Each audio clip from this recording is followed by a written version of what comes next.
laggy, but we don't have shitty Wi-Fi. Our Wi-Fi is fine.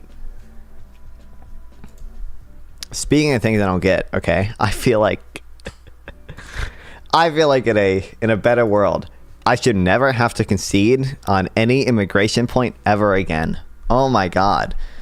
Oh my god, the idea that conservatives can lie for weeks at this point. I think we're over a week, right? We're non-stop repeatedly lie over and over and over and over and over again about Haitian immigrants eating cats and eating dogs. Oh, new day, new account for you there, Whistle and Willie. The idea that they can lie about that non-stop every single day, and then I'm expected to like hop on a call with them and be like, yeah, well, maybe Biden rescinded one too many executive orders. No, fuck that. No shot, dude.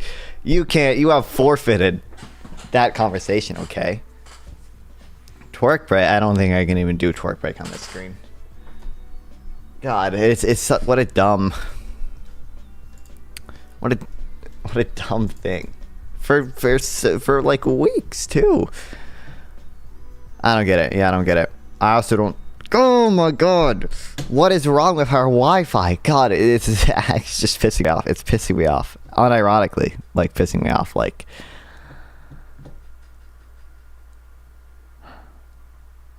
they are eating cats, they're eating dogs. What next? You're going to be okay with them eating grandma? They're not, though. The idea that you guys can just lie about that forever and ever and ever. They're eating everything out here. Yeah, I should never be expected to criticize Biden. Oh, I can do twerk break here. On anything immigration, after they lie a million times about that point. They're defo eating dogs, trust me. Then I can't tell if you're trolling where it's tied. There's no good evidence. Zero. None. It doesn't exist. There's a Blair dude.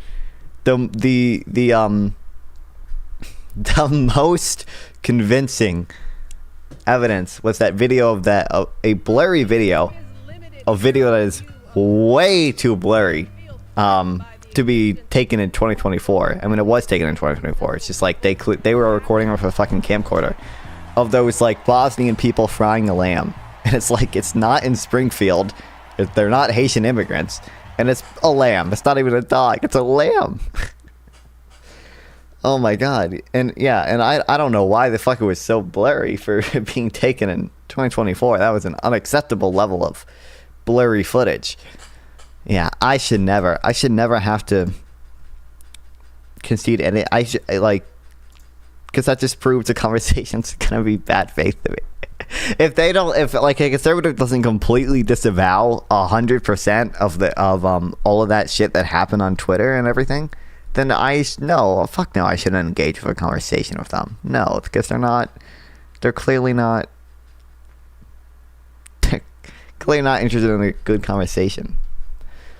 Anyway, I did make 2 shorts while I was not streaming. The best way to help poor people. A negative income tax guarantees each person a minimum income by granting them a non-taxable income of, for explanatory ease, $10,000. If you earn below that amount, by the way, I need to get a teleprompter. This would be so much easier to film with a teleprompter. You're taxed negatively on a portion of your income. So if you earn $0, you'd have a negative taxable income of $10,000 and receive a portion of it, say 50%, distributed to you via monthly payments. This payment is then phased out slowly as your income increases, avoiding a phenomenon known as welfare cliffs, where you can lose Bosnians consume much alcohol, they just appear blurry. True. Replacing in-kind benefits with cash transfers also reduces the bureaucracy involved in providing and distributing welfare. No longer would the government have to employ people in various different agencies trying to provide people with different kinds of benefits, and no longer would individuals have to deal with red tape to prove that they need assistance.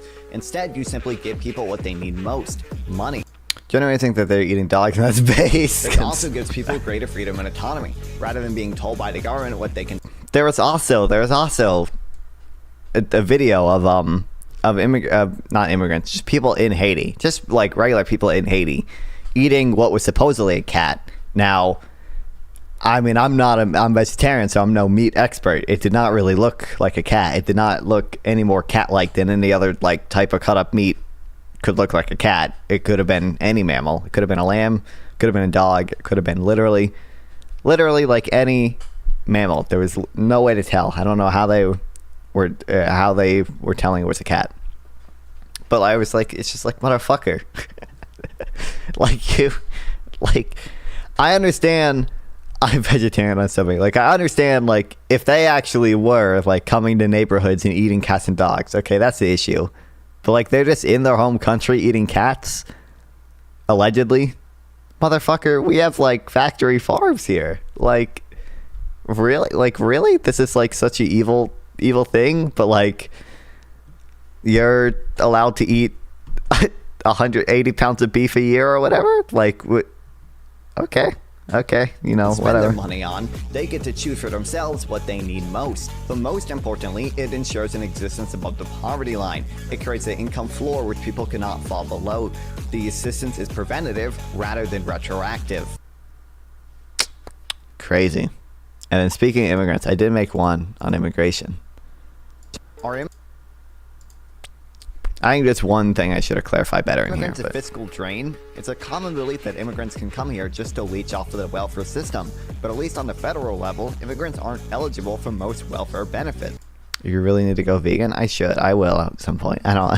I'm convinced by the vegan argument at this point. I'm not anti-vegan or anything, so I keep learning more and more people apparently, like Sample's vegan, Mike is vegan, all these people are fucking vegan, so Immigrants I know SDL is vegan. with work authorization, including asylum seekers, are fully integrated into the U.S. tax system. True, But Bertstein. even undocumented immigrants are estimated to have paid over $96 billion in taxes in 2022. That's why the National Academy of Sciences estimates that only immigrants without a high school degree are a fiscal drain. And the CBO estimates that the surge in immigration will actually reduce the deficit by $900 billion. Now, it is true that about half of the asylum seekers coming from Mexico do not have high school degrees. However, they have indirect effects that may mean they're not a drain after all. A 2020 paper estimates that the business expansion that their added labor supply enables actually makes up for any fiscal drain. It's estimated that refugees specifically will end up contributing $21,000 more to the government than they take out in their first 20 years in the country. But there's also evidence that shows immigrants are less likely to use welfare than native citizens. For example, in California, a study found that immigrants use 55% less healthcare dollars per capita. Now, here, to be fair, this data, I probably should have clarified, it's not of just undocumented immigrants, it's also of legal immigrants. So, take for that what you will. I should have said that in the video, but I didn't.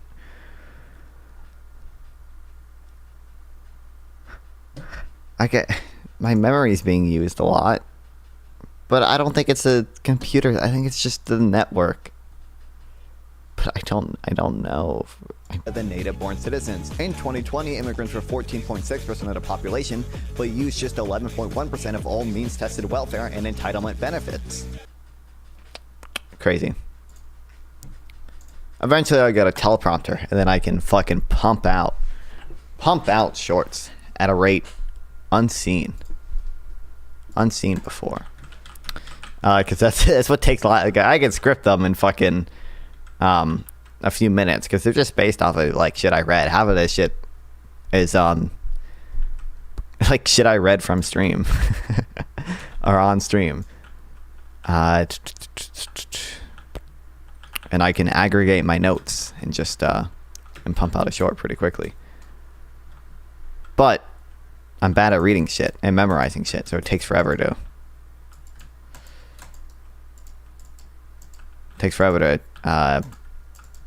speak it correctly. See, clearly I'm bad at speaking.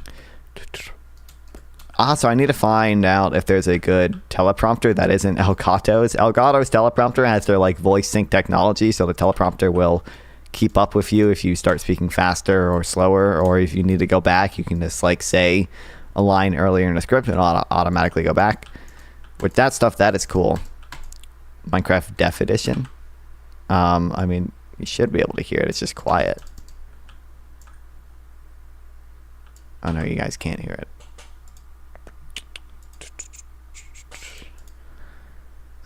Add.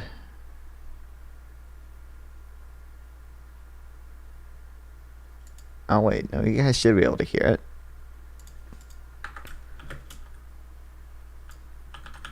That's too quiet for you guys to hear. There's an app for this same type of teleprompter. I'll drop the name in a second. Yeah, I need a because Elgato's teleprompter is like super expensive. It's like $250, but it has the voice sync.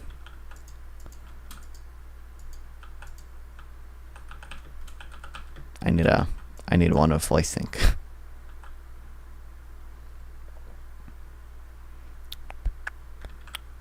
Need is the wrong word, but dude, I don't get it. I don't get it. Why is the Wi-Fi messed up? Why? I don't get it. What I need is a super long Ethernet cord so I can be connected directly to our router. I don't even think that'll fix it. I don't get it.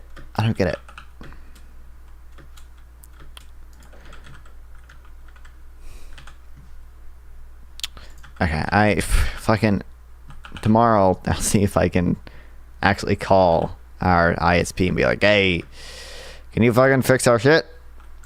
Ethernet. I use Ethernet, but I'm Etherneted into like a Google Wi-Fi point. So Google sells these like Google Wi-Fi mesh routers. Gigabit local network. I don't know. We pay for way more than we actually get. And way more than I actually get. Maybe if I connect directly to the router, I actually get what we pay for. I think we pay for like 400 megabits per second, but I get half of that.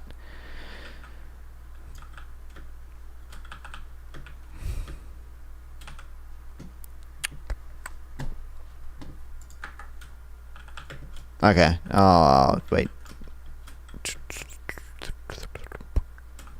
For some reason, this is old news by now, but that Charlie Kirk Jubilee video, I paid $10 a month for 800. Yeah, but don't you live in fucking not Russia? But you moved somewhere. I don't remember where you live. Do you live in America? Okay, for some reason, when Charlie Kirk did that Jubilee thing and it was all culture war stuff, they did actually record a non-culture war thing, which was Trump was a great president. But they put it in a second video.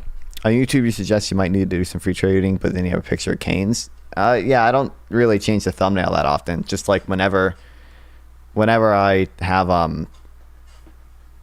whenever I do like some vague econ stuff, I just like use that thumbnail. I don't like it. I have like 3 thumbnails. I have one for Trump, I have one for econ, I have one for Israel, but that's it.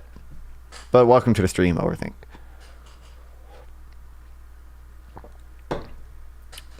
I'd rather play high prices than live in Russia. True. Added under Joe Biden. Number Not 2. true.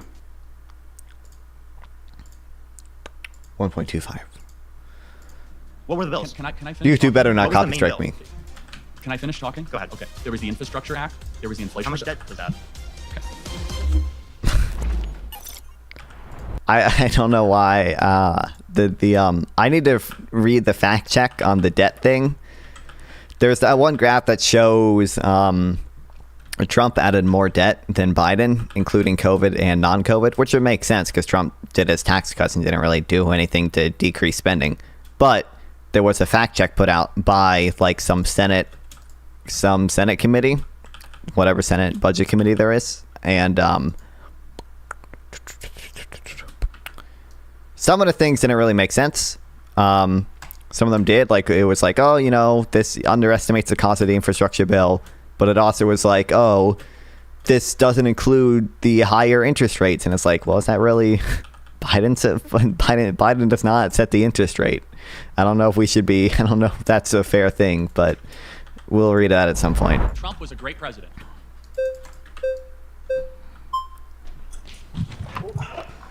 Oh no, this kid. So what makes you think, what defines a good president for you? Good. No new wars. So the most peaceful time we've Oh, had no in new modern war. American history. Almost the best economy we've had in modern American history. Best economy we had in modern American history. True. By the way, I'm going to keep mentioning it. Real GDP is higher than pre-COVID projections. Okay, Biden had to deal with fucking COVID, and guess what? He still got real GDP up higher than projected pre-COVID. Oh my God, our COVID recovery is so goated. Unironically, so unbelievably goated. The no new wars thing is like, I mean, it's true. It's kind of dumb though. I mean, he probably did a bad job withdrawing from Syria.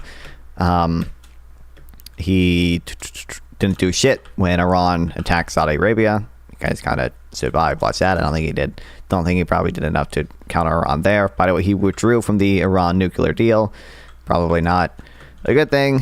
He got a lot of, cheap victories, which didn't really do anything to solve anything. So like the Abraham Accords, he got he got Morocco to make peace with Israel in exchange for, and a few other countries, but I'm using Morocco as an example. Make peace with Israel in exchange for recognizing Morocco's annexation of Western Sahara. So throwing those people under the bus, whether or not they're good people, I don't really know. Maybe it was fair. And that doesn't really do anything to solve the main Palestinian issue. It's capsule theory. It's dumb. Palestinians did not like it.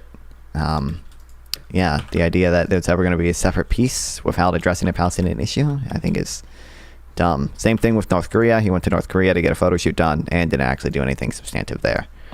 Wages going up for blue-collar workers in particular. Okay, no. Wages grew way faster under Biden because of the super tight labor market. For the bottom percentage of workers, they grew way faster under Biden. We had a lot of wage compression during COVID because of the tight labor market. So, I'm respect that. Okay. So starting on point 2. Point 1. What do you think about point 1? World peace. I don't want to talk about point 1. Oh, you don't want to talk about no world peace? I think world peace is good, but I don't want to talk Like even about Gaza it. wasn't Okay, at war. point 2. Okay. So We'll get to that later. Trump had a recession, right, during his presidency. Why is that? Well, going that to was be a problem? Why does COVID, that result in a good but- economy for Well, so you? you mean that the COVID related situation Yeah. that we largely recovered back by the fall 6 months later? Yeah, I mean, Scott- he let it happen, right? He handled COVID bad enough that there was a recession as a result So of it. which criticism of Trump are you saying? That he didn't lock down the country enough, or that he locked down the country too much? I don't think he did nearly enough during Got the it. beginning of COVID. Okay, got it. So he didn't lock down enough businesses and didn't shut down enough places? I think he could have done a better job of preparing the country. He said a lot of outlandish things that it doesn't matter, and to reduce. Wow. He never said it doesn't matter. So he did 15 days to slow the spread, right, with Mike Pence. He also left it to the states. The heaviest lockdown states were California and New York. Do you know that more people died under COVID under Joe Biden than Donald Trump? Donald Trump pushed early treatment. Well, that kind of makes sense. Trump didn't have as long as COVID thing. There were. I should probably pause the game so I don't die. 400,000 cases of COVID during Trump. There were 372,000 deaths during the first 11 months of the Biden administration. That kind of Biden had to deal with COVID for longer than Trump. That kind of makes sense. But Apple's called a Gonzo Teleprompter Pro. Having used it myself. Yeah, elegant. Sorry, I thought you just said Elgato, and I was like, that's the whole issue. But okay, no, thank you, Bertstein. Did you get the vaccine? Yeah. I don't listen. I didn't follow Trump or politics super closely during COVID itself, so like I don't even know. I don't know. I'm pretty sure the vaccine was developed under him, right? But I don't know. Maybe we'll go through the Trump research book, which has all this COVID-19 stuff at some point.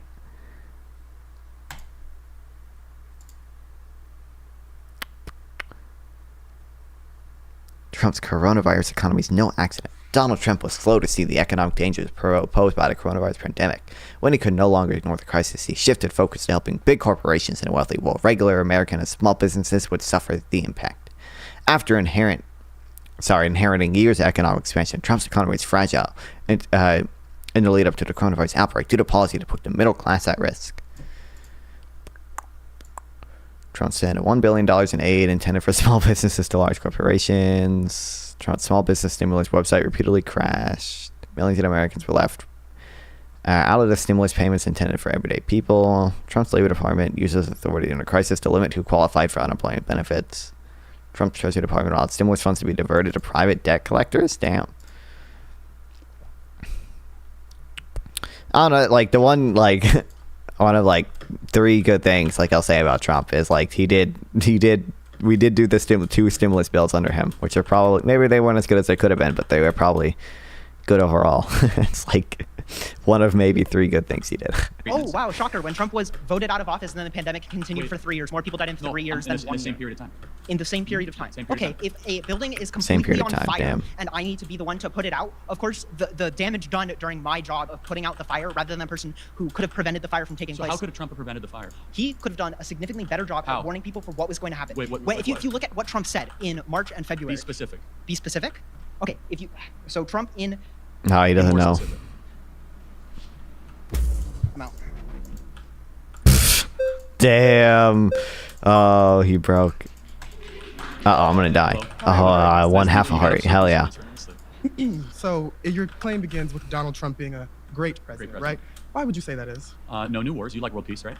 I'd say so, yes. So under Bill Clinton, George Bush, H.W. Bush, Obama, and under Biden, we have nothing but war. We had war with Russia, Ukraine, Israel, Gaza, Syria, Libya, Arab Spring. You know that there was not a single. Thanks for the follow, Pop Bob. Welcome to the stream. That is a good thing. However, All right, we agree. about there being world peace, why do you think that there were all these wars? Does that say something about the president, or does that say something about our country's forever war machine, military-industrial Great. complex? So Trump was against the forever war machine. Really? Of course. Oh. You know that Donald Trump was the one where his generals actually defied his orders. You know, Mark Milley under Donald Trump called the Chinese Communist Party president and undercut Trump's orders. That's usually not a good thing. The reasons we'll go through at some point. But we have to add this to my Notion page. I'm pretty sure most of the generals that worked under Trump do not endorse him. The Trump generals do not endorse him. I don't know if any of them have. I think all of them have basically.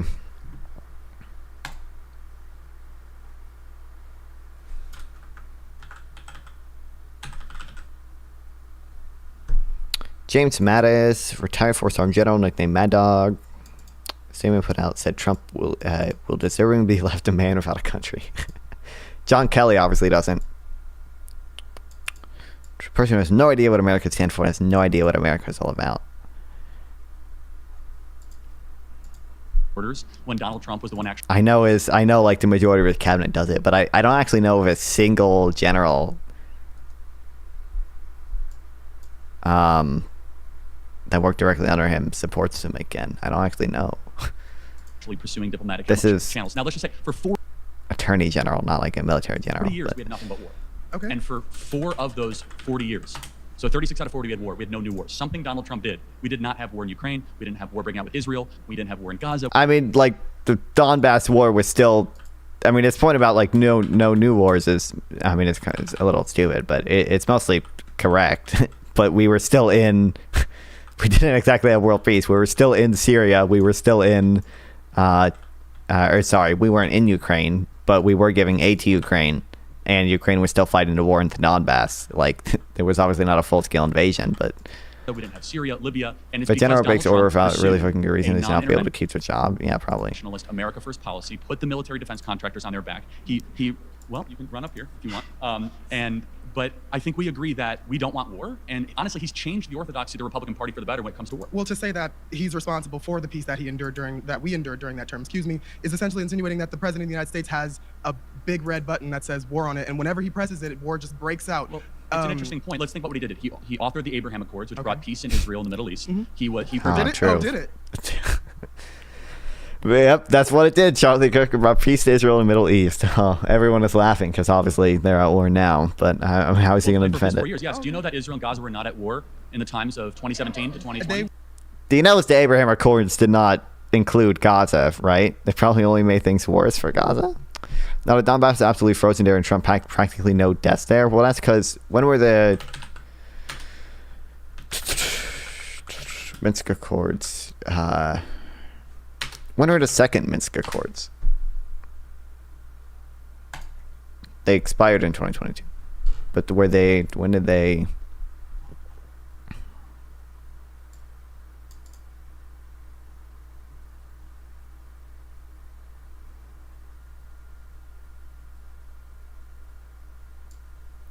Minsk 2 was signed on February 12th, 2015. Okay. Yeah, we had the Minsk Accords during that time, but we were still.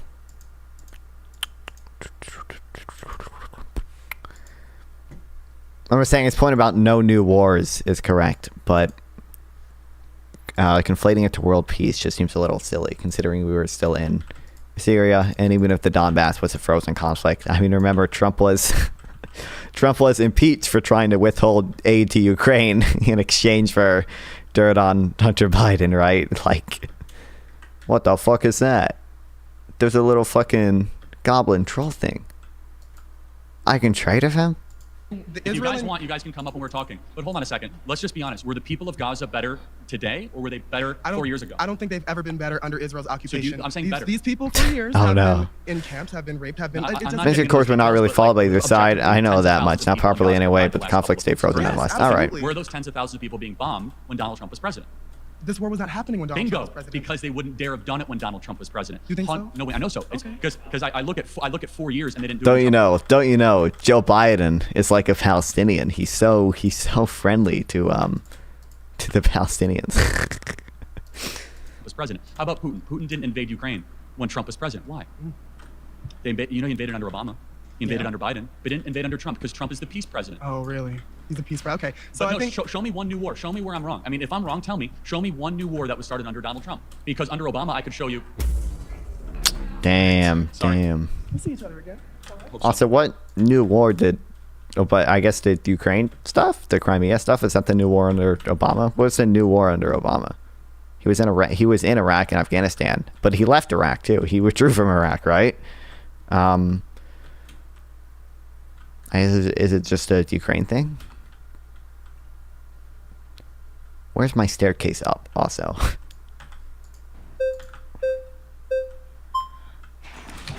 think that was you. All right, are we gonna debate the Book of Revelation?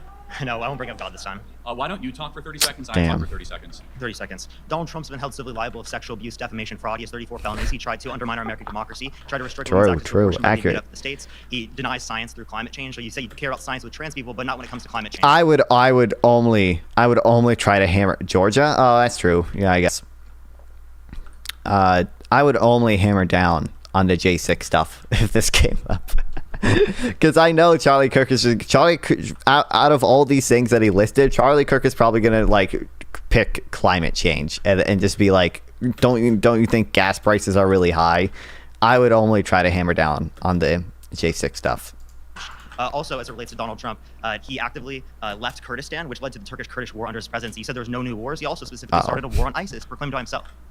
He eliminated ISIS. Do you know that carbon emissions were the lowest under Donald Trump they've been in human history? They've gone up under Joe Biden. That's wrong. Wait, carbon emissions were definitely not lower then than they were in I 1700. let you talk for 30 seconds, man. Carbon emissions were more in Yeah, 1700 you than did they are say now. human Since history. we started measuring carbon emissions since 1970, the EPA. That's not ever. Since 1970, let me be more clear. I said 30 seconds here, 30 seconds there. If you want to just scrap that, we Sorry, can keep on but that interrupting was each other. ridiculous. Okay, you said some ridiculous stuff too. For example, for it. you said the felonies. That wasn't happening when he was president. We could do a whole nother debate on that. We had the best economy ever in American history under Donald Trump. Well, the felonies. I guess the felonies that he's been convicted of were not while he was president, but most of the other indictments that he's been charged with are things that he did as president, or I guess the documents case is he could only do that because he was president, but he obviously wasn't president when most of the charges with that happened. Yeah. Right now, people can't afford groceries. Inflation is crushing people. We have a wide open border. 10 million people have come across our southern border. We have the most secure border under Donald. Border rules encountered 8.2 million immigrants. Oh yeah, so he's lying about two. They do this thing all the time where they say a bajillion or quadrillion people have crossed the border, and really what they're referring to is encounters, and like half of those encounters are deported like immediately. So they're just lying about that. But yeah, and like a lot of the other ones are like people who get asylum court dates, and now like obviously their asylum court date is fucking 10 years from now because our asylum court system is like hella backed up, and they're probably mostly fraudulent asylum claims, obviously. But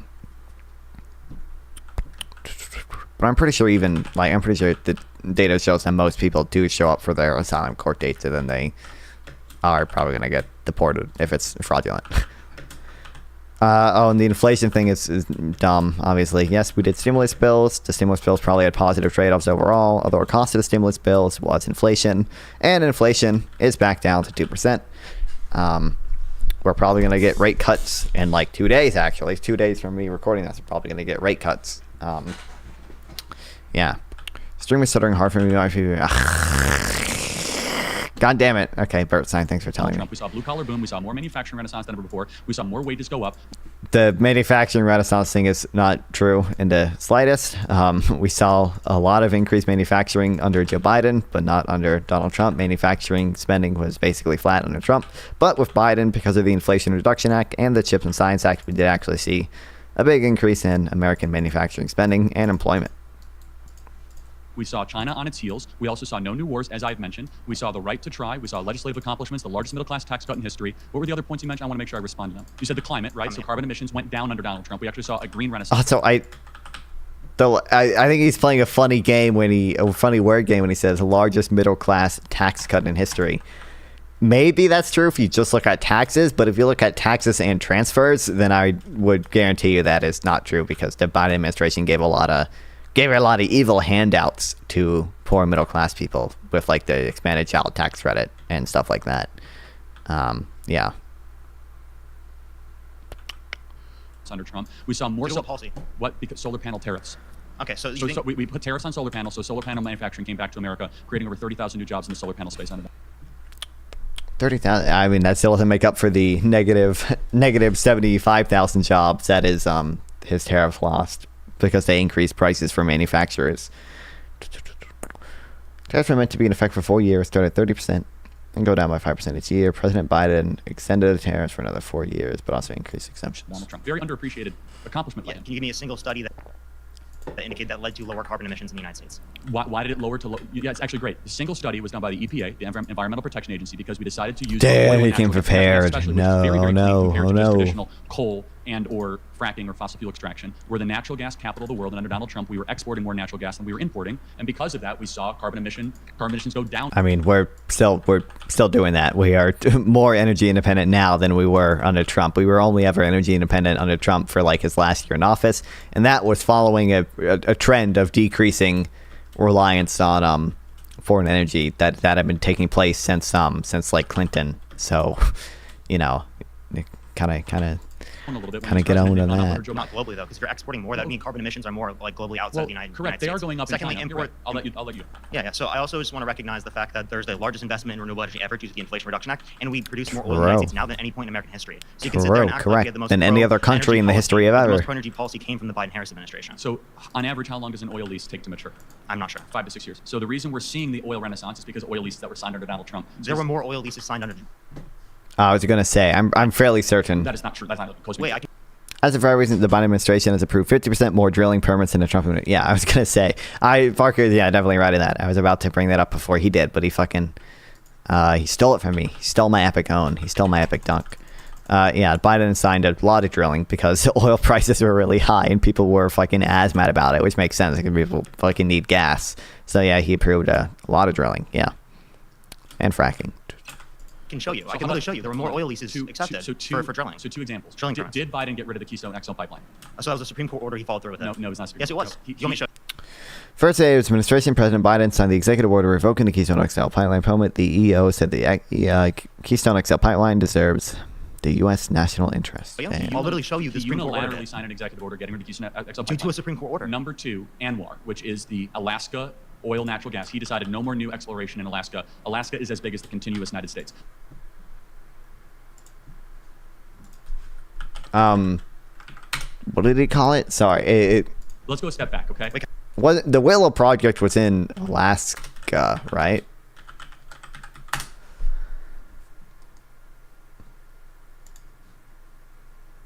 I think it was in Alaska, right?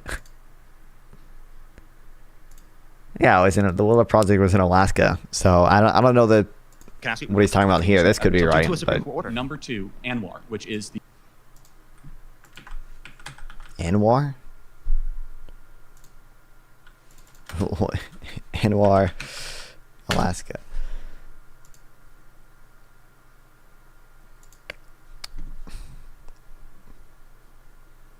So did he... So was it just this area? The Willow Project was in this area, right? This orange area. So... Yeah, I guess maybe he said you couldn't do it here. We protected this area, but he did also... It's not like he said no new drilling in Alaska, because we did approve the Willow Project and everyone was fucking upset about it. Alaska oil, natural gas. He decided no more new exploration in Alaska. Alaska is as big as the continuous United States. But let's go a step back, okay? Wait, can I ask you, how did the Biden-Harris administration cause inflation? The Inflation Reduction Act? The Inflation Reduction Act didn't cause inflation. Okay, actually, it was deficit reducing. Spending trillions of dollars we do not have. It was deficit reducing. Flooding the zone. Wait, Trump added more to the... I mean, he's right. The Inflation Reduction Act was deficit neutral, but I mean it's deficit neutral in the long run. Obviously, we still, but it could have potentially been inflationary in the short run, but like I don't know if the Inflation Reduction Act was that inflationary. It's obviously a spending bill in some areas, but and things like the expanded child tax credit are obviously going to be like there's a stimulus, right? So that's obviously going to be a little inflationary. The much bigger inflationary impact was the American Rescue Plan, but okay. Than Biden-Harris. That's not 8.4 trillion, 4.8 trillion non-COVID related, 4.3 trillion under Biden-Harris, Again, let me 2.2 $8.4 trillion was hazard deficit under Trump administration, 4.8 trillion during which was COVID. The CRFB said that Biden approved 4.3 trillion debt during his first 3 years and 5 months, half of which is COVID related. 2 trillion Yeah. non-COVID So related. it's 9.6 trillion under Biden so far. What's your source?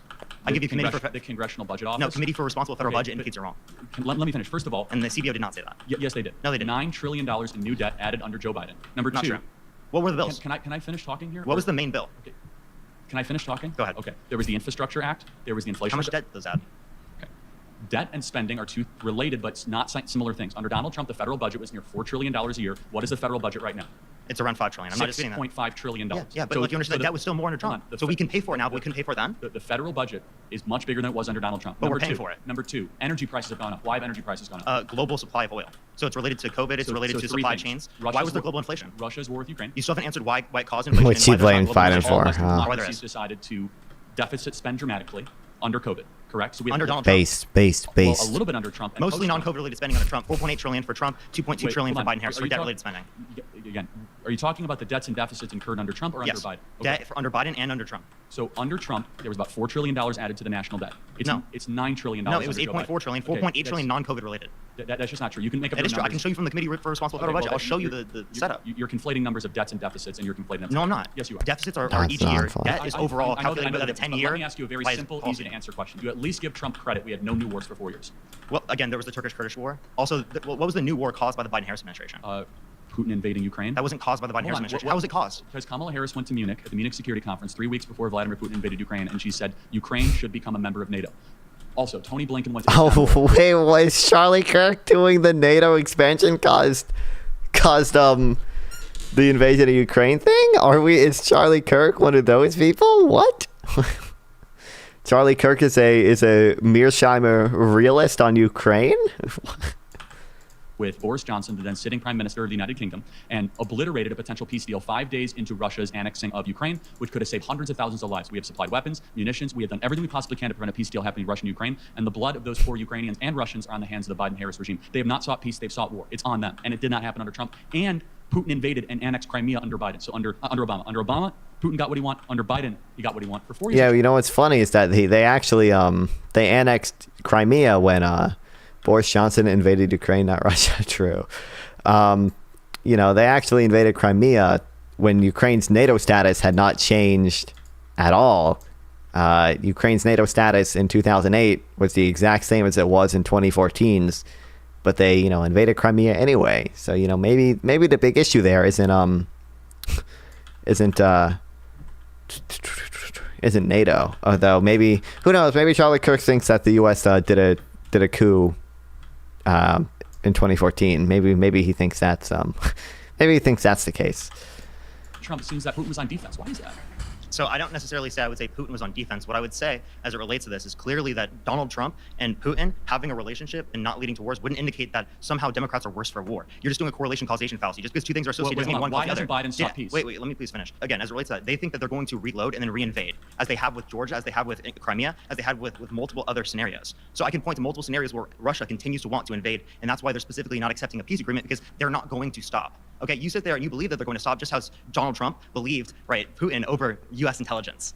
Well, honestly, our U.S. intelligence was wrong. No, it wasn't. Putin lied.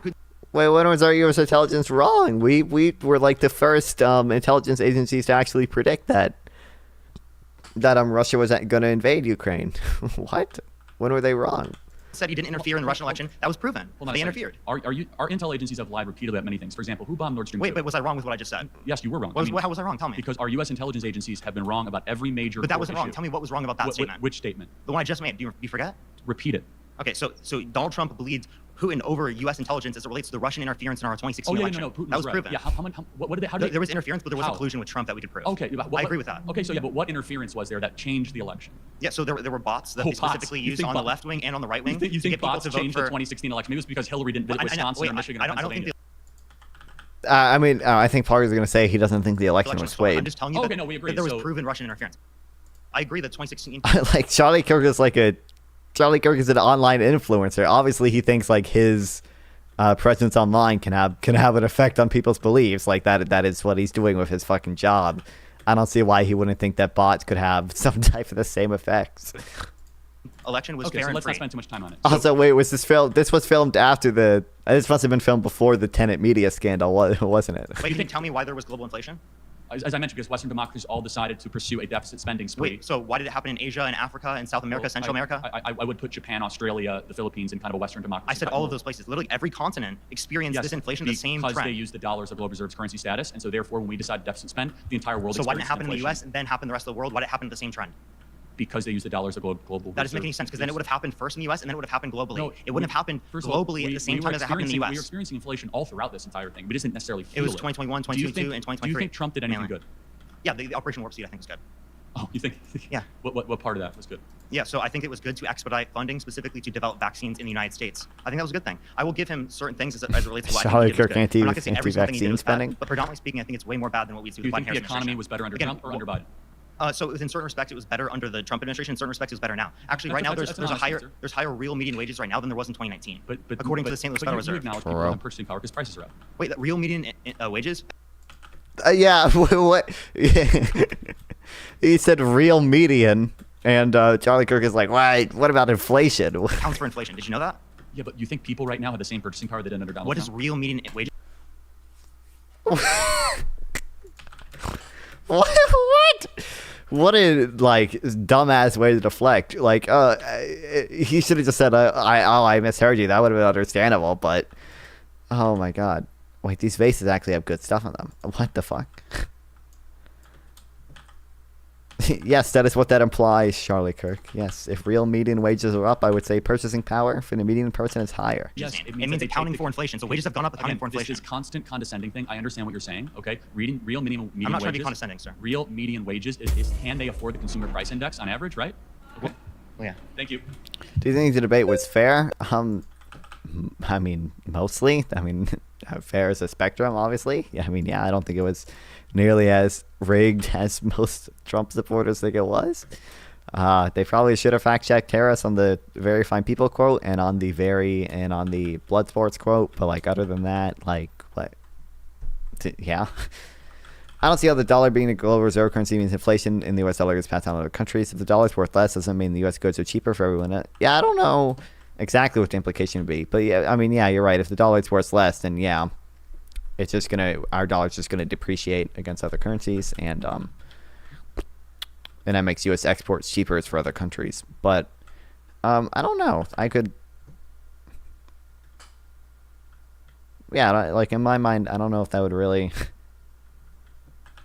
I don't know how big of an effect that would have.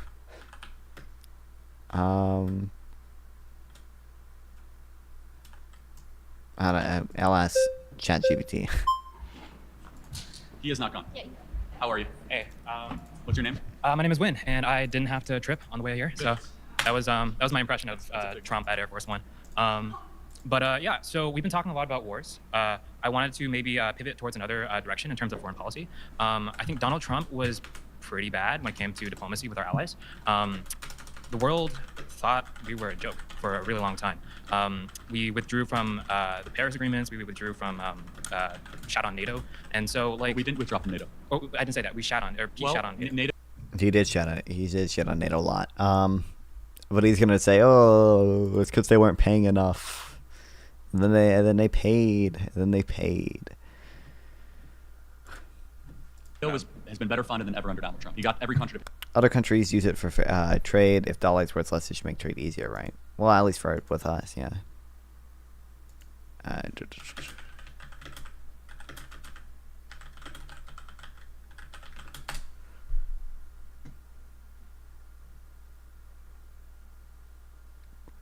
Countries that peg their currency. Well, I don't. Obviously, if it's pegged, that makes sense. But interest rate impacts when U.S. Federal Reserve raises rates to combat inflation, it can strengthen the dollar.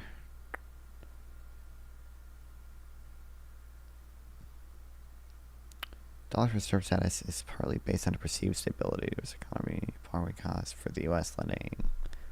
Anymore. I recognize that, but when he fostered a rhetoric, I feel like with the American people, Like and what? where Like, give me examples. or he fostered an attitude of isolationism, and I think that's really concerning, especially when one of the biggest concerns right now with Republicans is China, right? China taking over, becoming the leader of the new world, something like that. It's really confusing to me because it feels like at the same time we also are pushing for like isolationist policies, which will inevitably result in China becoming the leader of the free world. And so it's like I'm really confused. Like, do we want to remain world leaders and foster these ties with our allies, Isolationism or is not a term he's ever used. He believes in America God, why can't isolationism is a term he used? So how could he be isolationist? Why don't they just fucking link to the fucking letter, dude, and not their own fucking news site about this? True, like pulling out of the Trans-Pacific Partnership. True. He was. I don't really know how you can argue Trump isn't at least more of an isolationist relative to other people, considering he wants to make the U.S. self-reliant for a lot of for energy. The energy thing kind of makes sense. That, there can be benefits to that, but also like everything, he wants to have tariffs and everything. first, not America only. And he's been the one that called out China's rise to power, the Chinese Communist Party's annexing or potential annexing of Tibet and trying to do what they're doing with the Uyghur population, also potentially taking Taiwan. Donald Trump put tariffs. He's tried to Potential annexing of Taiwan. I hate to break it to you, Charlie. I think or not Taiwan, Tibet. I think Tibet has already been annexed. I think that happened 500 years ago. held him accountable. So what Donald Trump tries to prevent Not is 500 years quagmires that ago, do not but- benefit the American people. Donald Trump Okay. has been a critic of the Iraq War, critic of the Afghanistan War. Do you know what you did not hear once at the Democrat convention? Not a single Democrat say the Iraq War or the Afghanistan War was a mistake, because now the Democrat Party's become the party of war. You heard that the Republican Party. The Republican Party, they said the Iraq War was a mistake. I think you know what Biden did. Biden actually, I understand Charlie Kirk's gonna have issues with how it happened, but he knows that Biden actually withdrew from Afghanistan, right? But I don't know why we would bring that up in the 2024 DNC, considering those wars are both over by now. But okay. Afghanistan War was a mistake, Okay, but and they were mistakes. Okay, so you're trying really hard to go back to war. I feel like we talked about war. Well, a I said lot. quagmires, right? Okay, So sure. but China But is the enemy. Okay, yeah, I recognize that. The issue is that we can't at the same I don't know time where my staircase is. convince American voters that we should withdraw or essentially just neglect our relationships with other allies. And then at the same time, never did. he has. I How? feel Give like me an example other than rhetoric, how we did not fulfill our obligations to allies or we turned our back Well, on an ally. Give me one Ukraine. example. He got impeached for withholding aid to Ukraine, but Will that happen under Donald Trump? so. I feel like rhetoric is a fair evaluation of this. But not Because if when all of you- a sudden you're paying more money and your enemies are on their No, heels. but- And so when you have Vert Gang, when you what's have a up, rhetoric Sergeant? that- Welcome give me an back. example of the rhetoric, though. Okay, so for example, he was very adamant that we pull out of Paris, right? The Paris agreements. So Well, that was a good thing. That's not turning your back on your allies. okay, sure. NATO, right? So with NATO, it was like there was this. Wow, I'm sorry. Okay, with NATO, I feel like there was. Sorry. impeach Sorry, based. Sorry. Thanks, Sergeant. Okay. All right. I did not join my Discord thing. Hello. Hi again. Go ahead. Okay, so I know we have only 2 minutes left. I really want to talk about American workers. Sure. So I want to hear from your point of view. How do you think that Trump has helped in that Well, the sense? largest blue collar boom in American history that we since 1970s. I'll give it that way. With 20% median income for the lowest earners. So the part that I don't know how you can think this is true. I'm pretty sure if we look at real median wages, they grew really fast at the bottom, like 10% of workers under Biden because of all the tight labor market during COVID and stuff. We can look at the expected compression.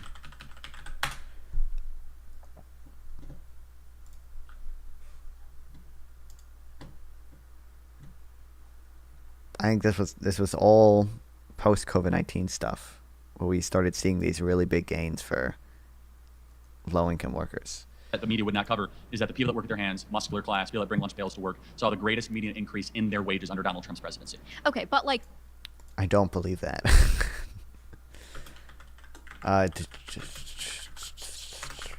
Wage compression EPI. I know the EPI is a chart. Fastest wage growth over the last 4 years among historically disadvantaged workers. Not found. Why do economists, economics professors not agree with the based Austrian school economics? I wonder why, dude. They're all too biased.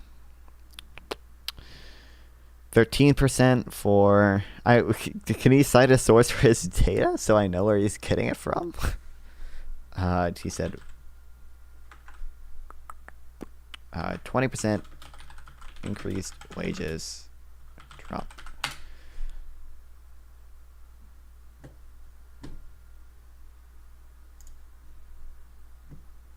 This is 2020.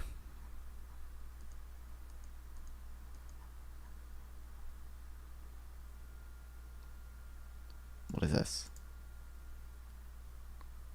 This is about minimum wage.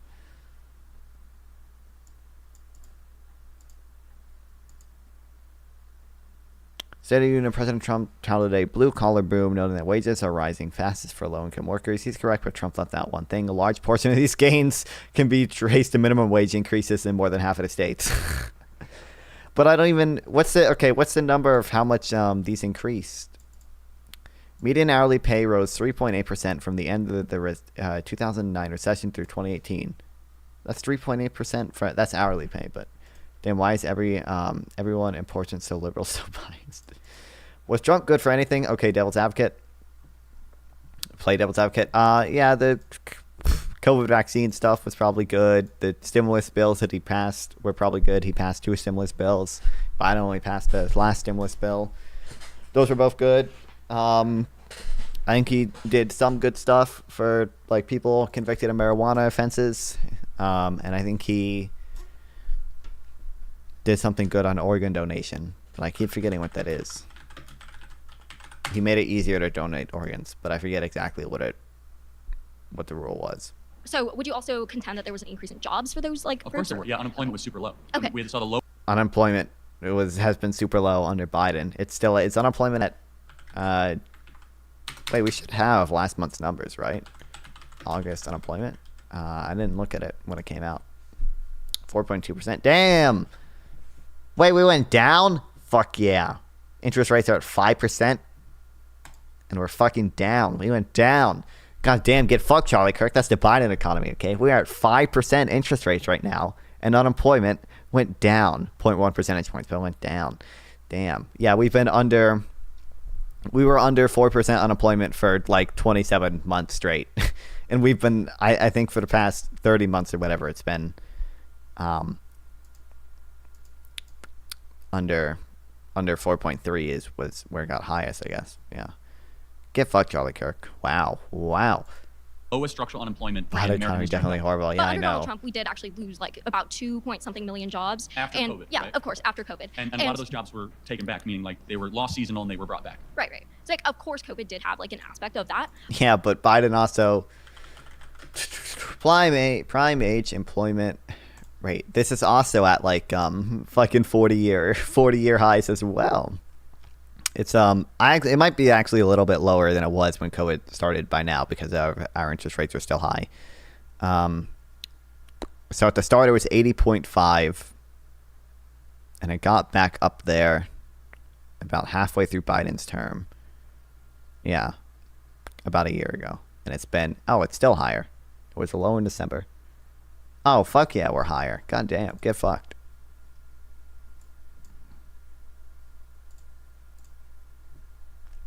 I own him too hard. It's laggy now.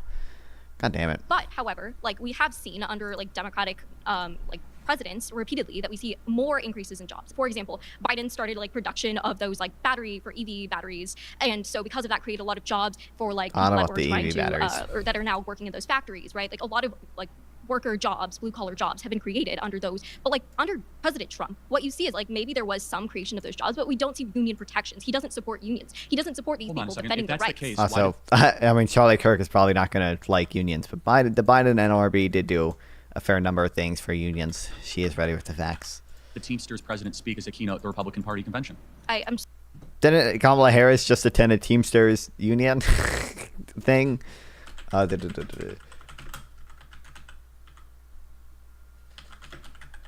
Has the Teamsters union endorsed anyone yet? Oh, endorsement's still dangling. Okay, so yeah. I mean, the reason they did that is because they both want the endorsement right now, right? So I think they're fighting over the endorsement. But I think on net, the Biden-Harris administration has probably been better for unions. Which are arguments against unions you can make. Those are probably the stronger arguments. The stronger argument is probably not to say Trump was somehow better for unions. The stronger argument is probably just to say you don't like unions. Yeah,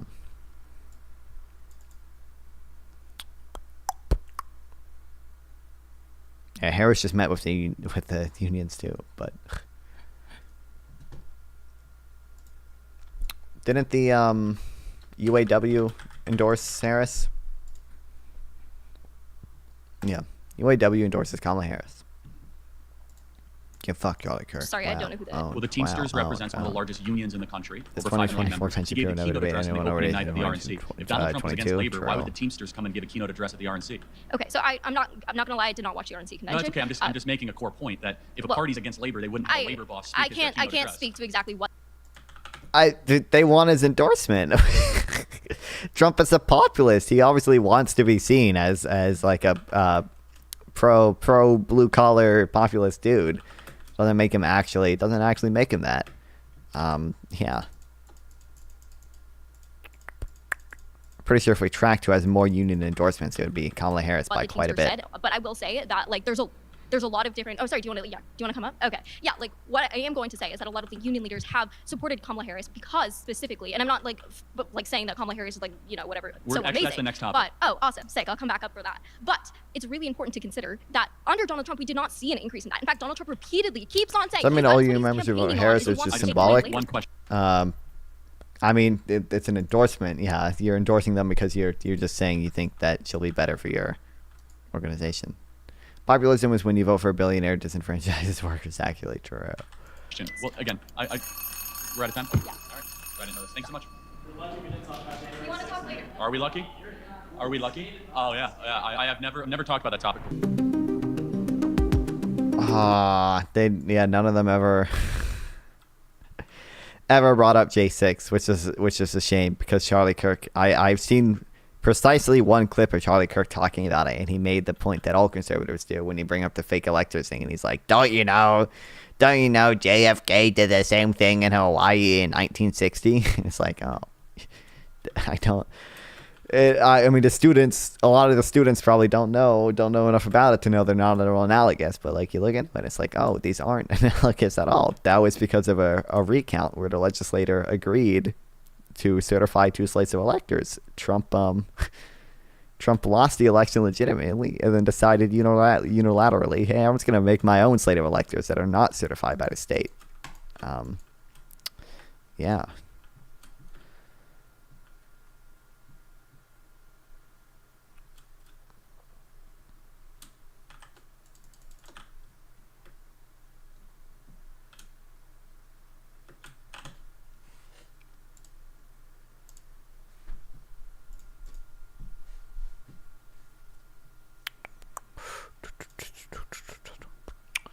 Later semi-retired General Larry Ellis and retired Rear Admiral Michael Smith, among others, cited Trump's comments disparaging members of the military and his own chaotic approach to Afghanistan ahead of the U.S. withdrawal, including negotiating deals with the Taliban that allowed 5,000 of the group's fighters to return to the battlefield. Debating someone as dishonest as Charlie Kirk is pretty difficult. True. In contrast, they wrote Harris demonstrated her ability to take on the most difficult national security challenges in the Situation Room and on the international stage, from Russia's invasion of Ukraine to the two tensions with China and the Indo-Pacific. Harris is the best, only presidential candidate in this race who was fit to serve as our commander-in-chief, wrote the letter posted on X by Harris's campaign. He'll happily lie through his teeth to win an argument, yeah. Democratic Vice President and Trump, who is running for the third time after serving in 2017.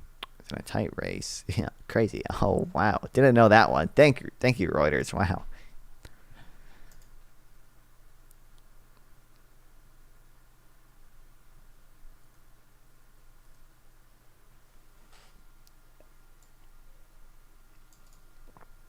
Where's the actual letter?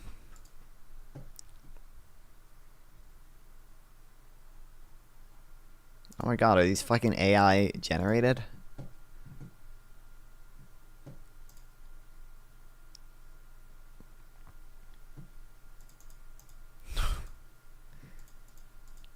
Where's the letter?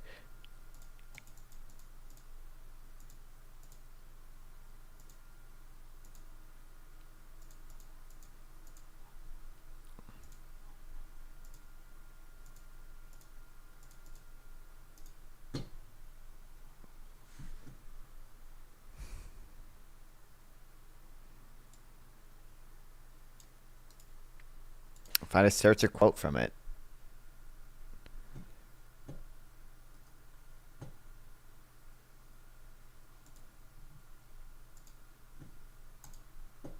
Yes, thank you. The letter, finally. Oh my god, thank you, CNN. The only one that actually links to the fucking letter. Oh, okay.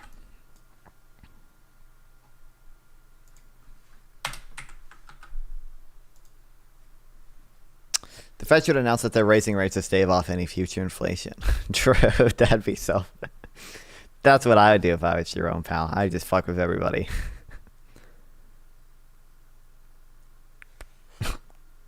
Yeah, we're raising rates.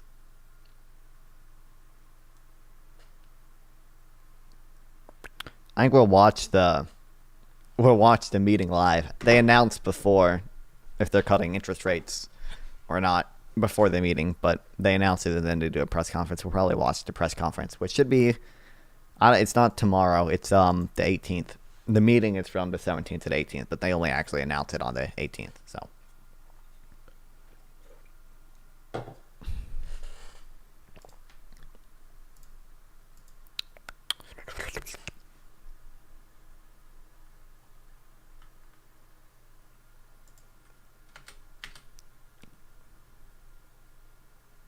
okay, I'm sure some of the same points will come up in this. There was a big This really should. Hippy Dippy debate with all of our favorite content creators, which I'm sure will be interesting. It is long, but I can't milk it for YouTube reaction views, so of course I will watch it. Give me 1 second.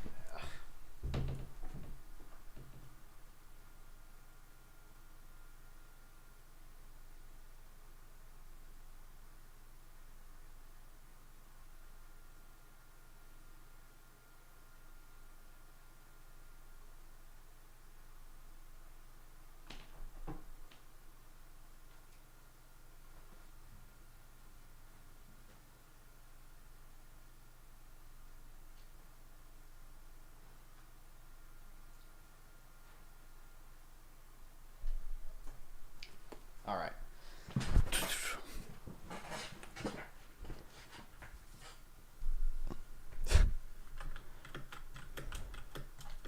I watched I think I joined Danabo's stream where he's just like fucking restreaming this at the very end because I raided him after I was done with my stream. I saw they were like 30 minutes overtime and they were yelling at each other quite loudly. So it should be interesting. Should be an election about character. Who do you trust to be the commander-in-chief? Who do you trust to wield that office and be looking out for you and not themselves? Pisco is smart, like Kamala Harris was smart in throwing out bait. And just like Trump took the bait, Gibbs takes the bait. So he does exactly what I said he would do. I think in the debate, she did good on the delivery, but she didn't do good on the policy. And that's why, going back to the original query for the debate here tonight, I don't think she did really well. I kind of want to take a different tack, so let them finish this up, and I want to ask a different Andrew. No, answer Rob's question, Hutch. Don't run, answer his question. No, you didn't answer. Answer his question. Damn. Let's get started. Today we're going to be debating the debate. So this debate's going to be good on the debate, and it's the presidential debate, debateception. Kamala versus Trump, Harris versus Trump. I just want to get straight into it, but first we go around, simple introductions, keep it under 20 seconds. We don't need to know your life story. Let's start with Gibbs. Hey, my name's Admiral Gibbs. You can find me everywhere as Admiral Gibbs on every platform. I do gaming, we do politics several nights a week, and we do a lot of Halo-focused stuff and other sci-fi genres like Halo, and Star Wars, and 40K, and college football. Thank you very much. He's also a pick from the Hippy Dippy recruitment, so we're building it back up again. Andrew. Yeah, my name is Andrew Wilson. I'm the host of The Crucible. It is, to my knowledge, fastest growing debate channel on YouTube. I'm a political analyst, political satirist, and blood sport debater. Okay, now we got to throw it over to Hutch. Yeah, you can find me at youtube.com/Hutch. We're doing daily uploads now, and twitch.tv/Hutch. Beautiful house, by the way. Started off in gaming, been doing politics for like 8 years. Fantastic. I'm going to throw it now over to IRI. I'm really important. I talk politics, stream Monday through Friday. That's about it. Perfect. You also watch a lot of C-SPAN. Joe. Yeah, my name is Joe Lewis, Jooelewis. Once again, thanks again for having me. I'm an alternate for somebody who dropped out, so I very much appreciate the last-minute throw-in, but I'm very glad to be here. Thanks for having me. Erudite could not join us today due to sickness. Hopefully we can get her at another time. Damn, she ran. Damn. Thank you, Dylan. Really appreciate being here. Thank you for the invite. I'm Pisco. I talk about law on Twitter a lot and occasional debate politics or legal issues on Twitch or on YouTube, that kind of thing, you can follow me on Pisco Liddy on Twitter. Okay. Rob Noor? Rob Noor, populist conservative. My YouTube channel is Normal America with Rob Noor, probably the best place to find me. All other platforms, just Rob Noor. Happy to be here. And Turk. I go by The Turk. Okay, I need to can build be a found farm. on YouTube at The Turk as well as Twitter. I do a lot of PCs, computer gaming, and I am a resident master, knowledgeable expert of the console wars. So PC Master Race is the best race. Fantastic. If you could turn up your mic volume just slightly, that would be fantastic. Okay? So we're going to go through the rule set quick before I pose the question, just so nobody can say they did not know. Number one, any use of slurs will not be tolerated. We are streaming on both Twitch and YouTube, so please do not get my channel banned. I was already just, demonetized for 10 months. I'd like money. Violations will lead to immediate consequences. We will ban you so we can try to keep our channel. If all participants are expected to adhere to the terms of service, you get the idea. Behave, don't do toss violations. When I'm speaking, you guys must remain silent. I'm not trying to give my opinion. I don't give my opinion during these. I am simply just trying to moderate or possibly ask a follow-up question if there's just too much noise and no one can hear it. I will be semi-aggressive. We have a lot of aggressive personalities and people who don't like each other, okay? And I know that. So I will be slightly aggressive with some mutes today. Oh, no. I'm Oh, not boy. picking on you. I just want the viewers to hear what is being said. If they're not hearing what's being said, it's not a show. It's for you. It's for the audience. I like everybody, Dylan. What do you mean? I never said anything about that. Yeah, they're all my besties, bro. Of course, you go way back with all of them, all back to college. When the opening and closing statements are to be delivered without interruption. So if you hear somebody say something mean about you, even though personal attacks are not allowed, you got to wait and respond in point during your time to speak during introductions. Try to keep them to 2 minutes. Anything over that will eventually be interrupted because we got a show to run. Brevity and clarity are key. Okay, and that's it. Everybody understand the rules? Good. Fantastic. Most of you have done this before, so I don't think it's that confusing. We're going to open with the presidential debate. What is your reaction to what we just saw between Harris and Trump? Do you think Trump won? Do you think Harris won? How do you think it went? And how does it reflect on the race? We're going to start with Gibbs. Oh, yeah, I mean, I think that maybe like on points, Harris won. But like, I think Trump asked some key questions, especially in his closing. I think the things he said are going to stick with the populace, especially when some of them ended up being true. I know everybody's going to want to talk about the dogs thing, which is like, oh, hyperbolic. But whenever one of these hyperbolic is one way to say, like, literally me when I spread misinformation online, like Twitter level misinformation. But okay. Crazy, insane statements like the transgender surgeries for illegal immigrants in prisons actually turned out to be a true thing that she was advocating. She said that in 2019, bro. Get over it. Oh my god, that was such a funny statement, though. The way he said it as well. Transgender for illegal aliens. Real silent, kind of ignore that. So I think that there's going to be some questions. I think asking why she hasn't done anything in the 3.5 years she's been there is a pretty good question, good way to close. I think it was very strategic. Oh my god, why hasn't she done anything? Even though the Biden-Harris administration has done way more than Trump ever did. Kill me. Such a dumb critique. And maybe caught Trump a little off guard, especially in that middle section.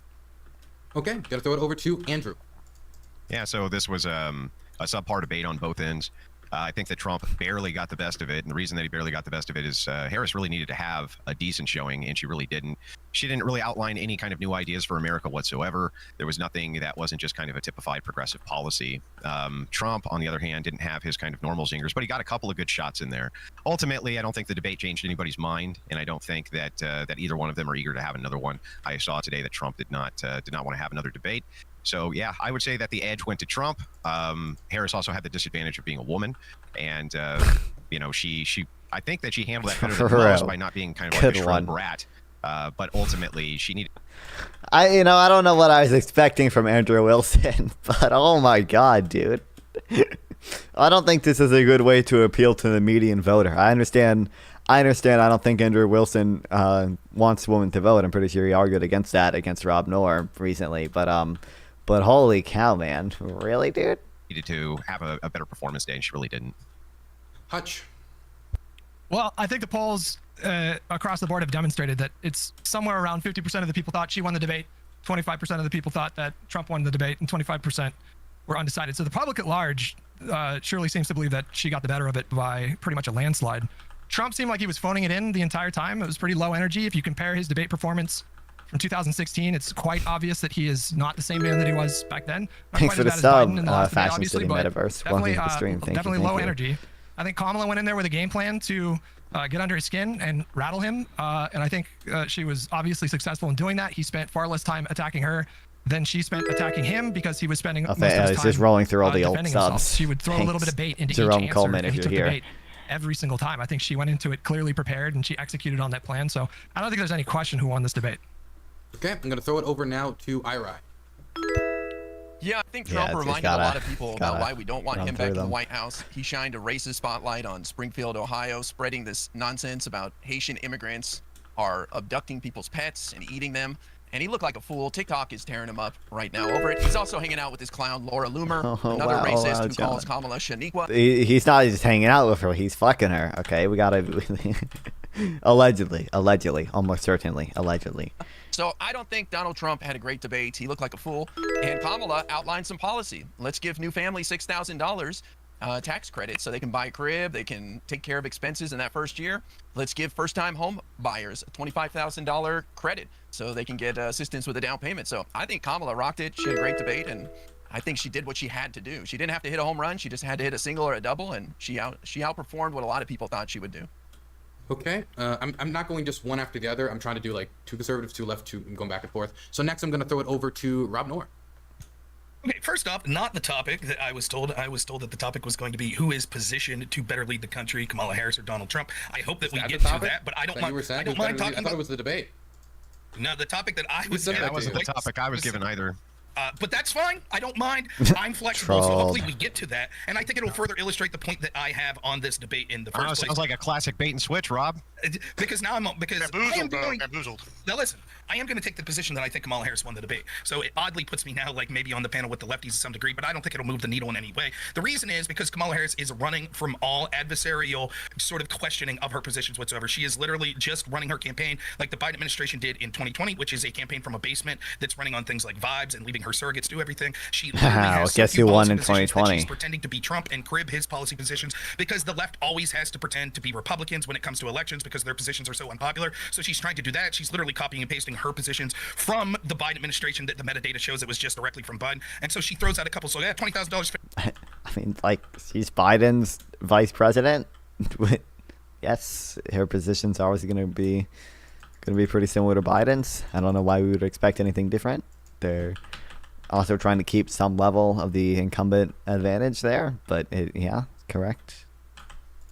Family's bubble, let's throw money out. But she didn't really ever define who she is. This was Trump's chance to do so. He took the bait, didn't do a good job of defining her. So I give him a C-, maybe a D+. I give Kamala Harris a C, maybe C+, because she didn't do anything for people that are undecided to be more comfortable with voting for her. In fact, a lot of the polling shows that on the key questions such as the economy, actually people are less impressed with her after her debate performance than before the debate performance because she didn't do anything to really inform the American people of what she would do or why she hasn't done it. I'm telling you, we need the world where Kamala will go up there and say, guys, I know you're all complaining about inflation, but let me tell you about owner's equivalent rent. Then go on to explain how inflation has been kept high by owner's equivalent rent, and how housing prices lag behind other prices. God, it'd be such a base move, but she can't do it because voter epistemology is ass. She is trying to run a campaign as if she's an agent of change when she is the de facto incumbent. She has an answer for the fact that she covered up for the mental decline, just like every lefty on this panel, for the mental decline of Joe Biden. And she claims that she was the last person in the room in many of these topics. That means she has directly adhered to the Biden administration, their failed policies. And as you'll see in this panel, we'll have to talk about things like Trump talking about cats or vibes or JD Vance is weird, because everyone on this panel knows, despite what they'll try to gaslight you to believing, that the Trump administration was more effective for the majority of Americans than the Harris-Biden administration. And so they'll do everything possible to not talk about the disastrous record and the fact they gaslit the American people for 4 years, saying the economy's great, the border's great, foreign policy's great, when it's all disaster under the Harris-Biden administration. So I just checked. The question was, who is better to lead the United States in the future, Kamala Harris or Donald Trump? Parentheses, post-presidential debate. We can open with the presidential debate, then we'll go to that question in it. Because I think we start with the debate, then we'll move into those topics. Or, it'll be an outgrowth anyway. We're going to throw it over to Turk. Yeah, so is that louder now? Is that good enough, Dylan? It's perfect. Cool. So I largely agree with some of the things Hutch said and resonate more with what Rob and Andrew said. I think that Kamala performed better during the debate. She was able to articulate some of the platitudes that she's been putting out throughout her different adventures and her presentations she's been doing at the rallies and stuff. But I do believe that things were really stacked against Trump in many different avenues, being fact-checked multiple times, whereas there were plenty of obvious things that have been debunked that Kamala was able to put out a lot of times that no one was able to push her on, maybe except this for Trump lies Never way have to flush more. those Maybe out. maybe that's just But when true, it comes buddy. to Maybe we just policy have to bite positions, that bullet. I could debate with IRI on some of what Kamala presented. I think what Trump presented could have been presented better, but I do believe that Trump. What did Trump present? What policy did Trump present? I don't remember at this point. You know, maybe he did present something, but I really don't. I really don't think he did. I don't think he answered any policy question good. I'm trying to remember, but I don't think he did. I think he just said, all he said was the economy's a disaster. It's her fault. The border's a disaster. It's her fault. They're eating the cats. They're eating the dogs. Did he actually answer any policy Platform questions? is a little more sound, a little more rounded, and more defined. And I would have to give Trump that edge on that during the debate. Okay, now we're going to throw it over to Joe Lewis. Yeah, I want to make something pretty clear because I'm definitely in confrontation to the other more liberal people on this panel as somebody who voted uncommitted within my primary and somebody who also plans to vote green for this election. So I want to make it very clear that I have no he got a Green Party stretch of the voter. imagination to support Kamala Harris, nor will I want to support the Democratic Party moving forward. Oh, no. With that being said, in the Oh, confines no. of the debate itself, I do believe that Kamala did what she had to do in terms of poking Donald Trump, but I'm not exactly convinced that seems to be something that's a very big challenge to do, since he pretty much took every single bait that she lobbied, even the small things. So that was very frustrating to watch. My concern moving forward are a few clear things. I think it's in the best interest of the American people for them to debate as often as possible moving forward. I think that has to be in some capacity in a more diverse environment. That means that you need to have something within the DNC and RNC apparatus, and then something also within the Fox News apparatus. I think what would be beneficial if I am somebody within Trump's camp is to keep the debates concentrated. So having it focus on a particular policy. Something that was very frustrating for me is that education wasn't really a topic of the debate. Housing wasn't a topic of this debate. Voter expansion or lack thereof wasn't a conversation. They were talking about, like Kamala was talking about gun ownership, and there was a school shooting less than 7 days prior. That's embarrassing and really rough to watch. And with that being said, I do strongly support moving forward that they have more debates. I think it's in the best interest of the American people. So I really hope Trump and Kamala can figure that out. I do think she did a great job, or the best as she could. But if we're talking about grades, it's like a B- for Kamala and then a D+, if not C- for Trump. But again, they're not talking to those who are on this panel. They're talking to the undecided voters, the moderates, the more people closer to the center to try to move them one way or another. So that's going to be the hard part for both of them. And we're going to throw it to Pisco to wrap us up. Thank you. So I don't really think it's up for debate that Kamala won the debate. I think practically, 3 out of 4 conservatives here either say that she clearly won or it was a wash. And so, and polls suggested as well, in terms of optics. Why did you attack Trump? Kamala Harris was clearly I more couldn't, polished, more prepared. It was just because I'm so indoctrinated. The TDS in me. That's the reason. On the point about taking the bait, I don't think, for example, people talking about the crowd size thing or the cats and dogs thing, that is just a optic point. It actually is a substantive point. And let me give you an example. Right now in my opening, I could take the bait of what Andrew said about shrill women and start talking about that and acting all offended, but I have a strategy going into this discussion. I have a strategy because I want to talk about certain things, and I don't want to talk about other things and drag down discussions into points that are not what I care to argue about at the moment. And Trump showed that he is unable to control his urges, unable to control what he wants to discuss and what he would be advantageous for him to discuss. I don't think that would be policy. If you started listening to the debate about any kind of specific policy prescription, I challenge you to bring something up other than a destructive 10% tariff across the board.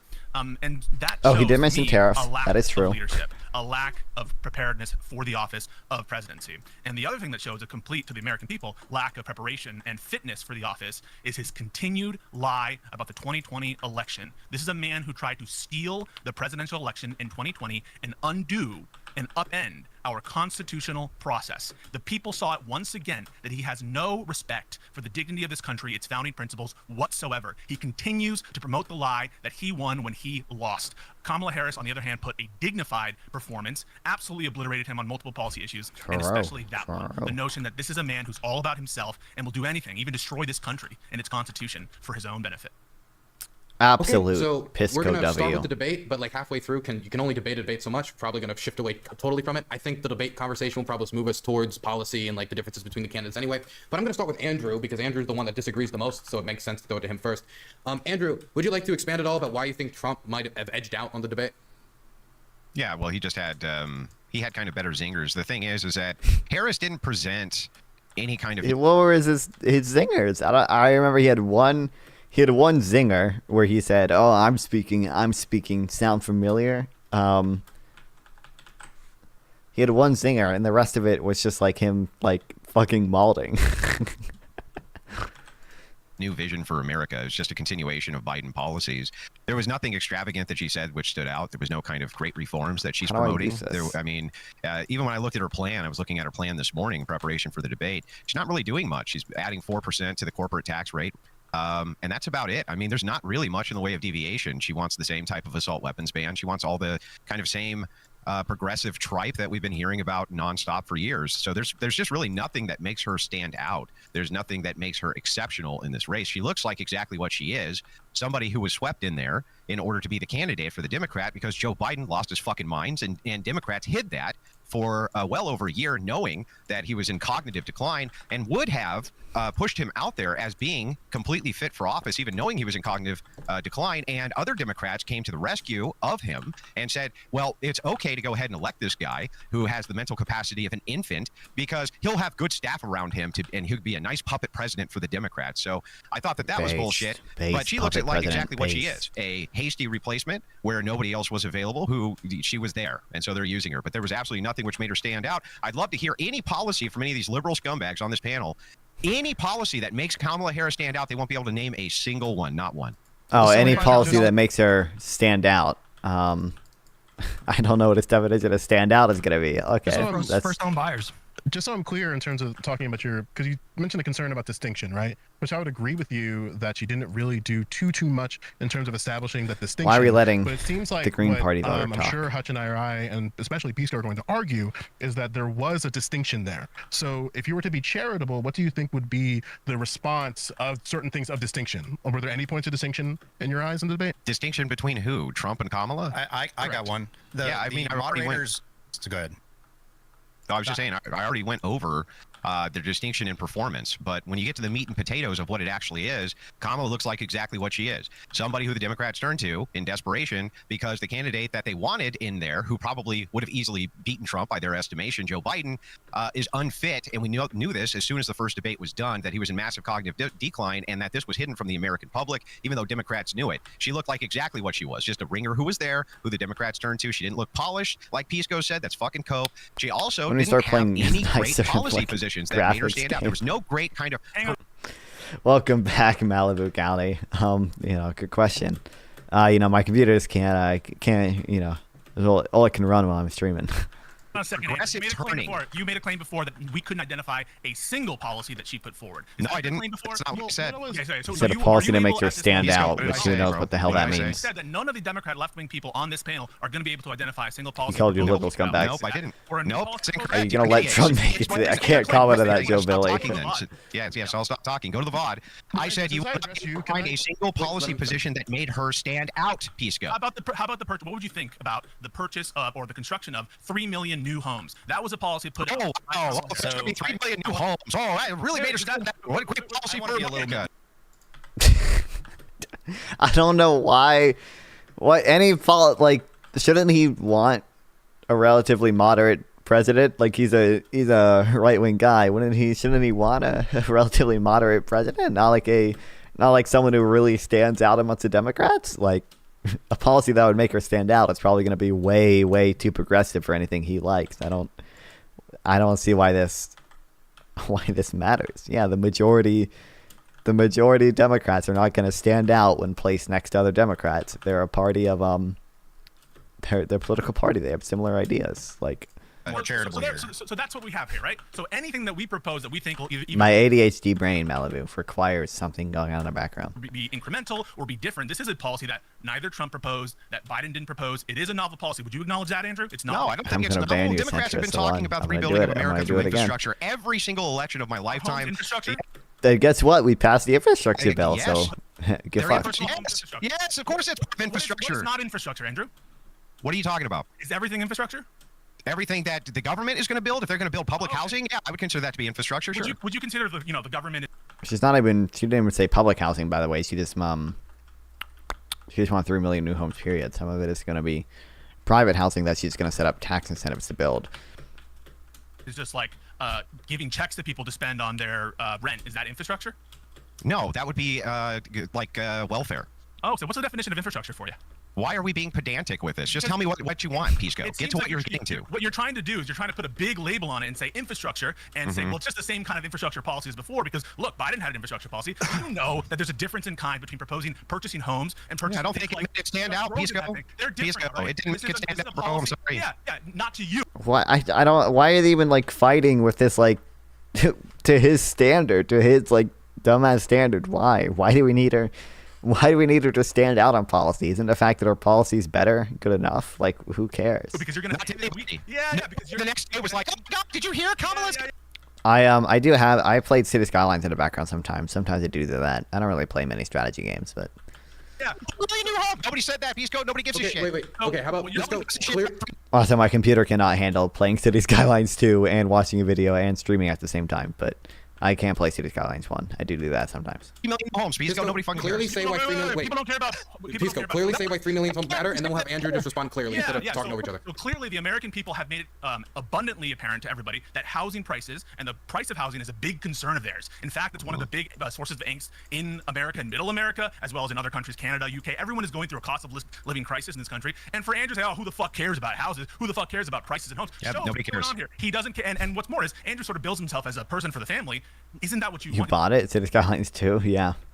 It'll get good eventually, right? Right? I also bought Kerbal Space Program 2. That'll get good eventually, right? Eventually they'll fix it, right? Permanent homes, people to have connections. No, you know what happens when the government goes in and they build low-income housing homes is it brings in people with low income, brings everybody's housing prices way down. Pisco. That's what ends up happening.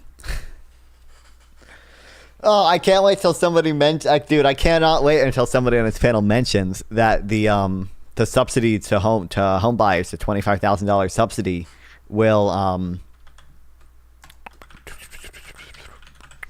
Did you see the illegal trade that happened? No.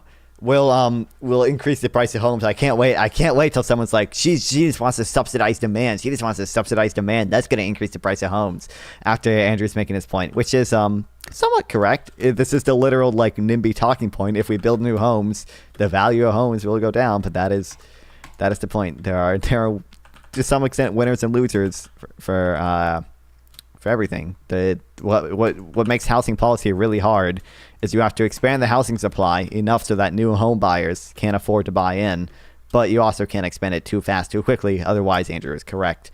You will cause people's net worth to fall because housing is how many Americans build wealth. But luckily, you know, there's actually a country that does this really well. Okay, and it's called Singapore. Harris's plan is actually quite similar to Singapore's housing plan, which does ensure that housing supply increases slowly enough so people's houses still rise in value and they can still build wealth, but also ensures that low-income people can afford to buy into the system with housing subsidies and modest increases in supply. Harris's housing policy is really good. Owned epic fact. Low-income houses. Bro, are you gonna let me finish? My turn. I just let you talk. Remember how I did that? You're gonna do the same thing for me. So here's what happened. Also, this is just like a basic like think on the margin thing. Like, doesn't he talk a lot of econ today regarding debt? Yeah, I watched a little bit of his stream today where I saw him talking about interest rate stuff. Okay, anytime the government. Sorry, Hutch. Are you gonna cry, Hutch? Or go cry, Hutch? You want me to go get you a Okay, we're gonna let Andrew finish. We're gonna go down fucking time. We're going to let Andrew finish. We have other people that want to talk, so I don't want to get to others. I know Turk's been waiting patiently. So, Andrew, finish your point. Yeah, anytime the government decides that they're going to build houses for people and get them out there, I'm guessing you want to get them in the hands of those who need them the most, which are going to be lower-income people who probably don't qualify for them under today's market. Otherwise, why would you be fucking building them? Otherwise, let me finish, Bisco. Let me finish, Bisco. Otherwise, why would you build them? Part of it, by the way, is building all right, as soon as they even say building, like just cutting the red tape involved that restricts the zoning laws that restrict land use, that restrict the building of denser homes and affordable homes. That is part of our policy as well. Yeah, it's not just building homes. It's allowing the market to build what people demand. It's not just the evil government building homes that people don't even won't even qualify for. If people just qualified for them right now and could go get them, you wouldn't need to fucking build them. So you're going to be building them for the people who don't qualify for them. And since that is the case, you're going to be building them for people with low income. Low income people are going to come in. It's going to drive the pricing of housing down. That's all Democrats ever do. They're scumbags, don't give a shit about anybody except themselves. And of course, it's not their money. What do they care? God damn. So I do want to go back to him, and then we're going to Turk. And Hutch, I got It's you a down. dumb assumption for Andrew to say low-income people are the ones who are primarily going to be doing these purchases. It is true that I think that with the $25,000 first home-time buyer a provision that's included as part of the plan, that might attract some people who would otherwise wouldn't be able to afford homes. But the whole point of Kamala's entire policy is to drive down housing. Wait, so I was right, Pisco? Hang on. But that is what people have been asking for, is to make it affordable for people to own homes. Now, You said you would let. I interrupted him. What Andrew is saying is, I don't want housing to become affordable for people. I don't want people to be able to purchase homes. Why the fuck do I need? Oh, I can use any egg. Okay, sugar. How do I make a pie crust? And I feel think like the a pumpkin policies pie. that are crafted for that aim. Do you think debt to GDP matters? Not as I think really the only thing that matters is the net interest payment, because that subtracts away from the government's ability to spend on other things. I think it just matters how much we're paying on interest as a percentage of the government budget. That subtracts, I should say, you are correct. You're going to say it's a self-imposed constraint that we don't allow ourselves to just monetarily finance things. But it's with our current self-imposed constraints, the net interest payments, interest is always determined by the Fed. Well, I'm saying like the net interest that we pay on the debt. Oh, I can fucking what a dumbass mod. Are stupid. I mean, Which actually is really high. It's like 30% right now. The budget just goes to paying debt. You feel and admit that what you don't look at you don't really care. We gotta throw it. Wait, hang on. You don't really care about people having access to affordable housing. No, you don't care. I want to throw it over to Turk. Yeah. So anyway, Pisco. Here's the thing, though, man. Right? You just made. So Turk, continue. Yeah, so I got a smart aleck answer, and then I got a pushback on Pisco, and then I also wanted to kind of engage Pisco on the original claim of the quality of the debate. So first thing, the government has a really hard time actually defining things, because infrastructure can mean a whole bunch of different things, but so can inflation. And if you went to and heard the Joe Biden clip where he said the Inflation Act or whatever should have been called something else about the green energy. So that's that point. And the second thing is, I mean, the Inflation Reduction Act did also have a lot of green energy portions in it. That's such a dumb. So can inflation. Yes, correct. maybe you Republicans should stop using only CPI to measure inflation and keep saying inflation is higher than it really is. We should only be using the harmonized number, because inflation can mean many things, and I think it means only the harmonized number, which doesn't include owner's equivalent rent. what do you think happens to the costs of homes when the government artificially gives people money in order to buy homes? I think if you increase supply by 3 million. He's doing it. Oh my God. I told you guys he was going to do it. He's going to do it. They're going to do it after Andrew mentions, hey, this is going to decrease the price of homes. Now this guy's going to mention the government is giving people money to subsidize demand. It's going to increase the price of homes. Oh, I knew it was going to happen. I told you guys. Encourage first-time owners. I'm not sure about the net inflationary effect or the net price effect on that. I'm not an economist, so I couldn't tell you. But you're massively increasing supply, and yes, you are providing incentives for certain types of people to get housing. So I don't know. Low income people, please go. Like I said, no. Sorry. No income, like I said, please go. Hang on a second. So is it different in your mind, Andrew? First-time home buyers and low-income people, are those things different? Yes or no? Are those things different? Yes or no? Andrew? I mean, first-time home buyers are going to be relatively low income. However, no, Pisco, it doesn't make your point. Yeah, so Pisco, the thing is that I can say there's a distinction between the two. What you're trying to draw in is people can't afford houses right now. People can't afford houses right now are going to be people who don't have a lot of fucking money, right, Pisco? Answer my question, Pisco. No, of course not. No, they have tons of money. They have tons of money, Andrew. That's why they can't afford houses. Not necessarily. One day, coconut pay. As you're aware, even people who would be considered kind of middle income have been priced out in certain places. Oh yeah, they've been priced out. Where are they priced out? That's a good point, Pisco. Everybody's priced out. You can't even go buy food at the grocery store and they're worried about fucking housing prices. It's the most outrageous, ridiculous bullshit I've ever seen. You guys sound so out of touch. Problem. Oh, I'm out of touch. No. I'm not out of touch. Listen. When they had a jobs report come back, it's 800,000 less. If I took it to my stockholders. Oh my God, are you kidding me? Now we're bringing up the 800,000 jobs that we're missing. That was that was the yearly jobs number, right? That's like less than like 1% of like all the jobs that are added. Yeah, sometimes job numbers get revised down. Sometimes GDP gets revised down. Hey, guess what? Sometimes it gets revised up. You know, our GDP was actually revised upward. We grew faster than we thought. Our real GDP, that's inflation adjusted GDP, was revised upward. So much so that real GDP is now higher than pre-COVID projections. Yes, I will mention it again because it is unbelievable. Absolutely Giga Chad US moment. Giga Chad Canadian win. 800,000 less this year than what was predicted. Guess what? My stock prices would. First time home buyers are going to be relatively low income. Aren't people buying homes for the first time going to be relatively high income but low wealth? I should say low wealth. Yes, yeah. Yeah. Obviously, people who don't have homes yet are going to be lower in total wealth relative to a lot of people who own homes. Diamond. Drop. It's the same thing here. They're lying, and then they turn around and go, "Hey, we're going to give you this little consolation prize, housing." Maybe I should just make my base here. Which probably won't even solve the problem. And secondly, it's such a drop in the bucket, it doesn't affect any of the real issues. It's total fucking bullshit. And you're over here going, "It's so good. Even with that revision, Biden had stronger job numbers than Trump did. True. Even if you take away COVID losses and gains. Yeah, well, because everybody's got to work 3 jobs to buy fucking 1 thing of milk, bro. Oh my God, what a day! I've seen Admiral Gibbs on so many panels. Does he actually not? Someone has to have mentioned to him before that people are working as a percentage of people who work, as a percentage of the workforce that people who work 2 jobs is it was at record lows after COVID, and now because the labor market is getting weaker or whatever because of high interest rates, now it's about the same as it was pre-COVID. He has to know. There's no way he doesn't know that talking point is a lie by now, right? I have to. There's no shot.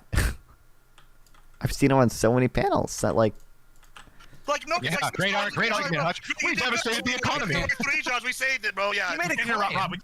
Are you? I don't even. Do they even know? I guess they mentioned jobs numbers. They didn't. They didn't say unemployment. But do these people even know how unemployment is actually calculated? I'll pull up the Fred chart in a second to show that I am correct. I just want to get this loot. There's too many people talking at the same time. I want to hear what Hutch said clearly. I know Kirk never got the Fred, so we will get percentage again, but he got half of the statement work after a lot of people. I want to hear Hutch's point clearly. We'll have one person respond, not 3.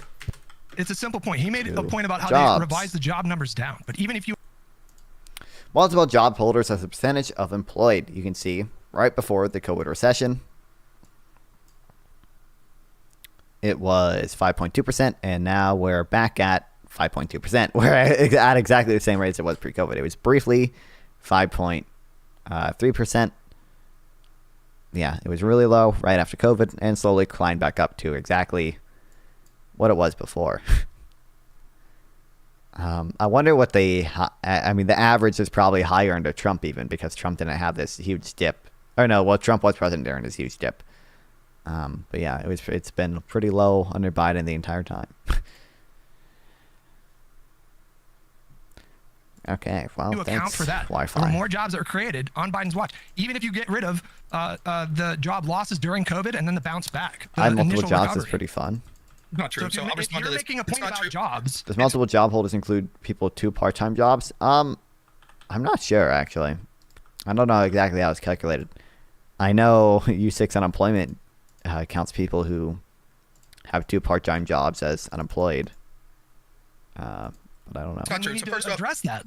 Totally false. True. Just to reference the jobs. Anybody who's watching this right now, you can look it up yourselves. Oh, fuck. This is cursive binding. The job numbers first. The vast majority of the jobs that have been created were jobs that were lost during COVID through disastrous policies, which I'll agree some Republicans and Trump went along with, but certainly were championed more by the Democrats. They're now taking credit for jobs that they let people go back to work. Second, full-time jobs are down tremendously in many of. I don't know what the full-time jobs thing. Can I not just build a regular? How do I just build a regular chest? Okay, that's annoying. But I think Hutch even mentioned in his saying he's accounting for the jobs that are lost and then brought back from COVID. Even accounting for that, Biden still has more jobs added. these are part-time jobs because due to the Harris-Biden economy, people have to work multiple part-time jobs now to be able to do things. Third, Again, how Rob Noor has to know that that's just like that the data just doesn't show that. I don't understand how he doesn't know that by now. Do none of the like liberals on this panel like know it either, and they just like let him spew that? I don't. When I was younger, I was forced to work 2 part-time jobs because no one hires young people full time. I mean, that makes sense. net Yeah. number of jobs from city. the real evil take. The real evil take is maybe it's not even bad. Maybe it's not even bad if everyone's working 2 part-time jobs. That's the real evil take. That's just a market. That's just a market allocating labor efficiently. Come on, guys. What are we, anti-free market now? Citizens of this country or people born in this country have declined precipitously. Most of those jobs are going to people that were foreign-born, and so that. It's such a dumb talking point. Most of the jobs are going to people who are foreign-born. Ay. One, that's because the native-born population isn't increasing. It's staying relatively flat. That's why job rates for the native-born population are also basically staying flat. The big reason why the population isn't the workforce isn't increasing in size is because one, birth rates have just been slow. Two, like millions and millions of boomers retired during COVID. So immigrants were the ones who picked up the slack. That's a good thing. It's a good thing that when boomers retired, immigrants were able to take their jobs. That saved our fucking economy. Yes. Thank you, Rob Noor. Kamala has 3 jobs. She's vice president, presidential candidate, and borders are. Oh, true. Yeah, the working age native population is not growing. Primarily, the birth rates, the working age foreign-born population is growing. When we look at employment rates for working age people in the U.S. natives do better and are at record levels. Like the prime age employment population ratio is at record highs. Like it's at like a 40-year high, and it's higher than foreign-borns. So, he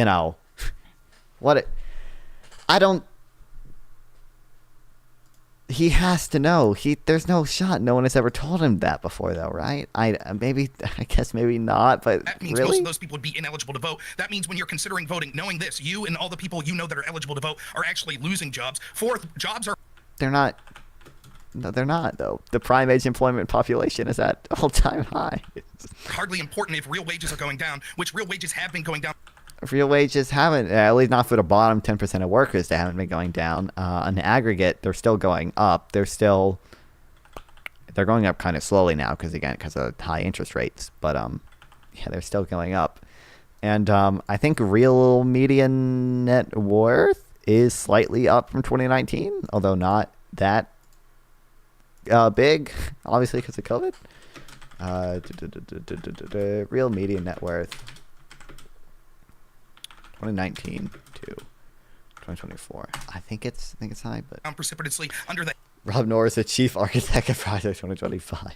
Harris-Biden administration. Now, to talk about some of the other things that were said here specifically, when it comes to sort of housing, let me ask you this question, Pisco. The same people that promised they were going to buy us, they were going to buy.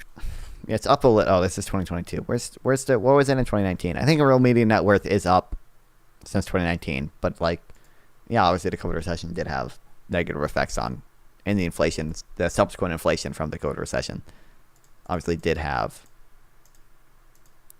negative effects on some people's net worth, obviously, and real income. Millions and millions or thousands of thousands of electrical vehicle stations, and we're spending hundreds of thousands of millions of dollars doing that. How many did they end up building? I'm not sure about that. I don't know how to. Okay, another question. They also said, three. They built 7. They also spent. Who's the same people? What do you mean by the same people? The Harris-Biden administration and the people that are actually running the show behind them.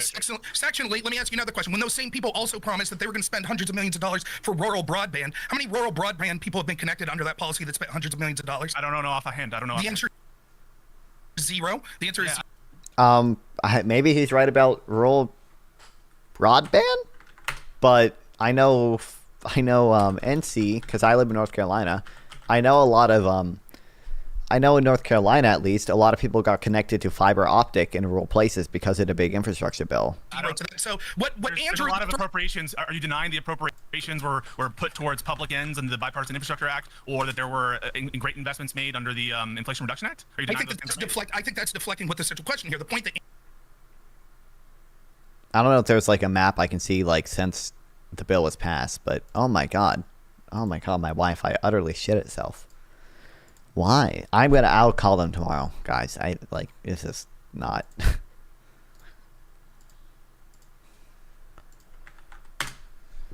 What on earth?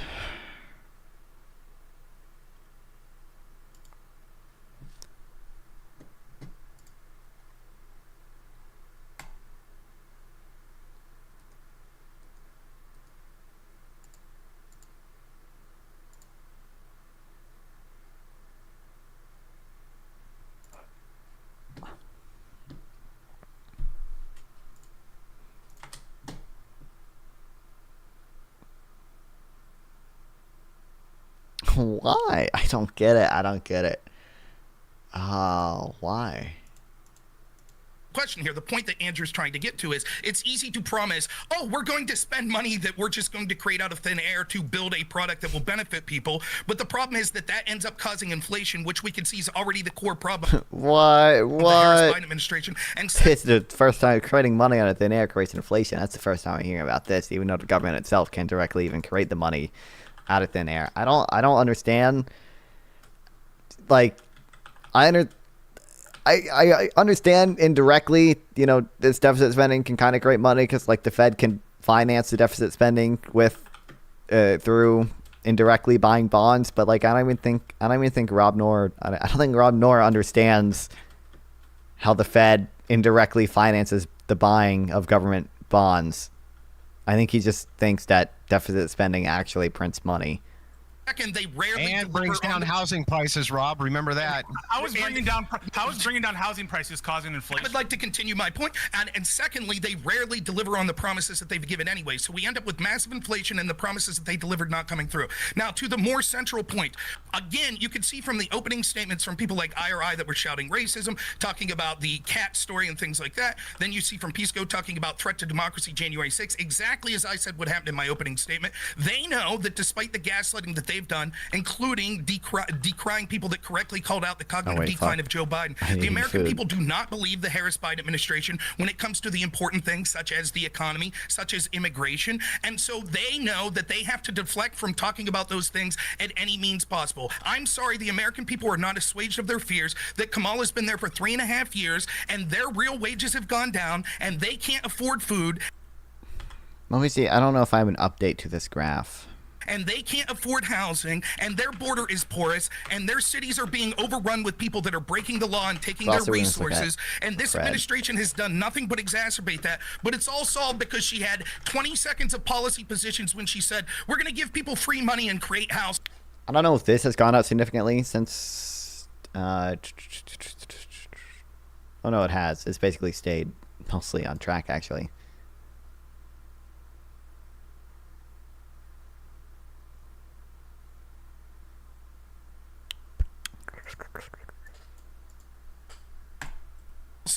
We do need to get to other people. Rob, you've done a lot of stuff. Years they've failed to we do need to get to other people. This is a shell game what they're doing. Was written 2 years ago by Pisco, now. I do want to throw to IRI because he hasn't really said much. And Andrew asked for a specific policy. That's why we're Yes, focusing on Pisco, it. be respectful.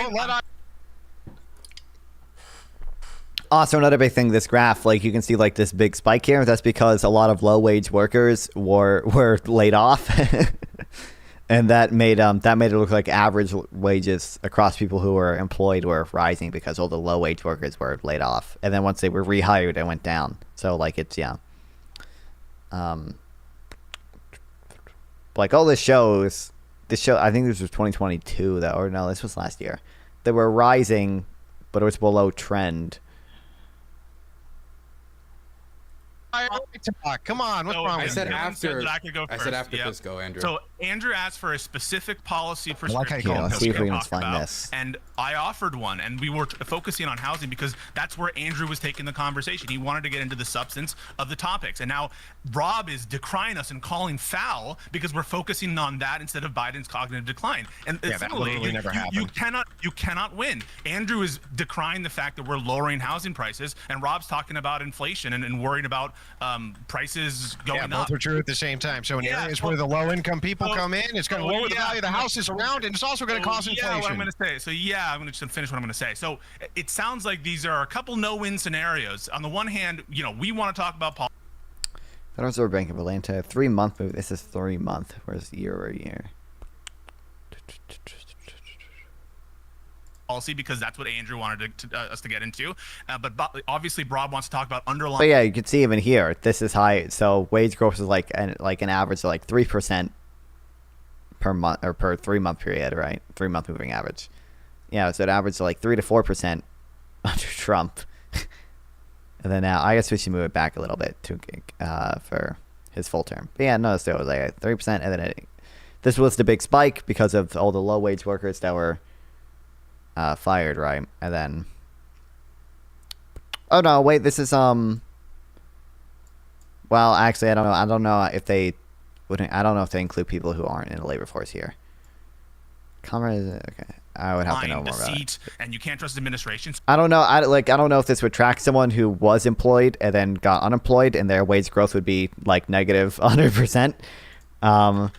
Or if it only tracks people who remained employed. I don't, because if it did the former, then we would expect to see that spike as, or we wouldn't expect to see the spike as low wage people were laid off. But if it did the latter, then obviously we would expect to see a big spike as low wage people were laid off. So pick what you want to talk about, and we can go. We can talk about all of it, Pisco. It's not a one. It's not a one or the other. It's not a bifurcation. We can talk about all of it. All of it's a package deal. So if you have low-income people coming into the suburban neighborhoods, it's going to necessarily lower the housing prices, which are in that area. Guarantee it happens nonstop. Okay, that is where you get the phenomenon called white flight. That's why that happens.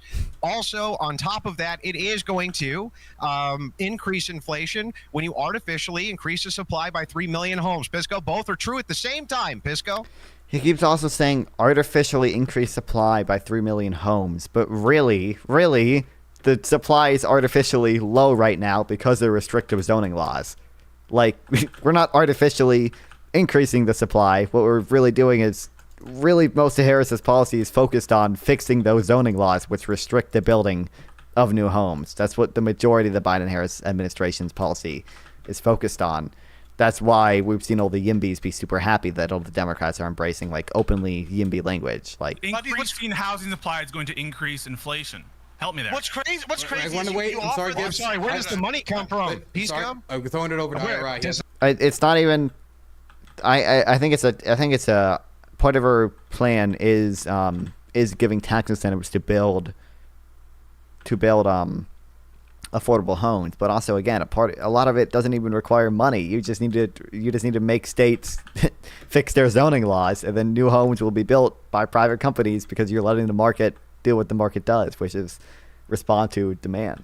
So does the government spend the money? Pisco? Going over to IRI. Yeah. Wait, first, there was a question to Pisco, so now Pisco has to respond because you asked a question. So Pisco. Yeah, so I understand that government expenditures can be inflationary in nature. No kidding. Let him finish.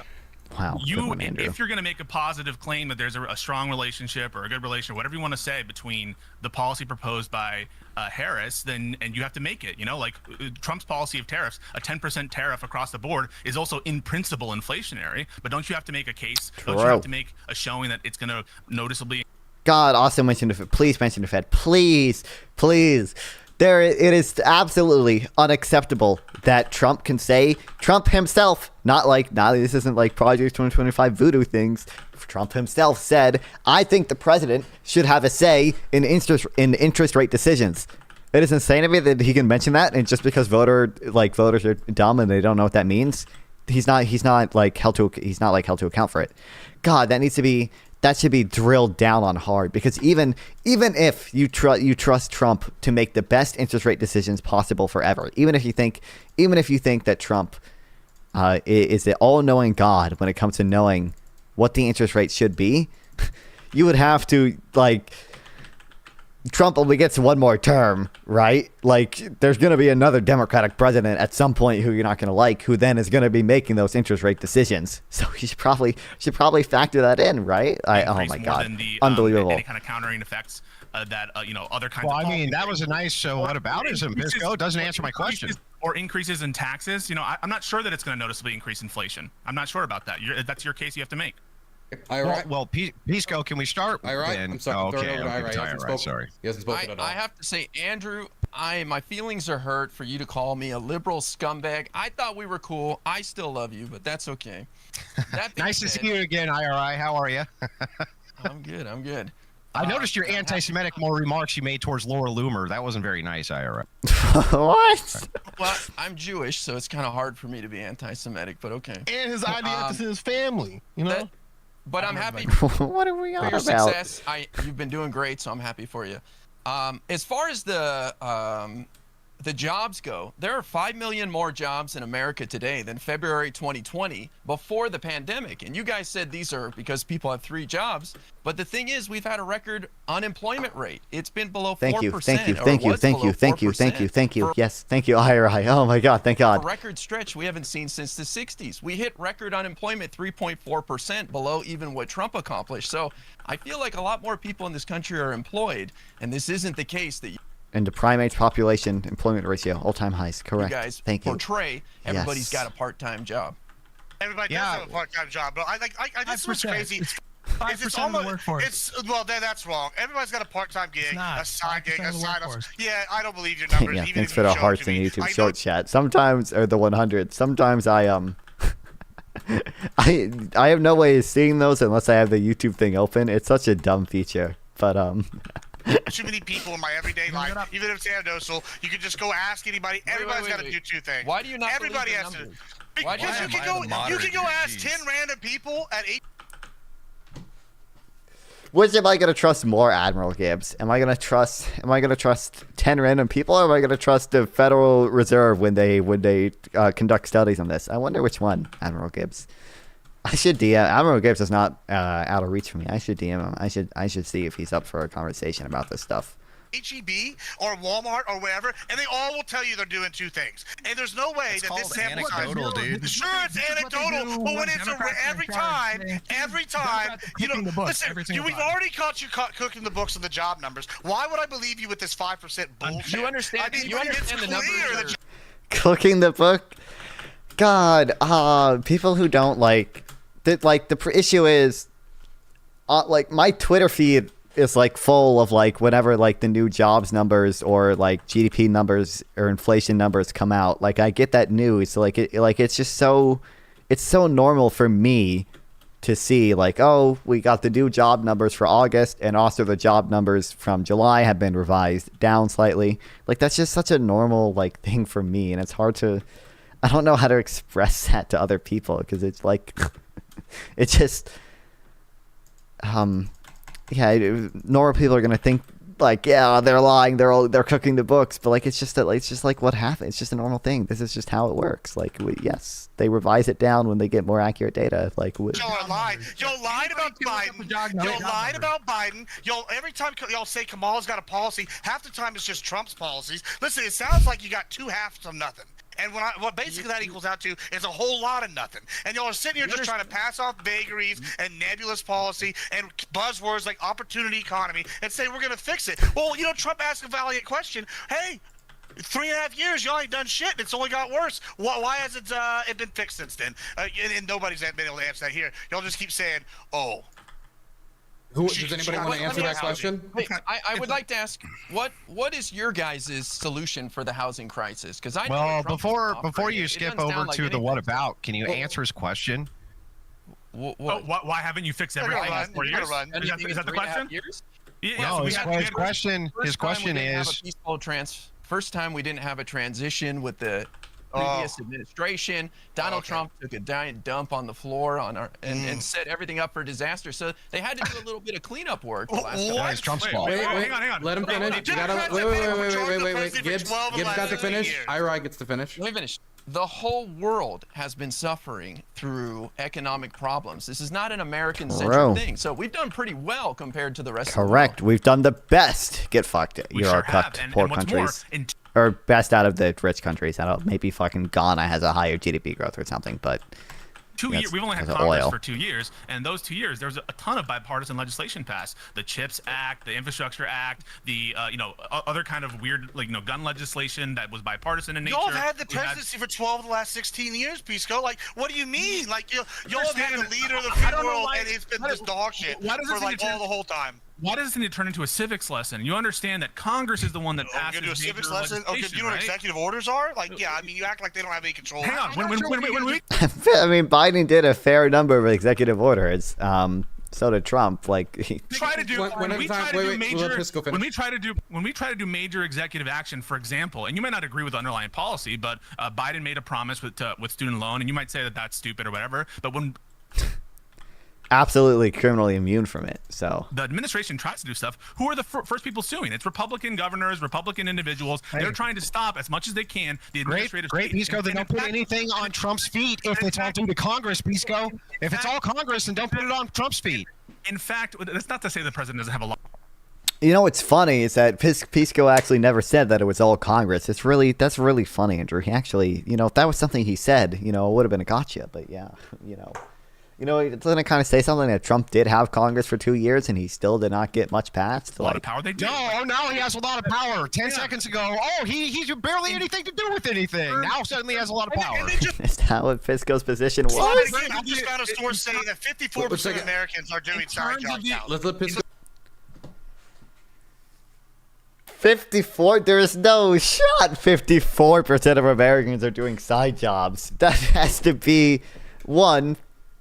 You would want to measure that as a percentage of the labor force, not just Americans, because there's a lot of Americans who aren't in the labor force. Students, children, retired people, disabled people. That's why the unemployment numbers only factor in people who are in the labor force. But there's no shot even 54% of the labor force is taking second jobs. That's gotta be some absolute bullshit survey. What's up, Angel? Welcome back. There's no shot. I'm gonna DM Admiral Gibbs after this. I'm not to epically debate him or anything. I'm just curious. We can have a fun conversation. They're just lying. In terms of the economy, the presidency can obviously, I guess, in terms of chain of command, you have the Federal Reserve there, which has a lot of influence on prices, that kind of thing. But in terms of direct appropriations, Another 3 more assassination attempts coming, I bet. 3 more in the next there's less than 60 days before the election, right? I don't know if we're gonna get that many, but we'll then see. kind of major legislation, tax changes, that's all coming through Congress. The Also, president welcome back, has you some and me. role in what they can do with the administrative state, but that's all my things that you cameras. guys don't agree Zan, with. are you tired from backpedaling, Pisco? And there's no backpedaling whatsoever. Total backpedal. So in 10 the- seconds in the ago. 2 10 years- seconds ago. The president has almost no That's not power. like you got skates on ice, Papa. That's what you're doing. You guys are asking. You was guys are high asking, for from example, why filming haven't they done shorts. the housing thing in the 4 years? They haven't had Congress. Okay, I know there's a lot Rob, I know you've been waiting. Rob, So I don't understand. Again, I will do this at some point. I'm gonna go back and try to find if when Obama was running for a second term or when Clinton was running for a second term, if anyone brought up this why haven't you done it yet thing. I can't campaign on a continuation of my policy and also not being the other guy. I have to campaign on some new novel policy. I can't campaign on I can't just campaign on a continuation of the policy I've already done. Really? Rob, guys, please, one second. I know, Rob, you want to talk, but Turk has been waiting, and Joe has been waiting very patiently. I have you after them. I just wanted to make sure I checked with them. Turk, were you still waiting, or has the moment passed? I can still bring it back to the topic that you brought up, Dylan, if you'd like me to do that. Could I do Joe first, because it might be relevant? But she is. But I mean, actually, some of her messaging, I will say, it's a candidate change or whatever. But most of her policy is just a continuation of Biden's policy, and people get mad at her for that. People is her policy is just Biden's policy.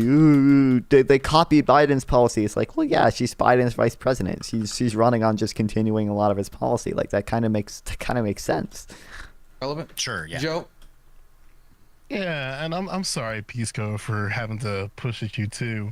A little frustration that I do have with the Biden-Harris administration, and then by I don't think Hutch extension, just said like now the Harris a single word. administration. And Rob brought this out a little bit in his argumentation, is that there are still issues within underserved communities that haven't been actualized and promised. And something that I wish was clearly articulated in the Harris administration would be something like, to get very sort of specific, we saw in New Jersey about a drop in monthly revenue from hospitals across the board, anywhere from 30 to 40%. And that's a little bit higher in more underserved areas like Camden and Newark. Like it's an active decision not to talk about it. I mean, I understand the not wanting to be associated with Biden stuff. I think it's dumb because I think most of Biden's policy was good, but I don't know. I like when did she say the Bidenomics is working thing? Did she say that before her candidacy? I feel like she said that after her candidacy as well, but I don't remember. Something that my the person that I voted for the Senate, Larry Ham, was advocating for was an expansion of the infrastructure bill to cover things like emergency centers and hospitals, which is something that currently doesn't exist in the infrastructure bill as currently. So that's a frustration that I have with the Harris administration. And if we want to get really specific in the ideas of Biden administration, you mean? In the what did I say? What's Harris administration? In the Biden experience. Oh, that's it. Yeah, it's really difficult to differentiate the two nowadays, isn't it? I mean, that's not considered he's on the beach every day, you know. That's not here or there in the misspeak. But my concern there. Why bonk him? Who bonk what? What do you mean bonk him? Is that there are things that could help, and I think it is legitimate to question the 3 million houses plan. If I may jump in, because I do have something to add on this specific point. So to the points that were addressed here. Can I finish my house thing and then I'll end the plan and go off to you, Rob? Is that all right? Or yeah. So like the thing is, like we saw, for example, like in the housing crisis, right? For black households, about 8% of black households were lost during that from 2008. Something that I think could have been really cool to hear and see is an acknowledgement from whether it be the Biden administration or the Harris campaign articulating that, because something that would be cool to have coupled along with that is in those sort of first buyer initiatives and stuff like that to include individuals who lost their home during those foreclosures for people with subprime mortgages. That I think would be a very easy rhetorical thing that could move a lot of people in the center. A lot of people in the center probably were affected by that statistically, which obviously would have an impact for black voters in particular, but also to all voters who were affected by that. You know what I'm saying? I'm gonna let Rob. I have a response. Wow, there's nothing up here. Not worth it at all. Fire. I just want to let Rob talk. Oh, shoot. I screwed stuff up. Okay, to respond to this, first I want to go where I'll get to right to what Joe said there, sort of in the spirit of it. But notice how in all of this talk about jobs, I could talk about the specific job numbers. Yes, unemployment numbers look like they're doing okay. That's because it doesn't count people that are no longer trying to get work.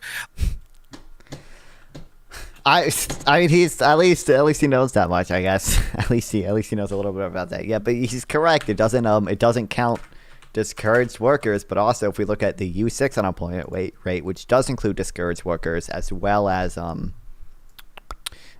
people who are working part-time but want a full-time job, it is also relatively low. So this is U3 down here, and this is U6 up on top. It was 7% prior to the COVID recession, and it is 7.9% now. But also, just like ceteris paribus, the unemployment rate is still like a metric that we should want to be low. So labor force participation is still lower than it was in pre-pandemic levels. What happened? That's true, but that's not necessarily a bad thing. Like boomers were able to retire early. That's not necessarily a bad thing. And was a lot of people got so frustrated after the lockdowns and things like that they never tried to go back to work, in addition to increased welfare benefits and PPP loans and other stimulus checks that we're sending them. Many people never went back to work. What do I mean? What do you mean? It's a fucking bad thing that boomers were able to retire? I don't think that's necessarily a bad thing. No, if they want to retire, then good for them. They're able to retire. Labor supply and output goes down. Oh, well, that's true. But we actually had the immigration surge made up for that. But I don't know. It's good for them. It's not like they should work till they die. True. It's not. Well, I should have said what I should have said is it's not all bad. Which I mean, yeah, it's not like necessarily all super bad. But yeah, I mean, real GDP is still growing pretty quickly, so clearly their labor supply was not necessary. No offense, boomers, but clearly the boomers that retired were not doing too much when our real GDP is still growing. So quicker than any other G7 nation.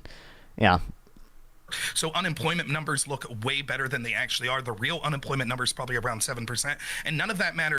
The real it's such a dumb.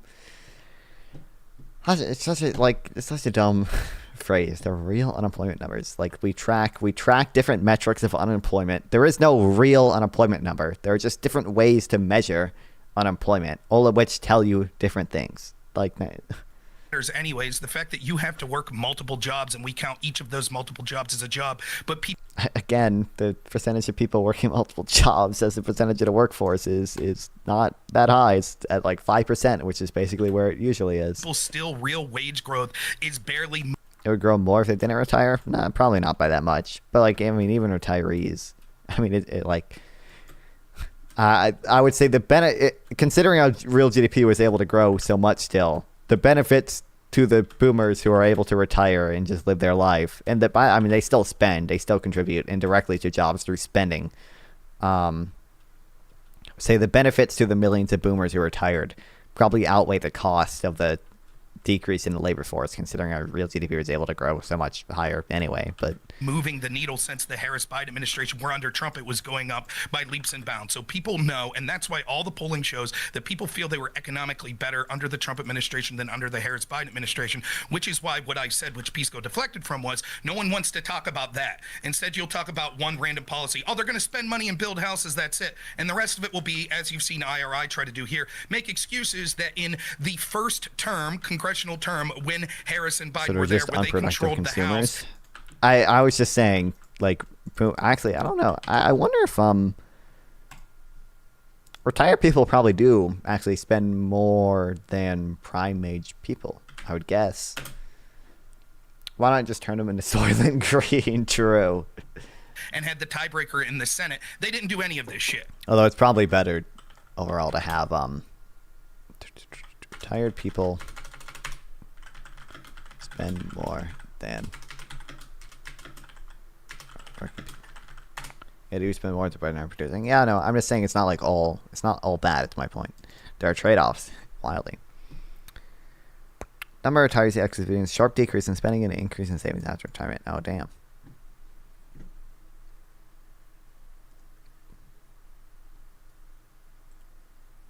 And what's IRI's response to that? Well, that's because Trump didn't have a peaceful transition of power. Exactly. What they're trying to do is cover for Harris, which is why she's not out there talking to the American people, talking to adversarial press. She's hiding, just like Biden hid, because they can't defend their record. And to the extent that they're trying to come up with policies, most of it's just cribbing things Republicans and Trump have said, to the point where even Joe Lewis only 25% of them decrease spending.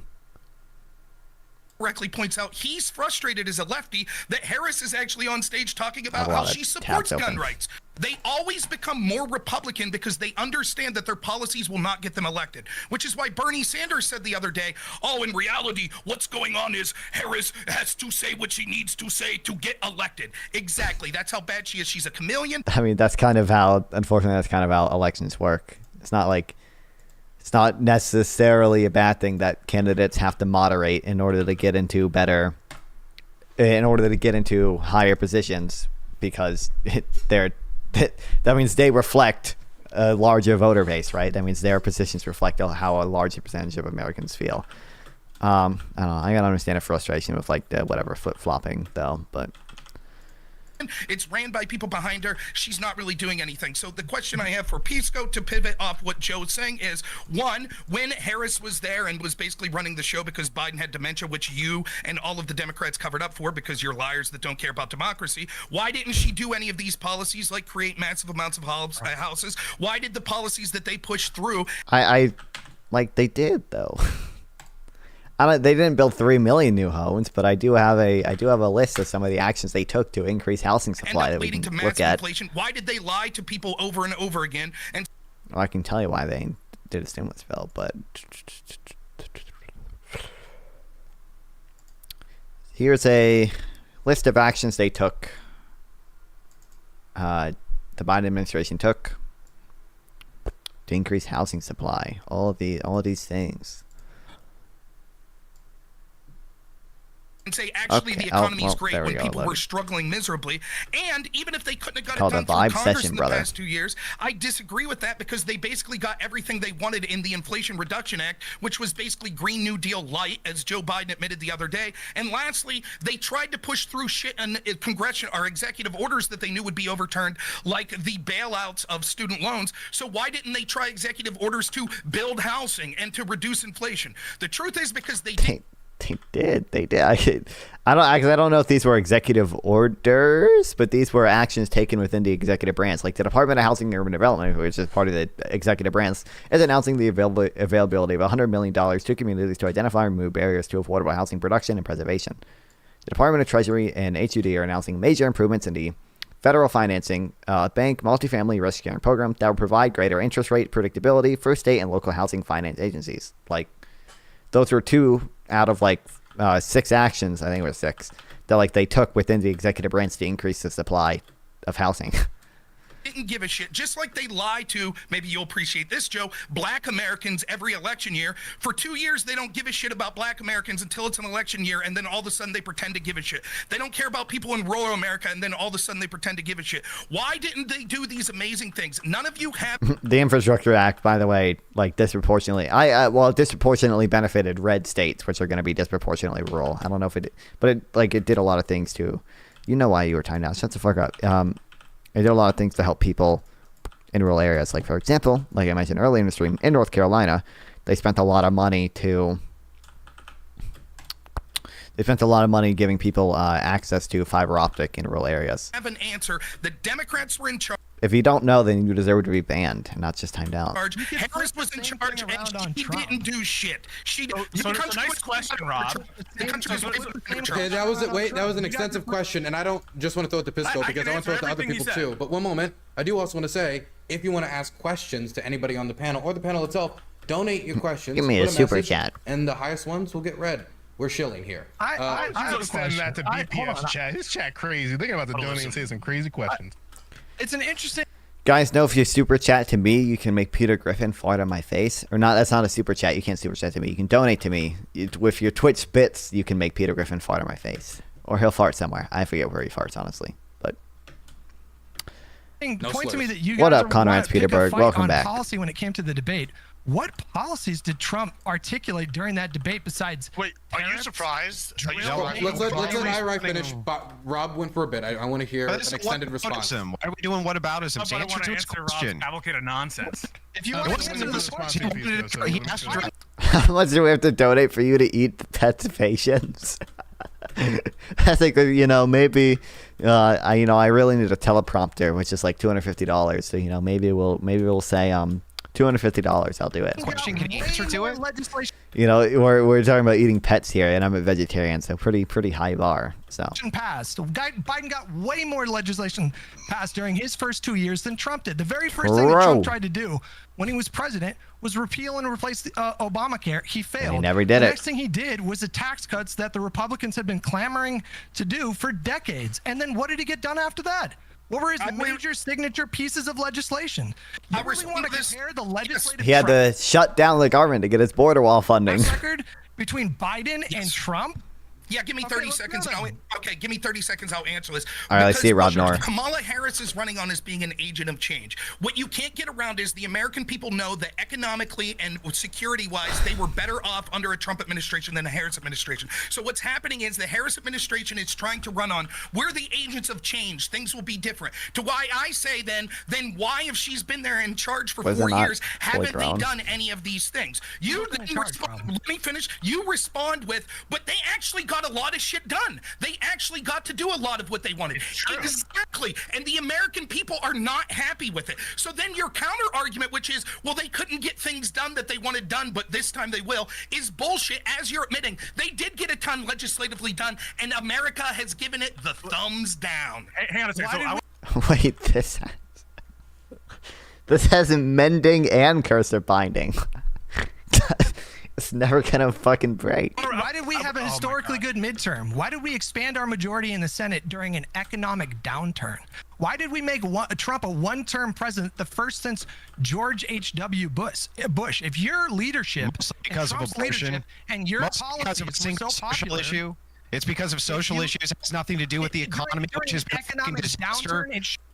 Why is Andrew's mic so Could have broken? been a bloodbath. No, What you guys are saying is that your policies are not popular. No, people knew that Trump's economy got shut down. I They can find a knew it, cow. Andrew, that your it mic. got shut down when they were thriving. Because of a pandemic. Andrew, quick thing. Your mic keeps Which was like, peaking overblown. when you talk. It like peaks and it's kind of hard to hear you. I'm just letting you know. Pisco, you wanted to go? Yeah, I want to answer to Rob's cavalcade of nonsense earlier, and so he Oh. started off by Hey, me too, please. saying he started off by saying, and can we have quiet in the peanut gallery, Andrea? Like, I don't know why you feel the need every 2 seconds. I think What's up, Ricky? Welcome back. Someone please tell him what a vice president doesn't do. I don't know. It's such a dumb point. I like the steel man of this point is that most of her policy is similar to Biden's, but she seems to be running as an agent of change and not just as a continuation of Biden's policies. But they're doing a really they won't even. I think only Rob Noor made basically the steel man of that argument. like you're scared of when I talk because you only interrupt me. I mean, is it going to be a I problem? didn't say you were talking, dummy.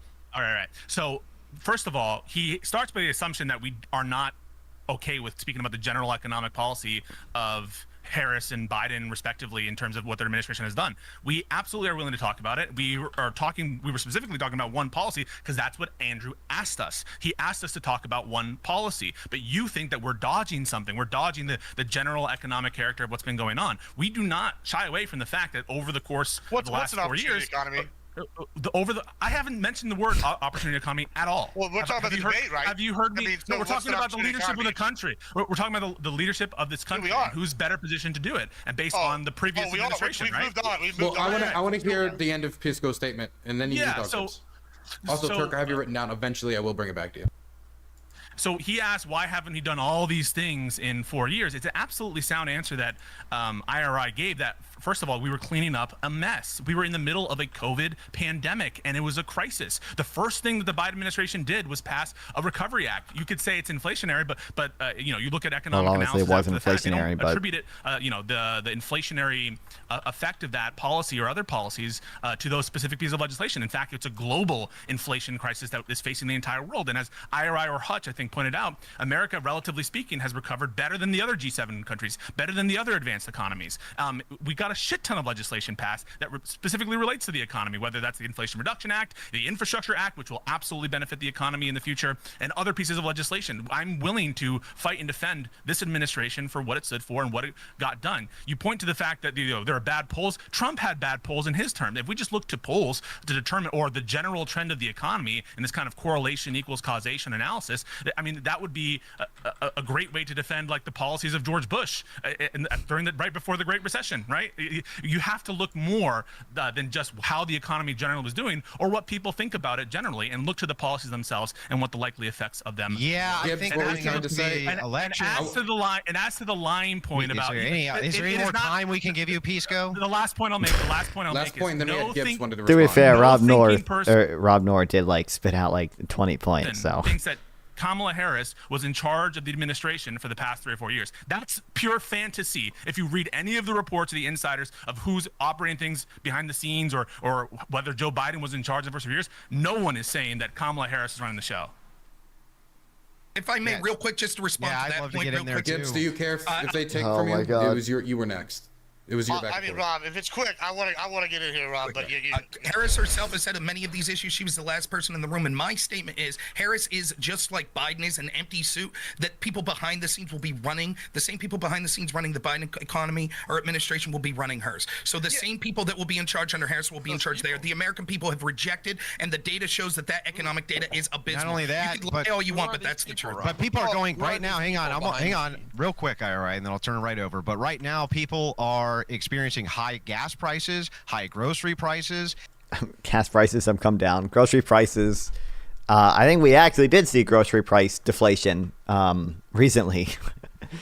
grocery prices are not only like not climbing anymore, but I'm pretty sure they have actually come down. Their day-to-day living, right, expenses have shot through the roof, and you're moving into this election promising them, well, in the future it'll be better, when under Trump it already was better. So it's easy for people when they're moving into the voting booth in order to, for Republicans. I think we actually did see deflation the past couple months.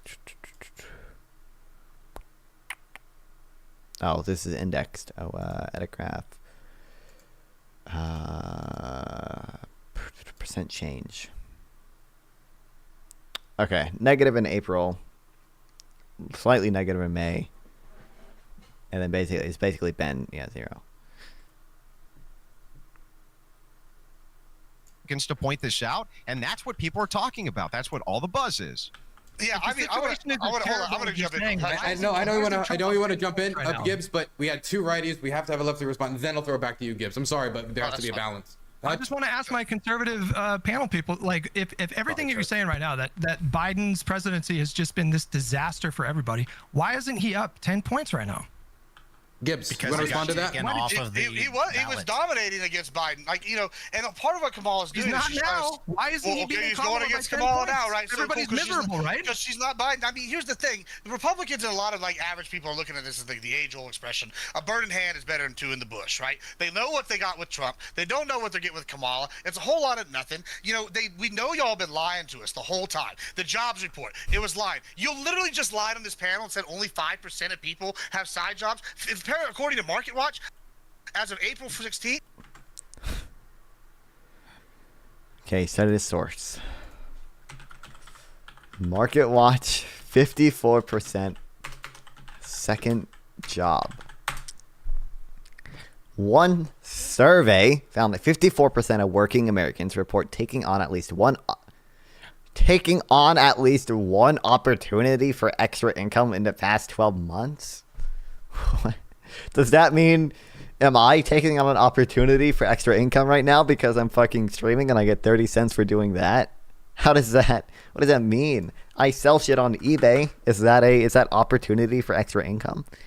Is this even a significant increase from years past?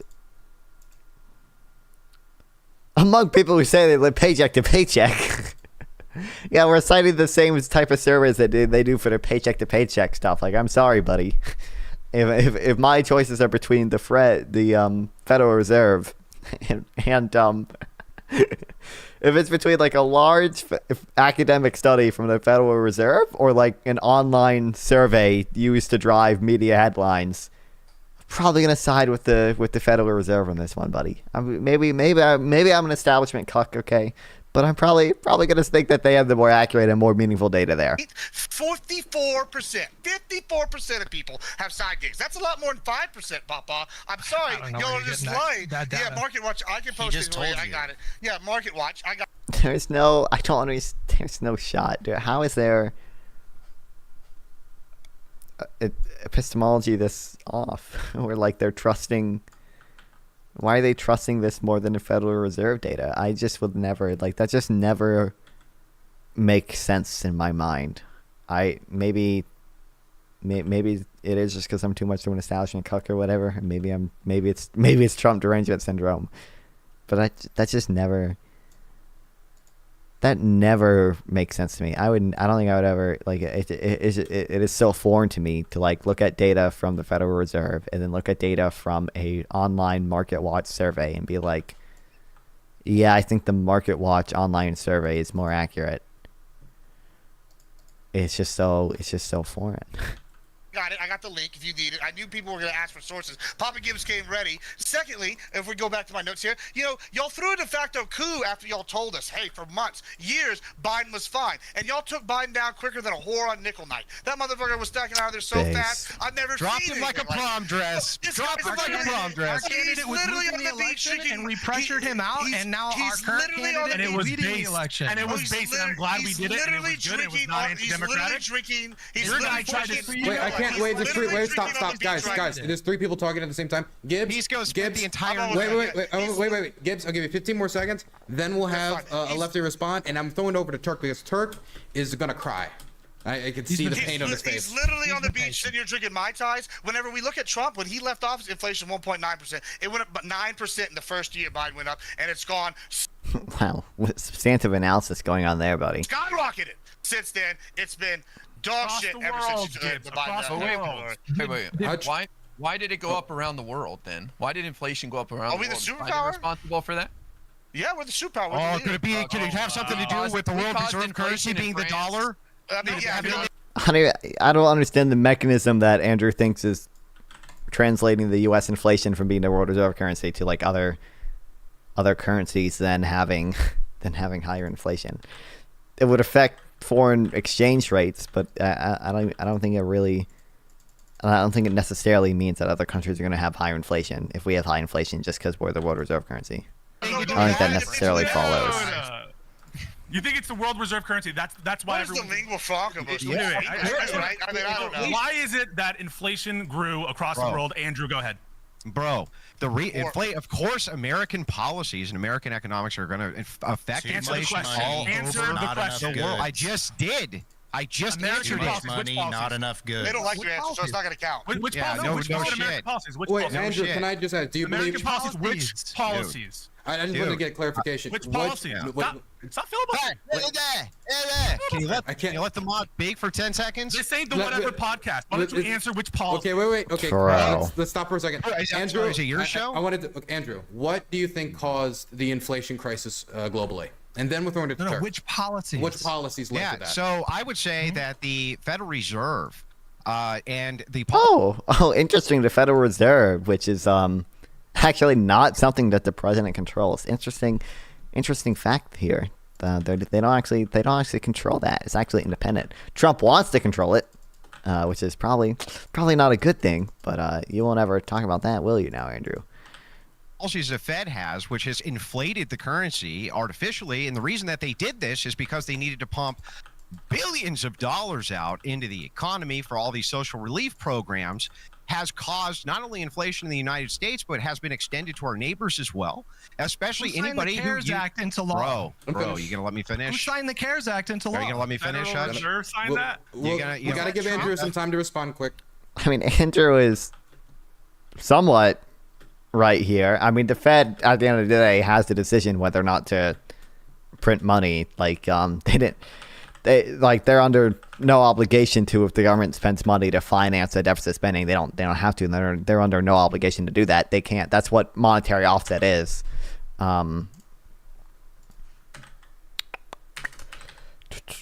Monetary offset. That's what monetary offset is. But he's somewhat right, but in a dumb kind of way. Yeah, let me finish, Hutch. Yeah, so I would say that was one of the primary reasons. And if you say, well, wait, bro, stop talking so I can finish my point. Remember how you were just bitching 5 seconds ago that I kept cutting you off even when I wasn't cutting you off? Yeah, you're all cutting each other off. Yeah, all the Federal time. Reserve. You didn't really say what the Federal Reserve did. And then Wait. This is taking too much time than it needs to. Andrew, finish the question Literally quickly. did. Why do you think you saw everybody nodding their head? They totally agree with me. So on top of this, Pisco, just so you know. Yes, they pumped it in. Now, is Donald Trump responsible for some of this policy? Yes. What do you mean? What do you mean the Federal Reserve? Wait, can we let him finish? Okay, let him finish. Bro. Again, calm down, Pisco. Yes, Fed policy led to massive inflation. Yes, Pisco, because the United States government was pumping billions of dollars artificially in order to take care of this Relief Act. Well, the Fed is arguably not directly part of the government. It's like a quasi-government you thing. Can say, and again, it's under no obligation to actually finance the guy. The Fed can't even buy bonds directly. They can indirectly finance to buying a government bonds by giving private banks money, and they can then use that money to buy new government bonds, but they can't even directly buy bonds from the Treasury itself. Oh, that's Trump's fault. That was passed under a bipartisan agenda. All sorts of people wanted this. All sorts of special interests. That wasn't full grown. Groups wanted this. Now, absent C-19 and the lockdowns, Trump's economy was fucking roaring. And you have only just now successfully pivoted away again from the point that you have not addressed what Kamala Harris's policies are going to be to lower gas prices, lower food prices, lower the inflation rates, or any of these. You just say, well, they're already low. We did it. We're done. We fixed it. It's like already inflation is already at like 2%. Like what? He's going to build 3 million new homes. Yay! Mission accomplished. Can you answer Yeah, me so the questions when you which say have the been Federal asked Reserve, to you? when you say the Federal Reserve pumped it up, are you saying lowered interest rates? No. He means they did quantitative, like they. Yeah. Oh no, Pisco. What do you mean by pump? If you What did the increase, Federal Reserve do? I'm going to When you say- explain. Yeah, No, go for it. Then let me explain. If you increase Means the bought money supply, assets. you inflate the money supply, right? How did they? Do you How agree? did they increase the money supply? Bro, How did the are Federal you, Reserve do that? answer my question first. I mean, obviously, the Federal Reserve increased the money supply during COVID because we needed to. But I agree that they did cut interest rates during COVID. They also changed the reserve ratio. They changed the reserve ratio down. They what's the other? Oh, the interest on reserves. They change. Yeah, and the discount rate. Those are the three. That right. So if the United inflationary States to increase the money government, so supply. if the United States government calls for billions of dollars from the Fed and for the Fed to print billions, it's going to increase the money supply, thus increase inflation. This is I don't understand the United States government calls for the Fed. For the Fed to From the print increase the money So supply. if the United States government calls for billions of dollars from the Fed and for the Fed to print billions. That's not how that the Fed is independent. Again, they don't have to do anything if they don't wanna. They do what they think is best for the economy. Like It's going to increase the money supply, thus increase inflation. This is basic Pisco. Well, does the Federal Reserve make appropriations? Who makes appropriations? That would be Congress. Okay, so the Federal Reserve didn't do shit that you're pointing to. What you're pointing to are acts of Congress, isn't it? Not Federal Reserve policy? No, that's not all that happens, as you know, Pisco. No. So Wait, the M2 wait, money, Henderson. Bro. do you want me to answer real quick? The M2 money supply. The M2 Somebody money needs to be supply. able to. Okay, the M2 money supply that went up 50% is from the Federal Reserve. That means the Federal Reserve increased the amount of dollars in circulation. so why are we? I don't know. He's correct here. Why are we blaming Biden and Harris so much for the inflation? Then, if it was all Federal Reserve stuff. By the way, the money supply thing is true in the long run. In the short run, obviously, government spending does have an effect on inflation via aggregate demand. But in the short run, the money supply doesn't necessarily. Well, it depends on the velocity, but the increase in the money supply doesn't even necessarily cause short run inflation. It causes long run inflation, depending on velocity again. But By about 50% since like 2020. Is what you're really trying to tell me is not $1 of that creation was except what Congress told them they had to do in specific bills? Is that your argument? What I am saying is the Federal Reserve. what Congress told the Fed that the Congress. Well, Congress does tell the Fed what to do to some extent, but they don't. They didn't do that in this case. I mean, the Congress created the Fed, right? They can change the rules the Fed operates in, but I don't think they. To my knowledge, I don't think they said, "Hey, Fed, you got to print money to finance these bills." I think the Fed chose to do that on its own because they believed it was what it was best for the U.S. economy. That's how. To increase the money supply, typically will lower interest rates. That's how. Like, that's not even okay. The Fed has a couple of tools. Let's see if I remember this. Okay, if I remember correctly, the Fed they have the discount rate. That is the rate at which banks can get loans from the Fed itself. So that's the rate at which, like if a bank needs a loan, they can go to the Fed and get a loan from the Federal Reserve at the discount rate. They have the federal funds rate, which is that's the interest rate banks lend to each other for like overnight lending. And then they have the interest on reserves, which I think is legally has to be the same as the federal funds rate. Which is the interest on reserves is how much banks get paid for keeping reserves at the Fed. So instead of lending out all of their reserves, they can keep some of them at the Fed, and they earn interest on those reserves. And because bank loans create money, you reduce the money supply by raising interest on reserves. Yeah, and then they also have the reserve ratio. The reserve ratio is the percentage of it's a fractional reserve system, right? That banks use. The reserve ratio is just the ratio of deposits that banks have to keep in reserve when they give out loans. So like, I think it was usually 10% up till COVID. During COVID, the reserve requirement ratio is 0 right now. It's been 0 since COVID. Now, banks, in actuality, can't lend out infinite money. They're still constrained by other aspects of it, but it is 0.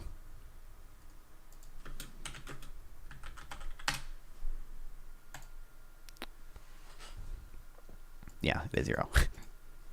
These are some of the tools. These 3 are the different interest rates that the Fed has to affect the money supply.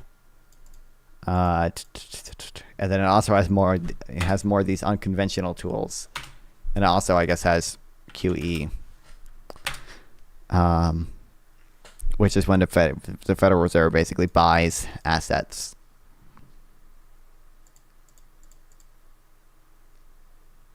Or something else, I feel like.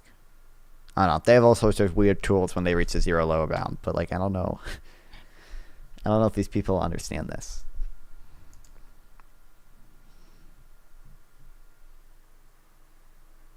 I feel like I'm missing Fed. How Fed policy works. When you're talking about taking out loans, the government sells things called bonds. These are lowering interest rates increases the money supply, Pisco, and if it increases the money supply, it creates.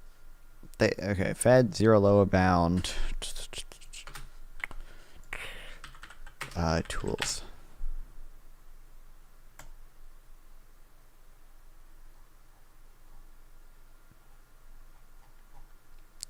Can I just give me a list?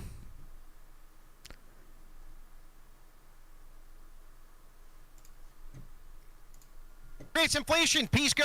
But you didn't point to. You fucking idiot! I just explained this to you 5 times. You fucking moron! Andrew, you sound really upset right now. God, what a dummy! You did not. I literally just explained this to you. You did not point to Federal Reserve policy just then. What you did. I literally just you're did. Banging on the table. You're banging on the table because I properly told you. Pisco. Oh wow! Does that increase? I can't. He doesn't understand how the Fed does it increase the money supply? Does it increase? Does it increase the money supply when they lower the interest rate? Does he think there was never a point where we should increase the money supply? I don't know, if I was in this conversation, I would just be like, do we think that, well, I would try to get him to at least admit that there are trade-offs. So like, don't we think that increasing the money supply will probably decreasing the interest rate will probably increase aggregate demand, and that'll probably decrease unemployment. I'd probably try to see if we can get him to admit that there's trade-offs there, and then also, sorry, I was reading that. And then also, there are probably positive trade-offs to increasing the money supply at some points, at least. I don't know if he accepts this. Like, there's clearly a demand shortfall in COVID. It was like, this is like a time where we probably should be increasing the money supply, but. Federal Reserve is a central bank. You're not going to answer the question, right? The Federal Reserve is a central bank. It is not the one who is. Really, I didn't know that. Yeah, it sounds like you're having a central bank. It sounds like you're having some difficulty. So I'm going to explain it to you. Okay. So explain it. The Federal Reserve. The Federal Reserve doesn't make appropriations or take out loans. Nobody said they did. Please go. Okay, the people who take out loans and are the federal government. All right. So when the Congress writes a law, an appropriation by law, they will need to fund it, and they fund it through the Treasury. And if the Treasury wants to loan money, wants to borrow money, they will issue bonds. The Federal Reserve affects the money supply in different ways. So I'm asking you, agreed. They can't even buy bonds from the Treasury. They can only indirectly do it. Reserve policy was causing the inflationary problem. So I'm going to tell you again, for the 14th time, if the Fed lowers the interest rates, it's going to increase the money supply. Okay. And if it is, Pisco, my turn, Pisco, my turn, Pisco, stop talking, Pisco. Okay, it's my turn. Okay, wait, stop. Okay, wait, we're pausing this. Wait, I'm gonna meet you both. I'm gonna meet you both. Okay. Andrew, you got 20 seconds. Pisco, you got 20 seconds. Then everybody else gets to talk because I think everybody's sick of hearing both of you. I want my last question. I want my last question. Yeah, that's nice, Pisco. Okay, wait. Stop, both. Okay. You're still spurging, Pisco. Okay, I'm muting you both. This is the order. This is how it's gonna go. Pisco, you got 10 seconds to ask a question and 10 seconds to say whatever else you want to say. Andrew, then you get 10 seconds after and 10 seconds after that. If anything else is said that's like, oh my God, I want to respond to that, it'll have to be somebody else. It'll just have to be somebody else. Damn. Because Turk wants to talk. Okay. Andrew just said that the Fed policy. Why did you just let him filibuster? What? Why you just? I was in the middle of Oh, what a shit show. I'm sorry, it's chaos. You're gonna have to work with it. Work with it, Andrew. Work with it. He's gonna ask a question, and then you're gonna respond. It just said you're gonna be able to respond, Andrew. Let me respond. You're gonna respond after. You're not debating the moderator. Either deal with the root. You gotta deal with the order because this is chaos. Okay, you're both dominating. There's 6 other guests. I gotta think about the audience. I gotta think about the other people. He's gonna get 20 seconds, then you'll be able to respond. You'll be able to talk, Andrew, and you'll be talking more than everybody else still. Pisco, go. Andrew just pointed to the Federal Reserve policy of lowering interest rates as the cause for global inflation. And he knows now, and that's why he's trying to stop me from talking, that who was pushing for the Federal Reserve to lower interest rates in the lead up to the election was none other than Donald J. Trump. That's my statement. He can talk. Andrew? Yeah, so again, you can, if you increase the amount of money supply, when you lower the corporate tax, that's good. You want them to borrow tons and tons of money. You want tons of printing when the influx is going to corporations which are going to expand. That's an ROI. That's a return on investment. You want that. Under Biden. I'm pretty sure we can look at any study here. I'm pretty sure the return on investment from lowering the corporate tax is going to be less than the return on investment for things like the child tax credit, which reduce child poverty by 40%. I would bet my life that the return on investment from the child tax credit is bigger than the corporate tax cuts, which I have a funnel graph here. These are the effects on growth from corporate tax cuts in a bunch of different countries. You can see they all hover around 0. This is a totally different situation. I love my Wi-Fi. Let's go. Fire, dude. Awesome. Why? Doesn't make sense. Doesn't make sense.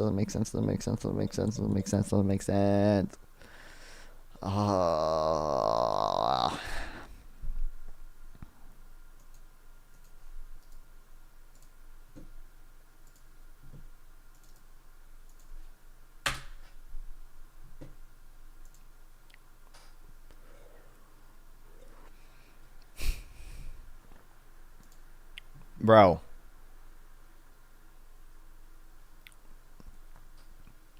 I'm gonna run a speed test, and the speed test is gonna be fine.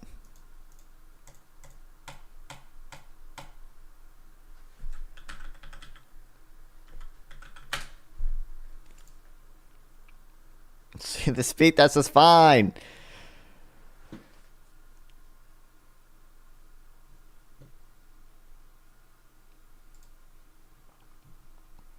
At least the download speed, the upload speed is gonna be worse, but it's still okay. This my CPU is fine. What's up, Sam? Just Sam76. Welcome.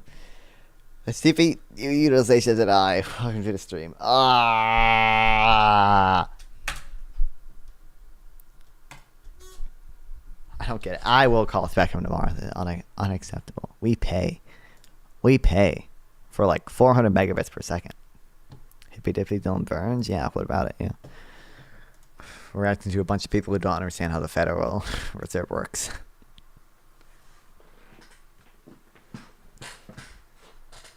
I want a DM sample. I need some pro. What are pro central banking things to read? That's what I need.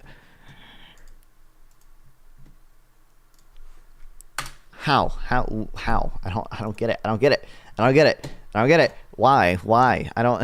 Wi-Fi was fine a week ago, and now it's just always laggy for no reason. Orange Man gonna win if they keep trying to kill him all. Yeah, unfortunately. I mean, the bump from the last assassination attempt wasn't that big. Oh, we finally loaded. Wasn't that big, and they didn't. He didn't get a photo off this time, so hopefully it won't be. It won't really affect it. He has been strangling corporations of much needed money. So has the entire administration. So all He knows that like a lot of this fiscal support also went to corporations like PPP loans, right? you're doing, Pisco, you're just shifting the goalpost again. I knew exactly what you were going to say. I was happy to respond to it before you ever even said it. Turk.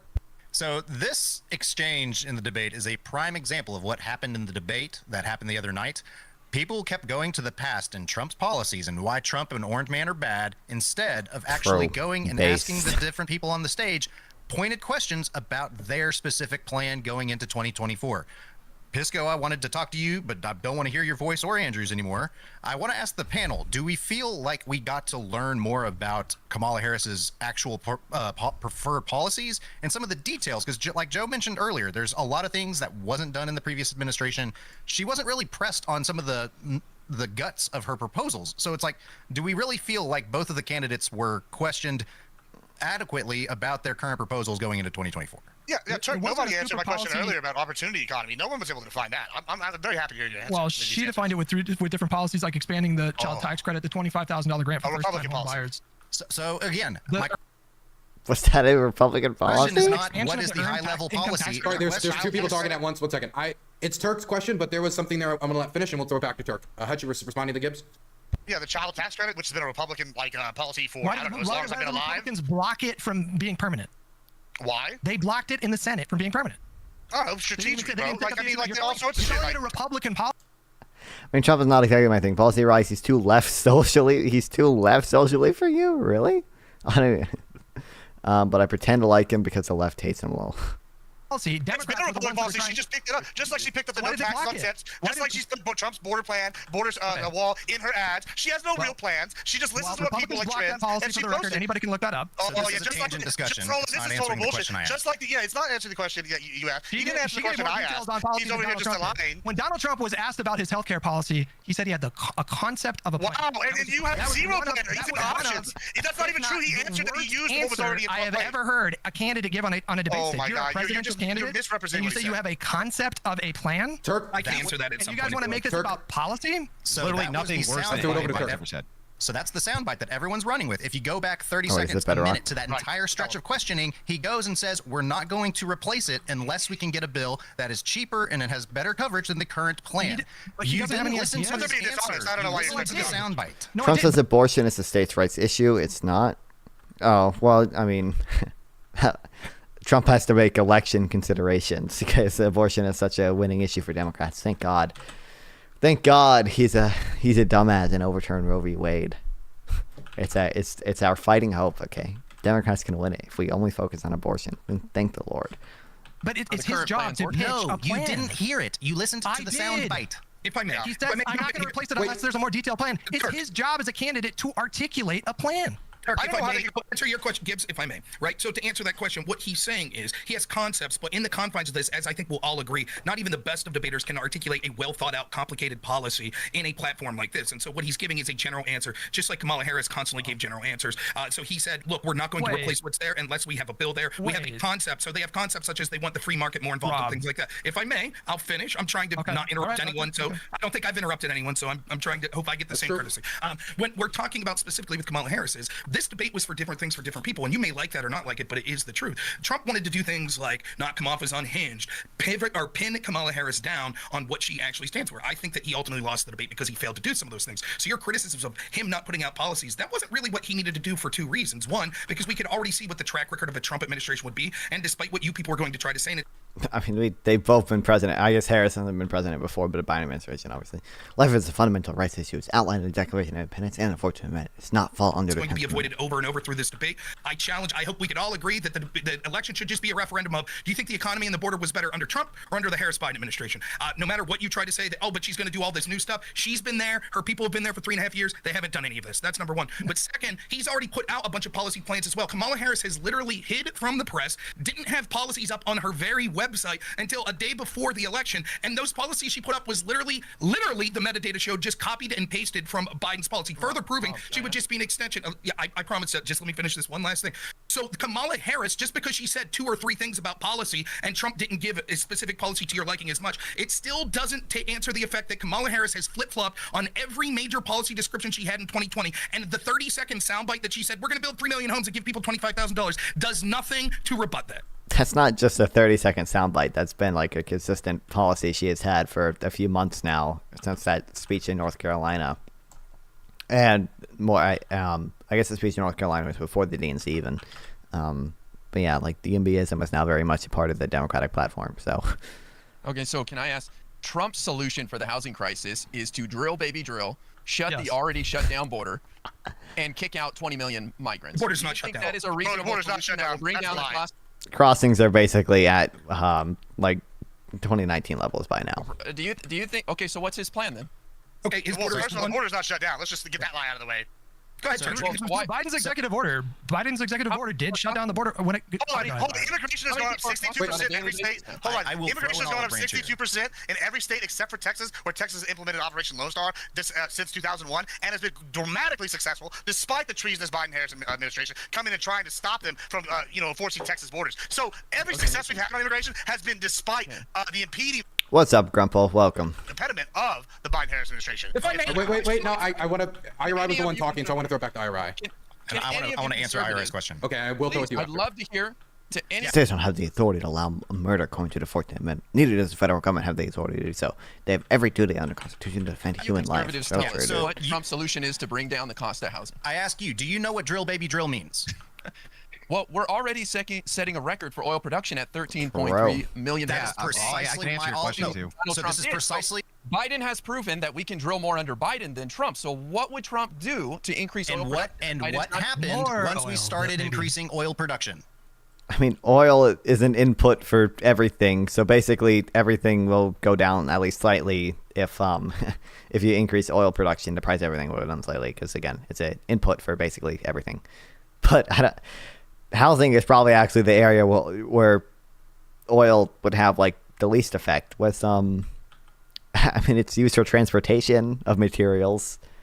I'm sure homes require plastic. It's in wires and in outlet covers. I'm reaching here. What happened when we started increasing oil production under Joe Biden? I don't know. The inflation rate started to go down. The cost of transit of material, the cost of production of material reduced. There are several different economic factors that can be eliminated and are addressed by drill, baby, drill. And when Trump says, I'm going to do that even more, it's going to be even more. How can we do more? We're setting a record under Biden that Trump was unable to do. Trump gave them the green light, and Biden broke the record. We're over 13 million barrels per day. And he's going to do land that we're going to do more. We're just going to be enough. There are plenty of oil reserves. There are plenty of oil reserves. We can go to more federal lands. We can unlock more and more offshore drilling. There is plenty of oil to be extracted from our nation. He emptied our reserves to flood the market to drive the price down. You realize we just wait. I want to. Sorry. I didn't hear Hutch just say. I heard like the first 3 words from Hutch, and then I heard nothing else. So Hutch, could you finish? Well, he mentioned the oil reserves. You guys don't give Biden credit because he emptied our reserves, flooded the market, and drove the cost of oil down. Why did he do that when we after he stopped doing it? One more thing real quick. You say that when he started producing more oil, the cost of inflation went down. He started ramping up oil production right away. Do you guys understand that when... That was not right away. You can look at the graph. Yes, I can link it in the chat right here. There's a domestic crude oil production a couple of years for Joe Biden to finally start actually increasing oil capacity across the nation. No, it's not true. All right, then send the link. Let's talk about... Increasing... Well, he said increasing oil capacity. Releasing the reserves is... not going to be increasing oil capacity, really. It's just going to be it's going to be increasing the supply of oil, but not our actual capacity to produce it. But Biden did also approve a lot of drilling. Obviously, he approved more drilling than Trump did. So he did also increase oil capacity. I'm not listening to this. I can barely stand debate panels when I'm on them, including HD. Muting the tab. I'll be watching. I'll be around, but watching chat, man. Bay, Scrumple. Have you been on Hippy Dippy before as a debater, Grumple? Got the link. What's stopping inflation was lowering inflation, and what's brought us down to 2.5 inflation. Biden didn't drill shit, LMAO. I mean, we're producing more oil now than the history of ever. Like, we're producing more oil now than any country has in the history of the world. And what the fuck? September 16, 2024, Fortnite item shop. Ooh, Dark Bomber. Hey. This is a fire video, dude. Yeah, and he also approved more oil drilling than Trump did. So, I mean, no, we aren't, you idiot. I mean, you're just wrong on that. I mean, we can look it up. You're very confidently wrong on that.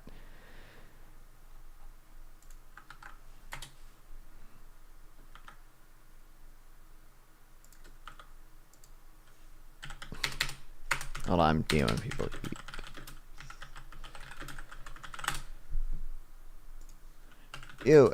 U.S. producing more oil than any other country ever. Oh. Okay, thanks, fucking. United States produces more crude oil than any country ever. Don't know what to tell you.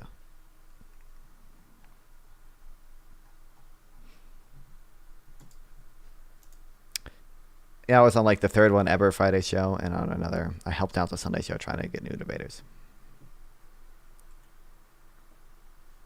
I'm in the Federal Reserve. I joined the Hippy Dippy recruitment thing, and Danabo, who's in charge of some of the recruitment now, was like, "Oh, hey, non-fun, I've been lurking in your chat." So,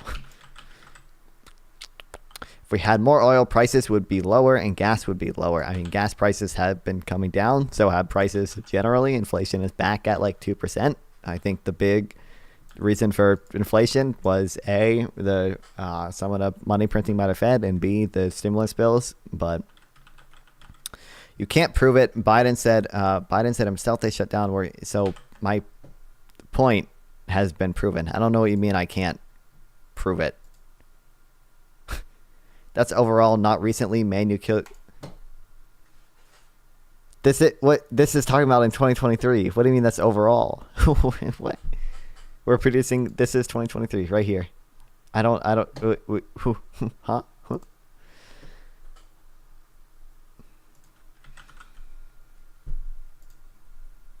Like right now, like as I speak, we're producing more oil.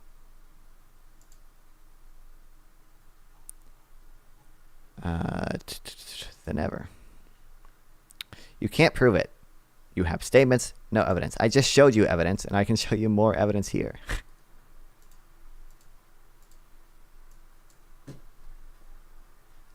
Actually, I don't know if there's one on the graph. Lefty joke, lol. Okay.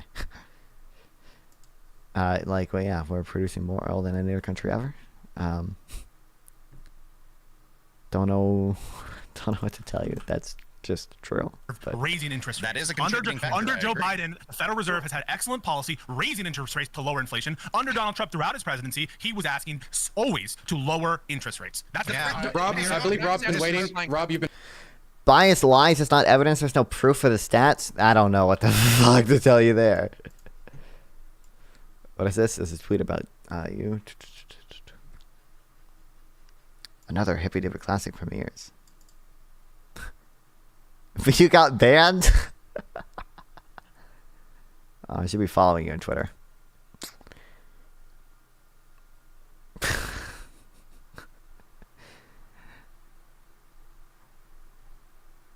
Been waiting, right? If I remember correctly. So what do you want to go I've been waiting. It's not just inflation. Isn't just about interest rates. Lowering interest rates itself, it doesn't create additional dollars. The problem is the policies that were. Yes, okay. I think it technically does, but indirectly. So because the federal funds rate has to by law be equal to the interest on reserves, decreasing the interest on reserves, I think technically. Okay, well, technically, I guess by itself it wouldn't actually increase the money, but what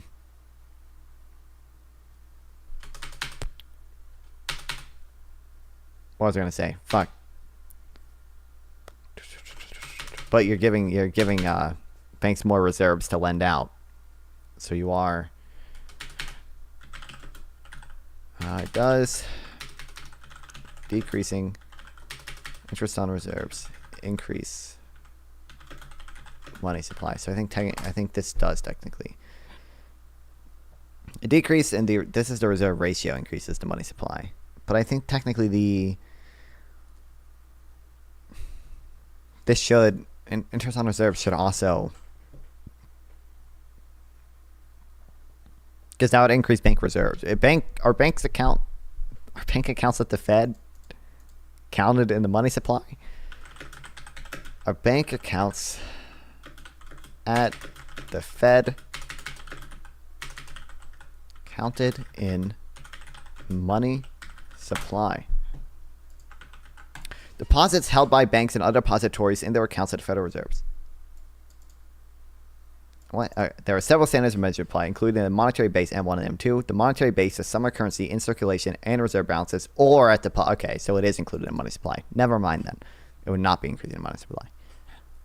Rob Nor W. God damn.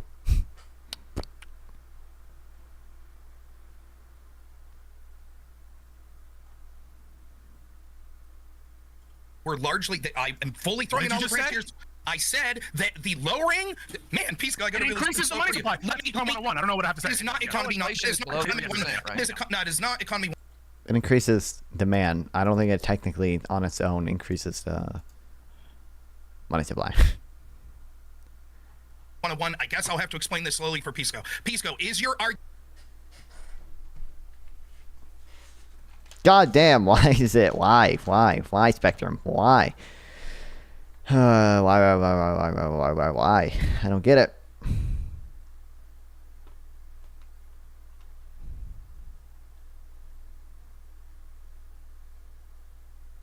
Although technically, does decreasing the discount rate, I guess that doesn't directly increase the money supply, but.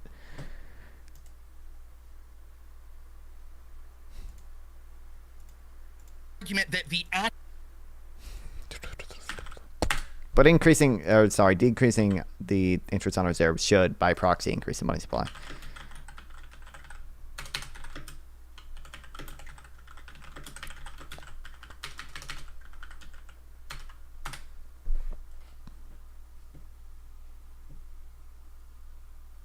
Can indeed increase the money supply. Of lowering interest the opportunity rates, cost of holding reserves increases. Banks become more willing. This is by proxy going to increase the money supply, but it technically won't actually increase it unless banks lend out the reserves, but you're giving them a bigger incentive to lend out the reserves. So simultaneously by de facto creates additional dollars. Yes. Yep, that is incorrect. What happens is there is no connection whatsoever from lowering rates to the creation of dollars. Those are two separate policies. That's not true. Many times what happens is as follows. Interest rates are lowered, which means that people are more likely to borrow money. Then once people start borrowing money, the Fed will decide that, oh, now that they're borrowing money increases the loans increase the money supply. For like this is basic credit creation theory, right? Are you swapping between Twitch and Kick says your last I don't know what's going on with my Wi-Fi right now. Grumple, for whatever reason, is having a really hard time multi-streaming. So the way I multi-stream, right, is I stream not only do I stream to Restream, but I also just stream to YouTube and Twitch separately. I could not do it, but like I only get 5 platforms on Restream, right? So I have an OBS plugin that like lets me multi-stream. So I make one output source, Twitch, one YouTube, and one Restream. For whatever reason, my Wi-Fi is having a really difficult time recently. So I haven't been streaming to Restream. I need to get it fixed. But I tried multi-streaming and it was just too laggy, so I stopped streaming on Restream. I don't know. I'll figure it out. Yeah, but we'll figure it out because I do want to keep multi-streaming on everything. But there's more money in circulation, we need more money. Therefore, they create more. Oh, also credit creation theory.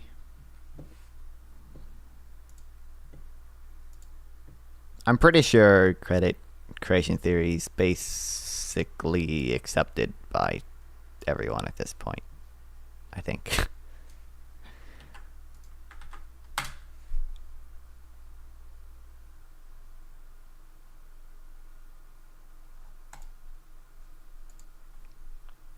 I use restriction too with the way restrictions work. It shouldn't be any different than any single target you stream it in. Yeah, I know, but like it's but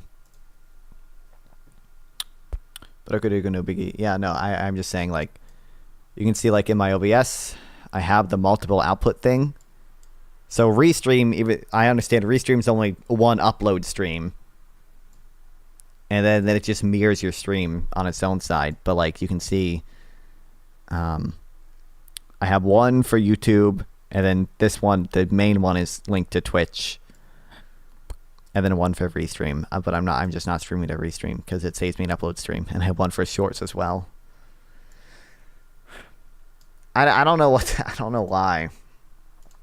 Because my Wi-Fi was doing fine with it up to like a week ago. I have to call them and fucking yell at my ISP to get it fixed. But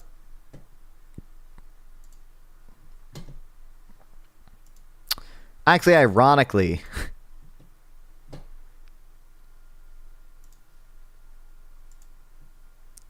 I think I don't think quantitative easing is printing money, but I think banks giving out loans probably. Wait, where's sample? Okay, wait. I think Rob Noor might actually be totally. I think Pisco understands this enough to tell Rob why he's wrong, but I think Rob Noor is the total opposite of correct, because I don't think quantitative easing is directly printing money.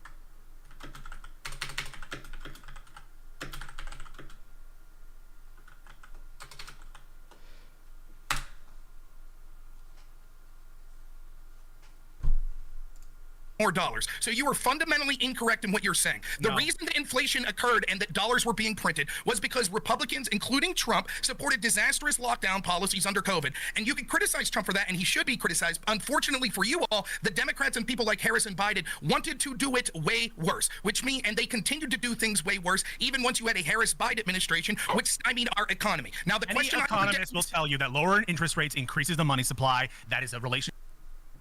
It's indirectly, though. But that is well known. It doesn't have to do with the physical printing of money. Oh, it's a relationship that is well known, but it's slightly different than his position before. That everything else is code. That's not the fact that you don't fundamentally understand how it works, and you're saying one. I don't think Rob understands how it works necessarily leads to another. I don't even understand how it works. I'm confused at this point. I don't know who's arguing what. It's different than the answer you gave me that it is the same thing. Lowering rates is the direct. Yeah, that's true. That is true. It does lead to more borrowing. Yes.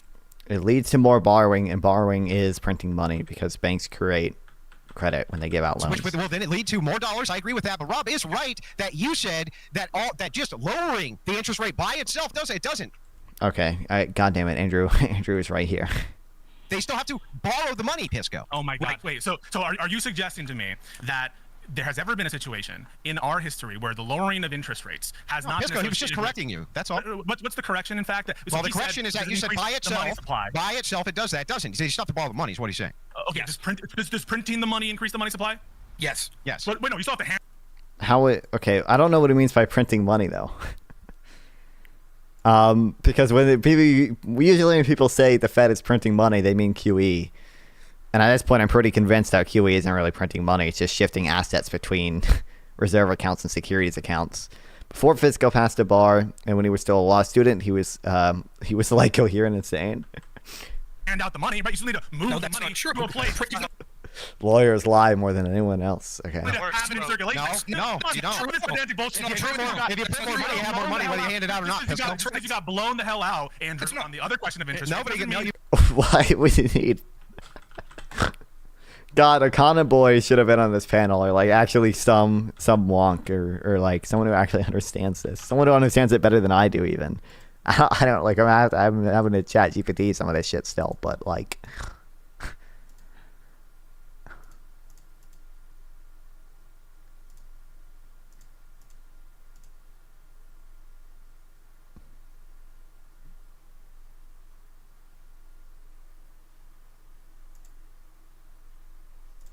You've never blown anybody out, Pisco, ever in your life.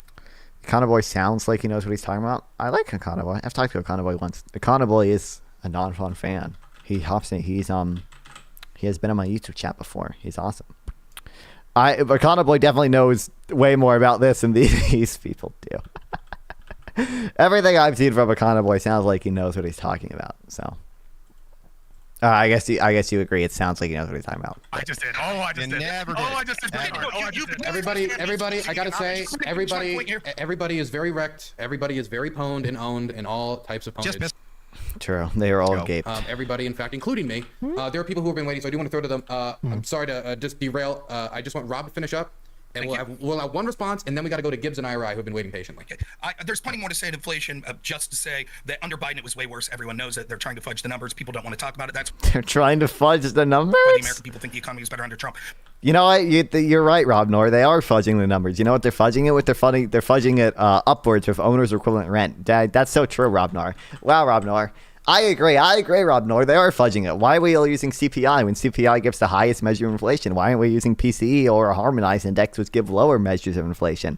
I agree. I can't believe the Biden administration would keep the inflation numbers artificially high. God, man. Why? Oh, fuck. I can see that on my mini-map. Why did I dig straight into that? God damn, Rob Nor. Can't believe it. My friend Hutch, though, I wanted to get you involved and ask you a question. I think you erroneously say that the border's secure. Now, I don't believe that, but let's just say hypothetically that's true. You think that Biden achieved that by executive order? A simple yes, no, be correct or sufficient. His executive order did that? After CPI's meeting list. Welcome, localist party. Pursuing. I'm aware of your position. A bipartisan immigration bill that they negotiated for 5 months with Langford and Sinema. Yes. Okay, got you. My question is, why did Biden say the border was secure for 3 years and not issue an executive order if he could have done it all the while? There's a difference between. I think what he's doing is illegal, and I disagree with it. And I condemn the Biden administration for doing an illegal executive action. Okay. True. And I'll respond quickly. Go ahead, Hutch. The problem with the border.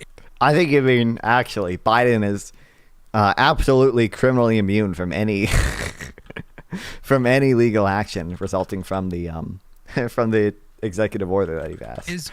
Our asylum laws. You guys understand this, right? Our asylum laws are.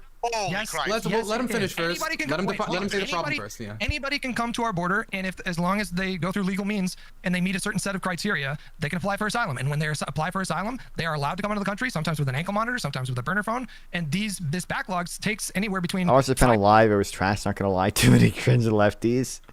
This is just raising my blood pressure. I forgot to mute KK just watching. You're good. 8 years. Our immigration laws were written in the 60s, well before we saw the level of influx that we've seen during recent times. If you want to address the problem at the border meaningfully, you need a bill through Congress, which is why he worked with Republicans. Langford is a MAGA Republican. This is not a rhino. He himself and McConnell and Lindsey Graham all admitted, and Trump himself admitted that Trump killed that bill for political reasons. If I can't address the border, I'm sorry, Rob, but Gibbs has been waiting though. I'm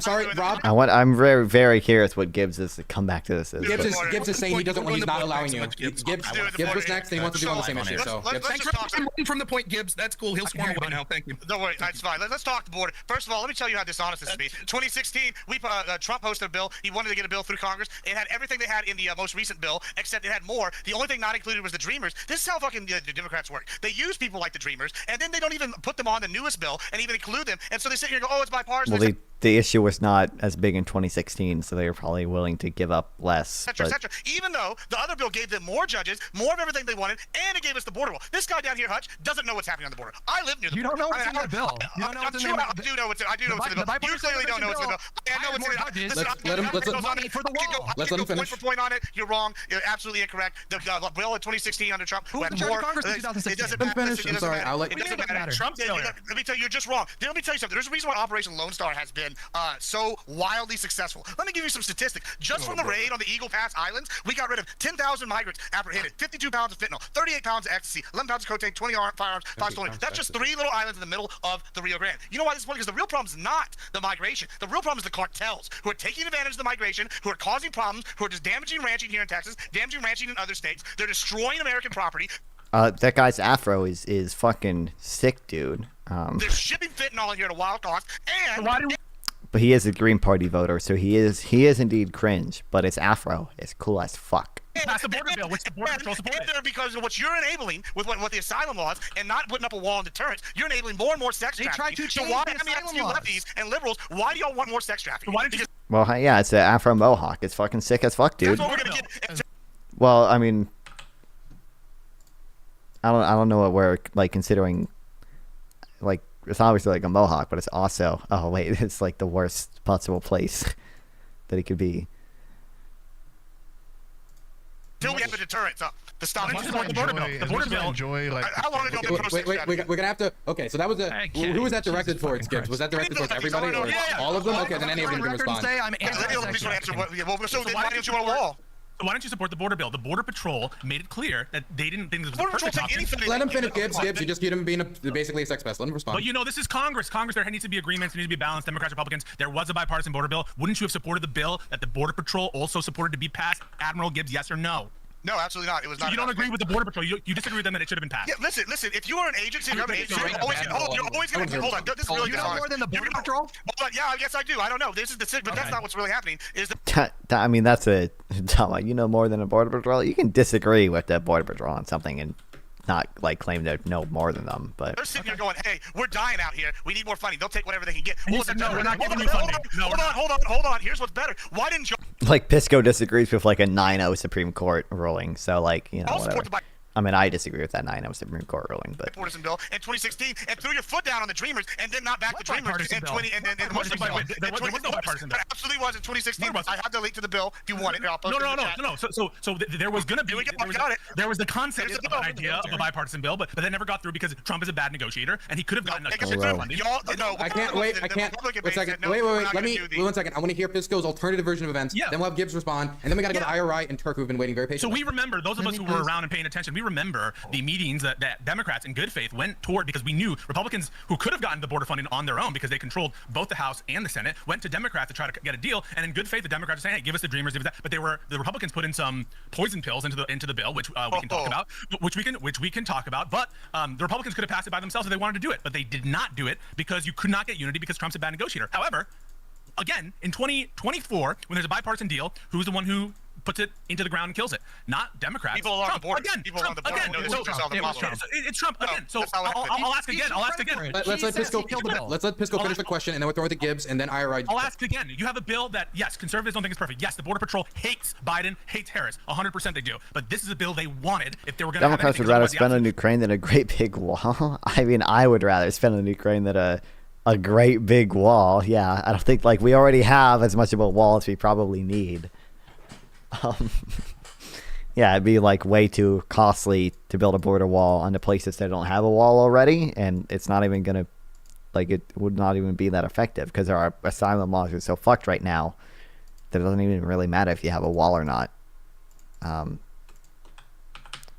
Because it's for our asylum laws, it doesn't even matter if you come at a legal port of entry or not. The alternative was nothing. And you say they shouldn't have got what Ukraine is defending themselves from actual invaders. A wall would poorly defend ourselves from people who work and contribute to our economy. Asylum isn't even real at this point. I agree with you. I agree. They're fraudulent asylum claims. I agree. Yes, they are not real asylum claims. they wanted. So how come we should trust you on what's best for Border Patrol? Well, it's entailed in your own. Hang on, it's entailed literally in what you just said, Pisco. You just said Border Patrol hates them. It was this or nothing, right? So of The majority of them are not real asylum claims, at least. course they're going to take whatever's offered. That doesn't mean that that's what they actually What's want. the entailment? Sorry, what's the entailment? Hold on. The entailment is if you offer a person gruel, okay, or That's an nothing, entailment? and they stop. wait, Pisco, let me is that finish. or is that not Yes, I'm going to give you the entailment. Okay, I'm going to give you the entailment. So if you offer a person gruel or nothing, and then say, well, they took the gruel, that means they wanted gruel. That's not true. That is not the case. They didn't call it gruel. They did not call it gruel. A better analogy. Wait, there's three people talking at once. We're gonna have a response to Andrew, and we gotta go back to Gibbs because he was the person the question was directed towards. I understand an entailment to be something that necessarily follows logically. Like Right, doesn't necessarily follow that they wanted it because that's all that they could have. They wanted something different than that. That's just all they could get. Well, it's their revealed preference.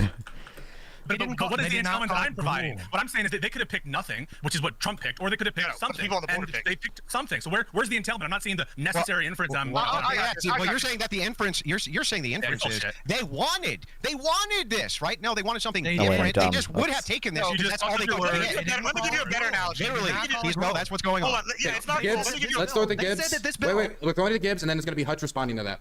Yeah, let me give you a better analogy. What really happened is the Border Patrol is going, oh my God, we're dying out here of thirst. And Biden whipped out his weak old man dick and then pissed on him. And they said, oh, thank you, Jesus. I needed the water in my life. And, thank God. That's what they were asking for. They needed something, and it was better than nothing. I mean, honestly, if I'm dying in the Sahara, I'd fucking drink some piss too. Why don't you support the bill? Why don't you support the bill? And I'll tell you why. Hold on. Oh, let me finish. I know you like to interrupt, but I didn't bring torches. torches. Here's the deal. It's real simple. Yeah, when we go look at this bill that in 2018 had more of everything you asked for. The only thing it didn't have the Dreamers. And why it didn't have the Dreamers is he took it to the Republican base. The Republican base along the border said, fuck that. Exactly. They took it back and didn't have it. Hold on. This is how dishonest. Hold on. It's not a free point. This is how dishonest you're being because the same bill came around again, basically, but with less. And guess what? The same group of people rioted. Hold on. No, not the Trump people. Trump just knows it was a big enough group of Republicans that sat here on the border and go, no, we don't want this shit. And guess what? The Dems didn't even put forth anything about the Dreamers, so they killed the bill that was better and had more of what they wanted, and they just used the Dreamers as an excuse. You just said it's total dishonesty because they wanted to ship more people across the nation. This is what happened. It's very clear. It's very no. It is what happened. You killed it over the Hold on. You killed it over the Dreamers. Where were the Dreamers on the new bill? Well, let me ask you this. It was bipartisan. Why didn't the Dems include the Dreamers?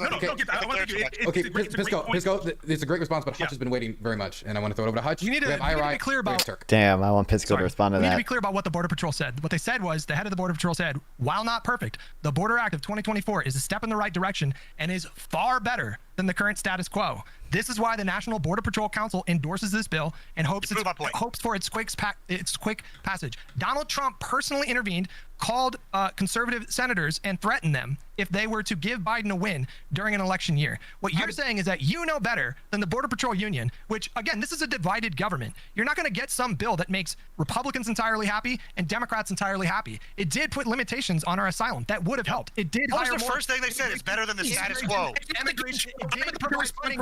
Excuse me. Let me just finish. To hire more immigration judges. It did have more Fire funding Admiral to hire Gibbs more thumbnail Border Patrol, face there. agents. And Donald Trump killed the bill. So I just don't think you guys have a leg to stand on to saddle this entirely on Biden's watch when he worked with Republicans in good faith for months.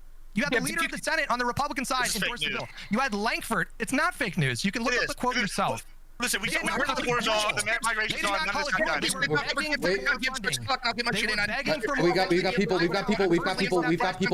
We've got people waiting. Wait, one second.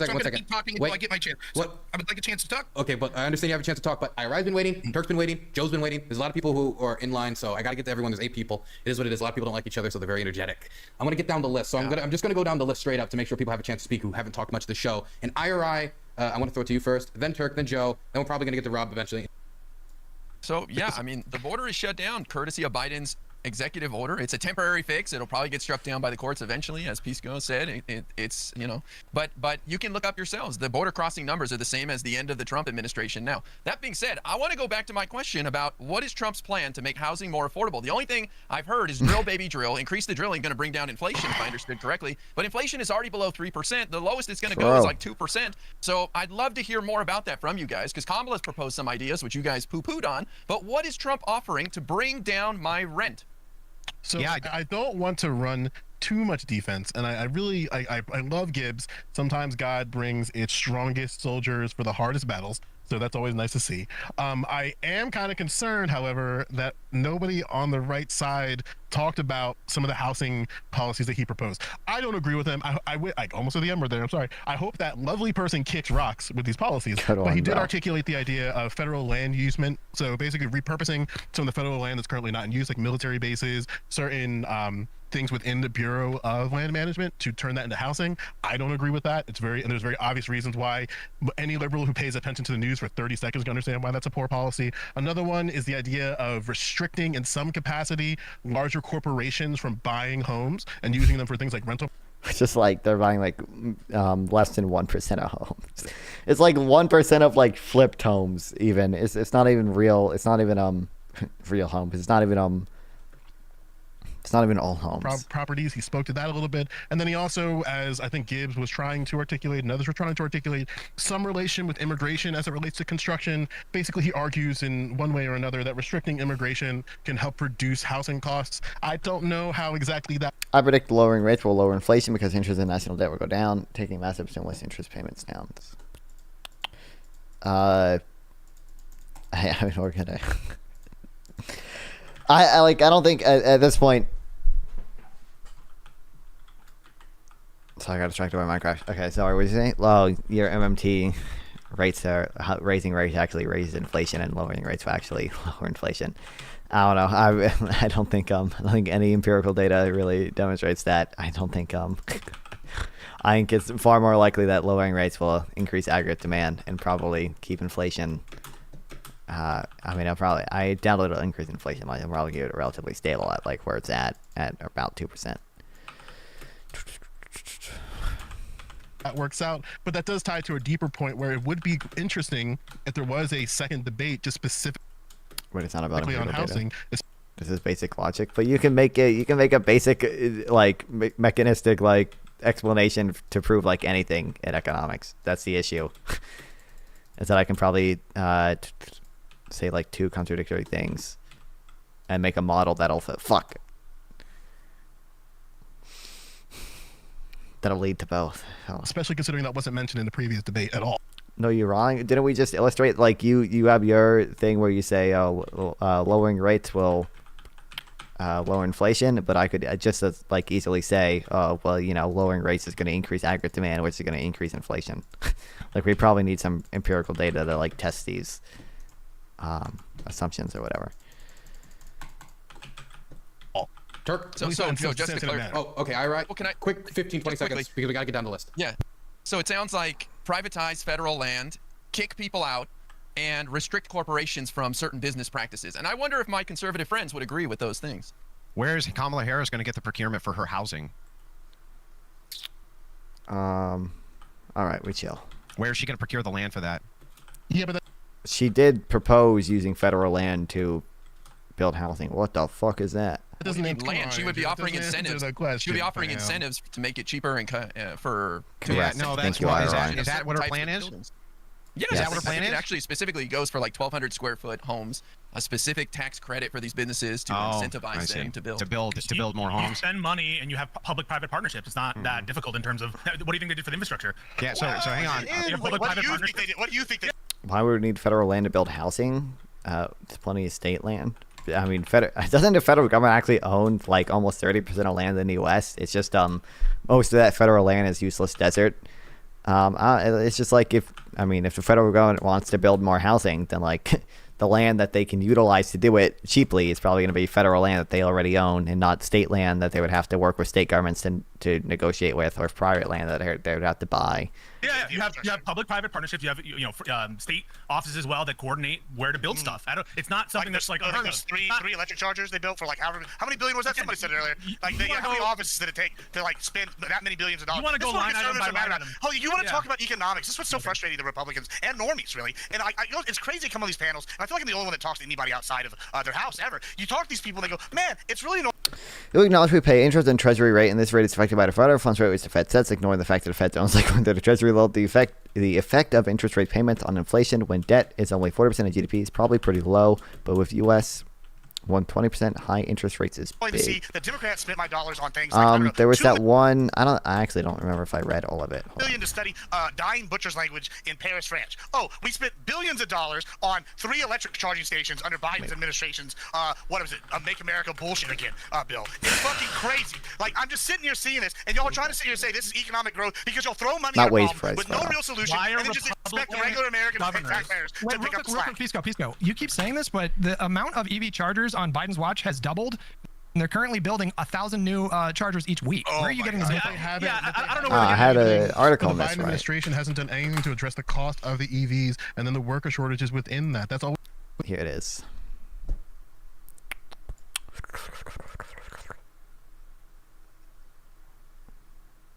has been one of the problems. They did a federal rebate for the EVs. What do you mean? There's a $7,500 cash rebate for EVs. For like an hour, and I watch y'all dance. I just want to tap dance a little bit, and then you can respond. The point I'm trying to make here is that there's still gaps within these particular policies, which is something I mentioned at the Pisco like an hour and a half ago at this point concerning housing, and maybe him and I will have to have a conversation about this after the stream itself, so we can like sort of hash that part out. I'm gonna roll this on. There are gaps. I agree with you, Joe. There are gaps. I need to go get a drink. Wait, what is that? What this? That had to go through the process, the meat This grinder. is your of making MMT legislation. It's not gonna be arguments perfect. here. And so I can't go on a line item by line item basis and speak to all the electric chargers or whatever. But I do know it's 8 chargers, 2.5 years. Not to cut you off. Like you spoke Wait, toward. Lookless, why would federal rebates not fall into taxing and spending and/or commerce clause? I feel like the federal rebate thing for buying EVs is probably like that. I mean, that's like directly like taxing and spending, and it's the 3 million houses. That intuitively seems like to me to be pretty clearly within the federal government's authority. I don't know. Maybe you can derive some argument, but right, there's still a problem about land usage and land utilization that's going to be a direct challenge that she has to address. I think if she is going to do something like parade the 3 million houses policy, she should also articulate to people, how am I going to deal with those upfront obstructions if I want to do public-private partnership, like restrictive zoning laws, like just zoning generally, like you know what I'm saying? Like, no. That will absolutely have to be worked out. I'm not saying it's going to be that, like, okay, maybe I didn't mean to imply that it was trivial. These are things that are going to take time and money and resources to think about and smart people to craft legislation. But like, yes, I understand that. But Kamala's not going to say that on a debate stage and say, there's zoning issues. Like, it's an idea. It's a concrete idea. And the same thing doesn't apply to Trump. Trump's like, we're going to deport 20 million people. Where are the logistics for that? Where are the concerns about government expenditures for that and paying for everyone's court fees and increasing exponentially the number of immigration judges to process deportation orders? Okay, so I understand that there's going to be logistics down the road. Those are going to have to be dealt with, but I think that it's not this unthinkable hurdle for home purchases. Okay, you just have to be the final question, Joe, because we have two people on the list, Turk and Rob. Okay, because look, like real talk, like one part of me just thinks this way, where it's like, I don't really get, like when Republicans were talking about build a wall, they weren't necessarily arguing the semantics of like, well, what's the wall going to be made of? They just said, no, motherfucker, you build that wall and we'll figure it out later. However, something that Kamala Harris in this case, and even Donald Trump in this case, if we're talking about the border wall, needs to articulate is that what does that look like to do those things, which is why, again, I'm arguing that there needs to be more debates. And I think it's the onus of those who are in support of Biden Harris, the onus of those in support of Trump Vance to be like, yo, no, you need to debate more, but those debates have to be concentrated. That allows focus for Kamala Harris to pin him on particular policy points. That allows Donald Trump to stay focused, something that he struggles with in debates already, and any Republican who says otherwise is being dishonest. So that could be something of a good if those debates moving forward are directly concentrated on those policy gaps that both these parties are representing. But why is there this pressure on Kamala to come forward with more details and not Trump? I haven't heard. You're the first person. We're throwing that question to Turk. Is that question is going? Thank you for allowing me to answer that question. So IRI, I 100% agree. I wish we could have focused in the debate this week on actually drilling into the policies that we're going to be going forth in 2025, next year, right? And this reinforces what Joe's asking. It's like, I really wish there was more substance to this debate. And unfortunately, Kamala was not really pressed on some of the details on her positions that she said. I understand y'all were able to debunk Andrew's point. He doesn't support it. No, localists, you don't support a federal gold standard. You want only the states to have gold standards, right? That's probably his position. How the fuck is there already a piglet out here, dude? Policy. It's like, yes, there was 3, but it's like we want more, right? Then when Trump was asked about policy questions, I give y'all the Medicare one, but like y'all didn't like that answer, so that's on you, not on necessarily. What about tariffs? Do you agree with the tariff policy? 10% on everything coming into the country, maybe 20%? I think it worked a little bit. There probably is some refinement that could happen, and it's probably some refinement. That's going to increase prices in the short to medium. Wait, I'm sorry. Refinement is when you increase tariffs to 10% across the board. That's refinement. But we would love to from when he only put tariffs on like what he put them on steel and aluminum, and did he ever put tariffs? I don't think he ever put tariffs on EVs. I think only Biden put tariffs on EVs. Dive into these specifics a bit more in the debate rather than continuing to act on previous policies that he did do. Let's talk about the future, right? We're trying to go forward. That's why I think we needed to focus more on the actual policies, and just Kamala never got that opportunity, and that's why I think in the debate she did good on the delivery, but she didn't do good on the policy. And that's why, going back to the original query for the debate here tonight, I don't think she did really well. And to be clear, I'm not pushing back on the idea that Donald Trump should not debate, and the onus isn't on him either, right? The onus is on both of them, though, because Donald Trump has to stop being afraid of women or whatever the fuck he's going on about. Apparently, he has some fear against women. He's having 2 debates now, which is not. I mean, it is what it is, but it's still it's the onus on both of them to articulate. Yeah, Trump definitely has character flaws, and he could have done a lot better to address the specific questions. He shouldn't have caught the bait. We agree. A lot of us actually agree at the beginning in our opening statements. But again, I want to drive this fact. It's like we need to know more about the policy and how it's actually impacted. Talking to these 3 million houses, where are these houses really needed? They're needed in urban areas, right? They're needed in suburbs, right? Where are we going to put them? Going back to Joe Lewis's point, are we going to start doing eminent domain? Are we going to go? We need to peg our currency to Bitcoin. True. Peg it to Dogecoin, bro. Actually, what's the most volatile? Dude, peg it to fucking Logan Paul's crypto scam. Fucking dink-to-link shit. That's what we really need. Buy bulk land out by the airports. Whatever the most volatile cryptocurrency is, peg it to that. These are things we need to know and we need to talk about, and we need to at least have a discussion. Why have a currency in the first place? Because it's what? Oh fuck. Medium of exchange is obviously the big one. Unit of account is the second one. The third one. Medium exchange unit of account. Medium exchange unit of account. Medium of exchange unit of account. Medium of exchange unit of account. Medium exchange unit of account. Medium exchange unit of account. And medium of exchange unit of account. Oh, how did I forget? Oh, fuck. What's the third one? The third one. Medium of exchange. Unit of account.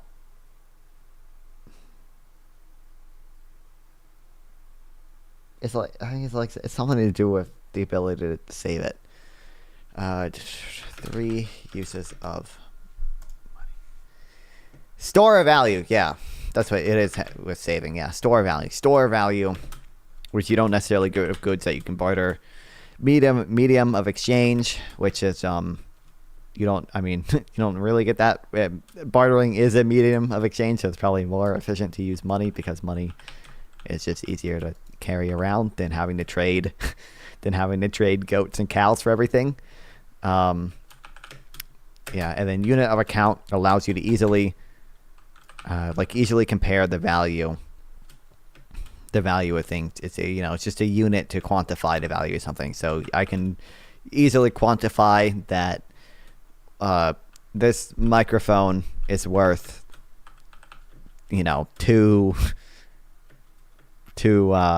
one of these used phones. They're roughly equal in value, or it's worth 500 energy drinks. About it. Yeah, thank you. I should have. Hopefully I won't forget it now. Medium of exchange, unit of account, and store value. I remembered it had something to do with saving. I just didn't remember what the technical phrase was. Zoning isn't the major issue. Like, you understand we have a housing shortage because construction it's an example to the argument. Pandemic because of the rising interest rates. Like, they are ready to build if we can incentivize them. It's not a matter of land or where they're going to do it. They'll work that out. Who's they? Who is they? Who are they? Who are these people ready to build? Hey, bro, they nacho fries, No. The entire universe of public and private stakeholders. So there's an entire legion. The entire universe. Wait. Answer the question. Lizard overlords, bro. Lizard overlords. Private landowners, state regulators, state governors, the federal regulators, the administration itself. A lot of people need to coordinate to make this happen. We're not saying that doesn't need to happen, but they will find a way if their incentives are there. IRI is absolutely correct. You guys are being delusional if you think that the government, our government, cannot invest in housing. Our government absolutely has capacity to invest in housing. We got to go over to Rob because Rob's been waiting. Okay, thanks. Now, I think if we're trying to take this to the debate a little, Gibbs illustrated exactly what the point of Donald Trump is that he took the bait, right? So I set this argument up with Hutch.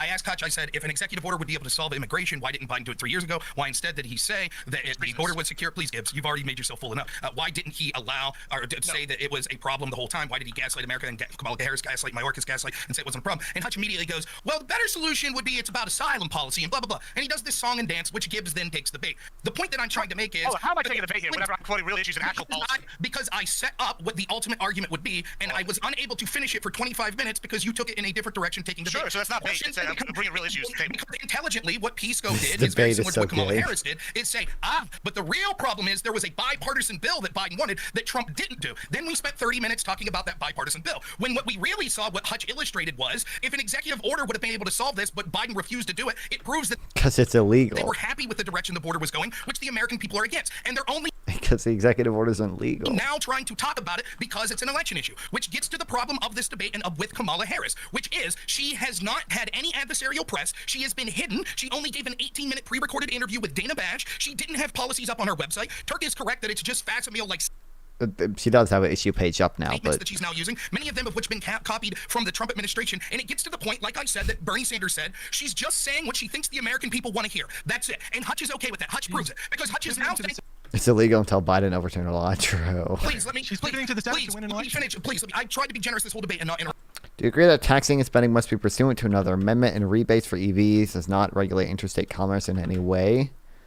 I don't know if it necessarily doesn't regulate interstate commerce in any way, and I don't know enough about the purview to the taxing and spending clause.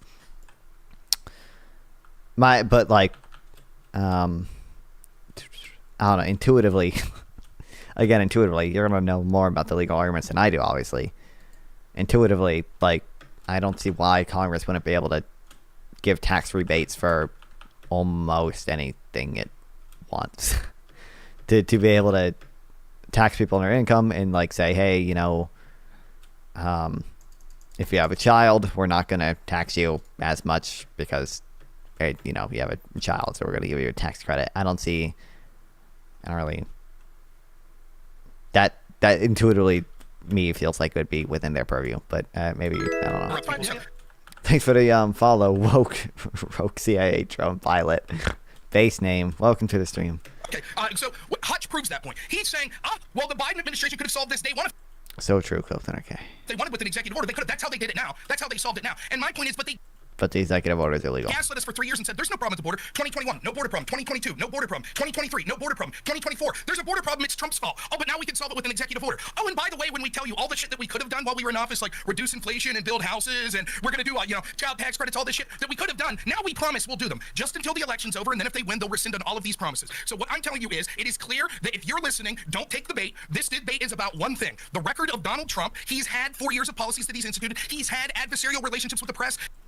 Been a border problem since 1492. City halls and etc. where he's talked over. In fact, he talks too much. He's constantly going on places where he's talking about his policies and other things. Kamala Harris hid, and in this debate she said nothing, and she has a history of flip-flopping on every major policy position, and she did not give any details on how that would change, and we can see that her administration lied to you, not just about Biden's cognitive decline, but lied to you about the border, could have solved it at any point with an executive order, and chose an illegal executive order. Until they knew it was an issue for the election. Now they're pretending to give a shit. As soon as they're elected, it'll go right back to the same open border policies. I do agree with Rob on one thing. I think that we should go after people's records, and I think the record that most matters is this former president's attempt to steal the 2020 election, which is the area you guys don't want to get into. You think that we don't want to talk about economics. Focus on Kamala's you guys think that we don't want to talk about economics. We just spent the vast majority of the debate talking about economics. Well, you don't understand economics. You want to know? No one here understands economics. I'm pretty sure Rob Nord doesn't understand that decreasing the interest rate will in effect increase the money supply because banks will loan out more. Borrowing will increase and borrowing and banks can create money when they give out loans. And I don't think Pisco understands that decreasing the interest rate doesn't inherently increase the money supply. It only increases the money supply once borrowing increases. It's the banks that are the ones that actually increase the money supply, and I don't think Rob Nor understands that quantitative easing is probably not really printing money. It's just shifting assets between a securities account and reserves accounts. It's not actually printing money. I don't think they understand how the Fed works. I don't think they even know I don't think they know that the Fed has 3 different interest rates that it controls. It didn't sound like they do because all the interest rates have different effects. They control the discount rate, they control the federal funds rate, and they control the interest on reserves. Now the interest on reserves has to be equal to the federal funds rate, but they can have different effects, obviously. But so I don't know. Like, I don't pretend to understand the Fed that much. That's not my expertise. But how much does interest rate affect lending? I don't actually know. Well, you're going to say that banks don't lend out reserves, which I don't know whether they do or not. I don't know. Yeah, okay, you guys like not know. Let's focus on the other previous policies and not the other previous policies. Gotcha. What people care about in this country is the fact that the former president tried to steal the 2020 election and doesn't give a shit about our constitution. He didn't try to steal that. That's another lie. Well, okay, wait. Well, first, how about, okay, let's do it this way because I don't like the, first, Pisco, you have a minute to explain how he tried to steal the election. Gibbs, you get a minute to respond how he didn't and now why it's a lie, okay? And Hutch, I'll write your name down. I gotta use the bathroom. Please don't say slur. Sure, yeah. Donald Trump lost the 2020 election. You don't agree with that, Gibbs? You don't agree that Donald Trump fairly lost the 2020 election? But I'll say it again. Did I say that? I didn't say that. Someone gave a I'm not sure about that. I'm not sure. Oh, maybe that was Joe. I'll give you that. I confused Andrew before too, so my apologies for that. So he absolutely lost the 2020 election. Recounts confirm it. Court cases confirm it. Investigations by governments confirm it, both state and federal. And even though he lost the election, he tried to remain in office. He tried to do so through several means, including but not limited to the Wi-Fi shitting itself again. Trying to convince state legislatures to rescind their electoral votes, and trying to have his crowd pressure and then ultimately insurrect against the government for the purpose of stealing the 2020 election. And that is absolutely disqualifying. He has promised to pardon the criminals who attacked police officers in the Capitol on January 6th, and he is nowhere close to competent or fit for that reason by itself. Even if I were to grant you, which I don't, any of the economic policy that you just spoke about, the fact that this man tried to upend our constitutional structure is by itself disqualifying. And I'm sure you're going to tell us, Gibbs, now about why he didn't do that and how I'm assuming you're going to say he didn't lose. Gibbs? Notice how he directs it directly to Gibbs because he knows he'll take the bait again. Wait. Oh no. I'd so much rather talk about the economy than the J6 stuff. They're all going to pivot away from the economy stuff. I don't think any of them. Listen, I don't understand how the Federal Reserve works, but all I know is that they also don't understand how the Federal Reserve works. I know enough to know that they don't know enough. But I know enough also to know that I don't know enough. Wait. Let me just quickly say. I'm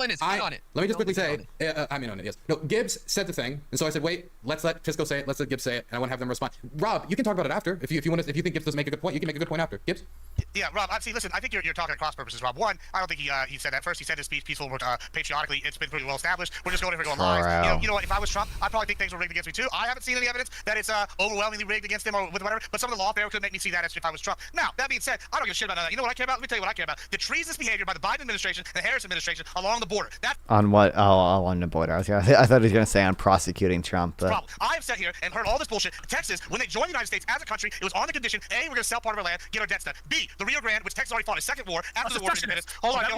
No. If you let me finish. Texas already fought a second war with Mexico on their own without the U.S.'s help to establish the Rio Grande as our border. That was established. Then, after we established the border of the Rio Grande as a border, we fought Mexico. I don't know if you might have heard of it. Big thing called the Mexican-American War. Yeah, the Mexican-American War. Zachary Taylor got elected president afterwards because he was Yeah, the big thing happened. Maybe, it gets fought over. Mainly because the Rio Grande was the defining point. And now, what we've said here and seen is the Biden administration open it up and then try to stop Texas from defending its sovereign border, which was agreed upon. The whole reason we were joining the U.S. was protection along that border. I haven't said anything about seceding. Do you not want them to secede? Yes or no, Gibbs? Do you want them to secede? No, I mean, right now, no. Maybe later, who knows? I don't know. Maybe later. Okay, you both got a minute. I will say, Gibbs, I'll give you another 20 seconds because he didn't really address the question much correctly. Because this question is bullshit, right? And this is what I'm saying. If we're comparing what's more treasonous, I would say everything on the board is much more treasonous than the speech that Trump gave, where he said peacefully and patriotically, and then other people took it to heart and went crazy. You just said you want to leave the union, Gibbs. I didn't say that. Did I say that? This is bullshit. Hold on. I guess I'm just bullshit. Let me tell you something. Pisco here, he's a lawyer, right? He knows about contract law. If one party doesn't uphold their obligations, guess what? The other party has to get one out of the contract. Yeah, so whenever they don't enforce the border, that's just as treasonous. It's a warning. You can accuse the Trump. It's a warning. What Gibbs is doing is warning, saying if you don't agree with Texas on border policy, we might leave because it's a contract and you because we signed. You're defending secessionist thought and I'm defending our border, which you are not. You are opening up for everybody. I just want to say you are literally giving I'm not even exaggerating, the exact Why do you hate farmers and ranchers on the border? You are literally giving the exact same argument that the Confederates gave for why they were allowed to leave the Union. This was a Wow. contract. Wait, no, yes, you are. That this was You know, sanctuary cities are also giving the same argument. Guys, 20 seconds and we're moving on. This is a dead end, okay? Sure, that Gibbs is giving the Confederacy argument, which was. You're lying. I'm about to explain why. I'm about to explain why it's the exact same. You're explaining it correctly. The legal argument of the Confederates was we entered into this union on conditions, and once the union rescinded the. None of them were sovereign countries. Please stop. Look, I said 20, 30 seconds. Just go. 15 seconds. I have a timer. Go. Yeah. Once they breached that contract, that is the union by electing Lincoln, who's going to stop the extension of slavery, that they had the right to secede. That was the exact secessionist argument that you just heard from Gibbs. Gibbs, you have 15 seconds. Go. Yeah, how many of those states were also their own separate countries before joining the Union? There's a reason Texas is the only state that can fly its flag equal to the United States flag, because we were the Republic of Texas. We won our independence of the United States without their help. So guess what? We came in on equal footing. Part of the equal footing bargaining and part of the contract is you're both of sound mind. If you agree to something, the United States is not fully there in the bargain here with regards to the border. You would know that with the law school and we're actually in lawyer. Okay.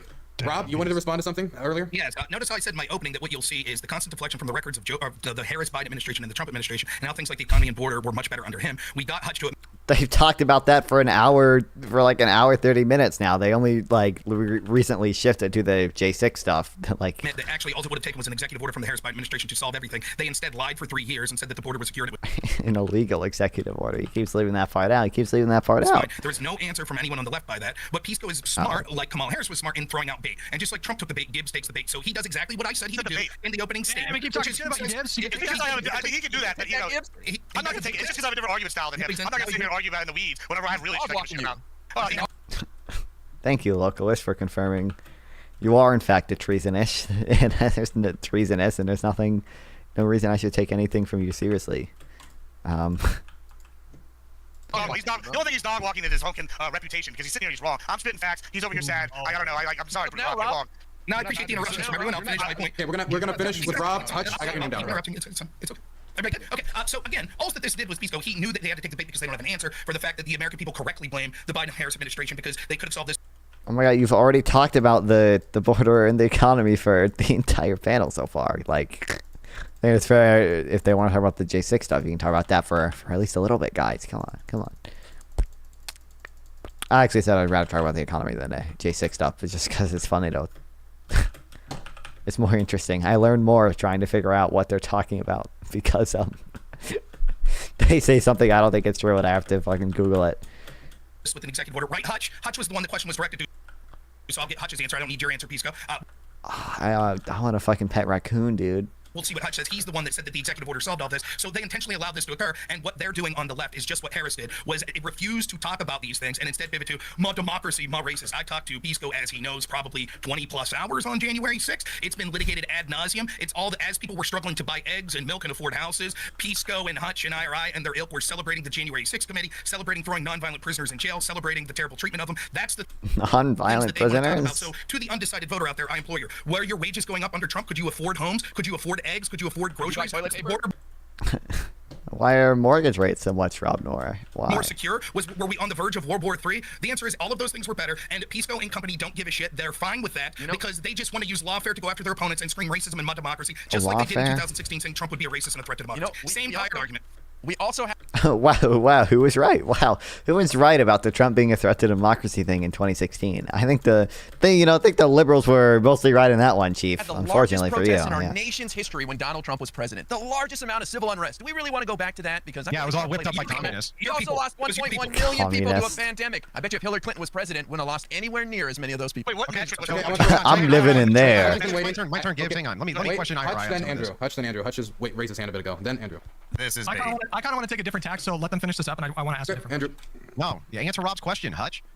Don't run. Answer his question. No, you didn't answer shit. Answer his question. It cuts both ways. If Donald Trump was able to do border wall by appropriating defense funds, why didn't he do it the first year if it was such an emergency on the border? It's whataboutism. Done through Congress, right? Excuse me. I'll answer the question. It's whataboutism. One. So you refused to answer the question. Said, what about Trump? Yes, it is. No, you're the one that said he wanted a bill from Congress, and Trump killed the bill, and he didn't exactly. That's not true. What, in 2021 did Trump kill the bill? In 2022 did Trump kill the bill? In 2023 did Trump kill the bill? Why did Trump build the wall in 2017? Because he was stymied by Democrats. Done it himself. You asked a question. You asked a question, and I'll answer. That's right. If you don't answer the question, I want to hear. What you'll notice is that Localist, as much as he pretends to care about the Constitution, he doesn't actually. It's just so funny. Like, he'll constantly mention to me, oh, don't you think Kamala Harris's policies are unconstitutional? But he apparently supports secession, and also he supports Mike Pence's ability to overturn the election unilaterally, and he won't even read the counter arguments. The amount of times I have linked him the memo that Greg Jacobs sent to Mike Pence saying, hey, you can't overturn the election, multiple times, and he just won't. Maybe he can't read, or he doesn't know how to click a link, but he won't read it. and like it goes over like all the ways like this is unconstitutional. Like the District Court of Columbia ruled that the Electoral Count Act would not give Pence the authority to do this before J6 was even tried. Like Rob's response. I can't hear his response. I will answer. Rob's in trouble right now. I'm not in trouble. All right, please. Someone who claims that they wanted to stay in their bubble, not debate me, you should keep your own advice. The reason is, right, because you're the person that said that a simple executive order was able to secure the border. The fact is the border was much more secure, largely because of the executive orders of Donald Trump when he was there. I never said Trump could build a wall by executive order. You're the person who said that an executive order, quote, secured the border right now. You can't answer for the fact that if that's all it took. I did. Listen. Again, you did not answer, and I'll repeat it. Why did Biden lie for 3 years and say the border was secure when all he had to do was pass an executive order? Why did he let millions and millions Wait. The question was directed towards Hutch, so I'm going to have Hutch respond. I'm going to go to Pisco because he's raising his hand. Well, Andrew, is your thing still there? Yeah, it was going to be Hutch, Andrew, then Pisco. I've answered the question. I'm happy to answer it again. A more meaningful way to address the border issue is through Congress. He tried to get that done. When Trump killed that bill, he used an executive order. That's a lie. What Congress bill was he pushing in 2021? It's on his website. He has a Which bill was he pushing in 2021 or in 2022 or in 2023? He did an immigration bill, as far as I understand, in 2021. I'm not familiar with the specifics. You've only cited one bill that you said was bipartisan. So if he did something that was totally different, that wasn't this bipartisan bill that didn't have support of Republicans, it wasn't just that he could have solved it with a bill. He was literally gaslighting the country. So was Kamala Harris, that there wasn't a border crisis. So was Mayorkas. There was never a point where they were saying that it wasn't a crisis. Mayorkas was testifying in front of Congress saying that our system is stretched beyond its capacity. Our current infrastructure along our border was never meant to deal with this level of influx. I tried to explain it to you guys before. The issue is our asylum laws. It's not people like crossing the border illegally. It's our asylum infrastructure being overwhelmed by tens of thousands of people coming from Central, South America, and Mexico. He tried to pass a bill meaningfully addressing that, and Trump killed it. And so he didn't. Didn't Kamala go down there to address the root causes of the issue and just fail? And guess what? Just like when she went to go negotiate. Oh, thank you, Hutch. Yes, Hutch knows. Thank Clearly, you. she's really bad at negotiations with foreign policy. Listen, you're talking about the Northern Triangle. She was in charge of a diplomatic mission to help address the root causes it failed of migration miserably, from those countries. No, guess what happened when she started doing that? Migration went down from those countries every year. We announced a massive aid package to Guatemala that Trump canceled on his watch. If you really want to address migration, how did he cancel it on his watch if she was the czar under Biden? How does that make sense? Did he like somehow like take over for Biden and cancel the ball? When he was president, he canceled foreign aid package that we were giving to Guatemala at the time. And guess what the fuck happened? Migration increased from that country. Why are they getting money anyway? What do you want? It's a way to address the issue. If you want to reduce migration, you can help them have better domestic situations. So that or we just build a wall that works. More economic. Okay, I'm glad you brought up the wall. He claims that he built hundreds of new miles of wall. Then why did we have this massive influx? Did it help? Because the Bidens have been tearing it down. No, They've been tearing it down. Haven't they been building more of it? Like, aren't people mad that they're continuing to build it? Or no, people are also mad. I think the progressives were mad because they were continuing to build it at all, and the conservatives were mad that they had sold the materials to build the wall and then had to use the money that was supposed to be to build new walls to rebuy the materials to build the wall. So those were the two sides of that issue. If I may, to address specifically the lie, or maybe just the misunderstanding that Hutch just said, he said that no one was saying the Biden administration wasn't saying the border wasn't secure. In 2019, the border was called a manufactured crisis by Pelosi. In 2021, what the fuck is that? Said the border is secure, it is not open. In 2021, Biden said there wasn't a crisis at the border, they're handling it. In April 2021, Psaki said the term crisis referring to the situation at the border is incorrect, it's more of a challenge. And September 2022, let me finish one more. In September 2022, Harris got control until 2022, I believe, right? And I've been generous in not interrupting you. I think you've agreed to that. So when I'm reading statements that are show that you're factually incorrect, please listen and then you can respond. In September of 2022, Vice President Kamala Harris with Chuck Todd said the border is secure, but we do have to manage a broken immigration system. So they constantly downplayed what was going on at the border, saying the border was secure. I mean, I think that quote kind of actually undermines Rob Noor's point there. Just saying that the immigration system is broken, it has to be fixed. I'm fucking stupid. Anyway. Said that none of them said the border was secure, that there was a crisis. That was during Title 42. That was during Title 42. You want quotes from 2023? Hang on. So just to be clear, everything you just said was during a time in which there were millions of not expulsions, but you just administratively pushing them out under Title 42. You acknowledge that at least, right? But even still, there were things like that occurring at the time, but the numbers that were coming in at that time were still record numbers. So at the time, these statements record numbers under his administration.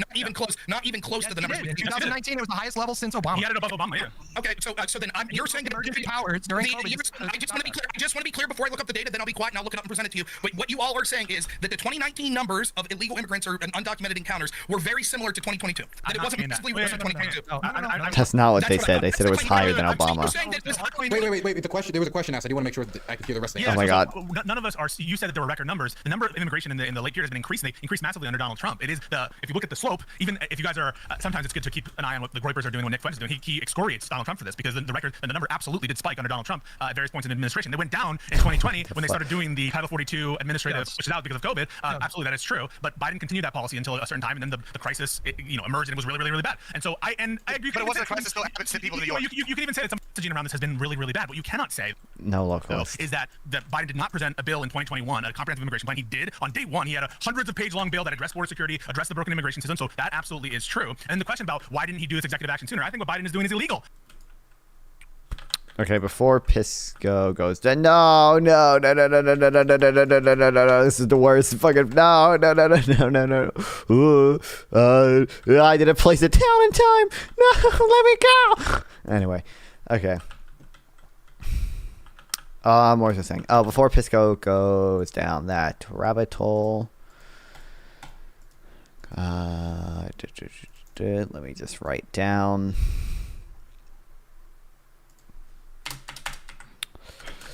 Biden 2021 border bill. So we can read more about this later. I disagree with him doing that. I think it's unconstitutional. It solved the problem according. So you're thinking it solved the problem according to. Thanks, Wi-Fi. What I'm saying is what you've talked about here, what you've talked about of things spiking under Donald Trump is a red herring because it is unresponsive. What I'm saying is there was clearly a crisis as the numbers show that we were hitting record highs in 2022, and the message we were getting from the Biden administration, including Kamala Harris, was there is not a crisis at the border. The thrust of their message since 2020. 2022, and 2023 is the border problems being massively blown out of proportion by Republicans. Was there a crisis? Please. Yeah, Trump said so. Trump said there was a crisis going back in 2016, and the numbers have exploded since then. Trump was doing everything he could. Trump had a two-pronged approach. One, he was trying to get bills passed that were the government was being shut down, one of the longest government shutdowns in history, because Democrats said, walls, please. It was Democrats that shut it down. They were controlling Congress. Yeah, I said that. Yeah, I'm pretty. Wasn't it because his own party wouldn't agree to the border wall fund? I said that he tried to demand a border wall, and then he folded. So that's his shutdown. I'm saying they shut down. Walls were racist. They shut down the government saying that walls are racist, and now it's part of Kamala Harris's plan to build a racist wall. Well, you guys didn't answer my question about the wall either. I mean, he claims that he built hundreds of miles of new wall. He didn't. It was 52 miles. Let's just take him at his word. He certainly renovated a lot of wall. It's a clever policy, right? He said that this would fix the issue, and then we saw record spikes. So can we get to our point here? Can we talk for 30 seconds here, Andrew? It's a clever deflection again, trying to take the bait. No, we're not trying to take the bait. Again, notice how Hutch is once more deflecting from the fact that we saw crisis numbers in 2021, 2022, 2023, and the Biden administration was constantly saying it wasn't a crisis. They're only pretending to give a shit now because it's an election year. Mayorkas testifying in front of Congress saying we need more help. We need a bill for my God. I generously let you talk when you're talking. I don't interrupt you, so if you could do me the same courtesy, I would appreciate that. They're bringing this up during an election year because they're what? No, why did they come down? Oh, I'm never gonna get my stuff back, dude. Shit about it, just like they pretended to give a shit for 3 years, and if they win, they'll stop giving a shit, and all of a sudden we'll see them flying in illegal immigrants like they're doing with Haitian migrants. This is purely about the record of Donald Trump versus the record of the Harris-Biden administration. When it comes to the border and the economy, Trump crushes them in all instances. Andrew? Yeah, so I was just wondering, IRI said that the nation under Trump suffered from some of the most widespread protests which were out there. However, IRI, are you willing to acknowledge that Democrats allowed their own cities to get burned down, created Jazz Shop? On top of that, that BLM was headed by Patrice Cullors, who was a avowed communist Marxist at the head of this, and that this had all of the markings of what is called color revolution. Are you willing to disavow the Marxist leadership of Black Lives Matter, who was at the forefront of those riots, and Democrats were... I think this is about where I joined, but I didn't stay for very long. I stayed for like maybe 10 minutes before I left. Alongside with them. Are you willing to do that? Well, I'm not familiar with any cities that got burnt to the ground. I think a building or a couple buildings got burnt. Oh, yeah. Okay, hang on. Gibbs. Let him answer to the communist charge. Are you willing to disavow the communists who are in charge of Black... Yeah, I remember this. They were just debating whether the leaders of BLM are like Marxist or whatever. I'm not a communist. I'm a liberal. I don't like communists. They're screwballs. I don't care for those people. But it all happened while Trump was president. Can we admit that? Yeah, that Democrats worked with communists in order to try to hurt the Trump administration. Why didn't he invoke the Insurrection Act then, Andrew? You condemn him for not invoking the Insurrection Act, yes or no? No, he allowed states to individually deal with these problems. Was that a mistake? No, I don't think that it was a mistake. Bro, let IRI talk. And then you and I, stop talking. Dude, if you cut me off every 5 seconds, I can't even make my point. So anyway, back to this. IRI, you will admit, won't you, that the head of Black Lives Matter, the leadership of Black Lives Matter, were avowed Marxists, correct? Who knows that? Yeah, because we know who they are. Patrice Cullors. Wait. Stop. The question was IRI. The question was IRI. I want to hear IRI's response. Yeah, let me just say, there is no like centralized leadership of BLM that was sending out marching orders across the nation. BLM had its own little thing in each little city. Now I understand there were some people at the top of some sort of like national organization that were some shitheads. I don't disagree with you on that. I don't care. And that. Should I debate this Andrew guy, whatever his name is, Andrew Wilson? I don't know. Andrew Wilson might be a little. Andrew Wilson's a pretty big streamer. I don't know if he does. He probably does like Collins or something. You could probably do it if you wanted to. Democrats specifically, were allowing this type of violence to happen in their streets all over the United States, and they would do it on purpose. They would stand down. The bearded man, he got a guy talking right now. Yeah, it's Andrew Wilson. You need better channel point rewards? I'm sorry. My channel point rewards are awesome. Excuse me. Like this. For real, I'm not gonna do like push-up stuff. Content I got recommended on Twitter. I wonder if this retarded boomer has fixed his TTS yet. I doubt this extra chromosome having mental midget has the mental capacity Hold to on, actually I have TT. You guys just have to use bits for TTS. I don't let you use channel points for TTS. You have to use bits or you have to donate. learn something so I'm not giving you guys fucking TTS for free. Fuck that shit. No, you guys gotta pay for that shit, dude. It's like 10 bits to do TTS. So. difficult any 8-year child could do. Boss could fuck up. I have so many good channel points. Are you kidding me?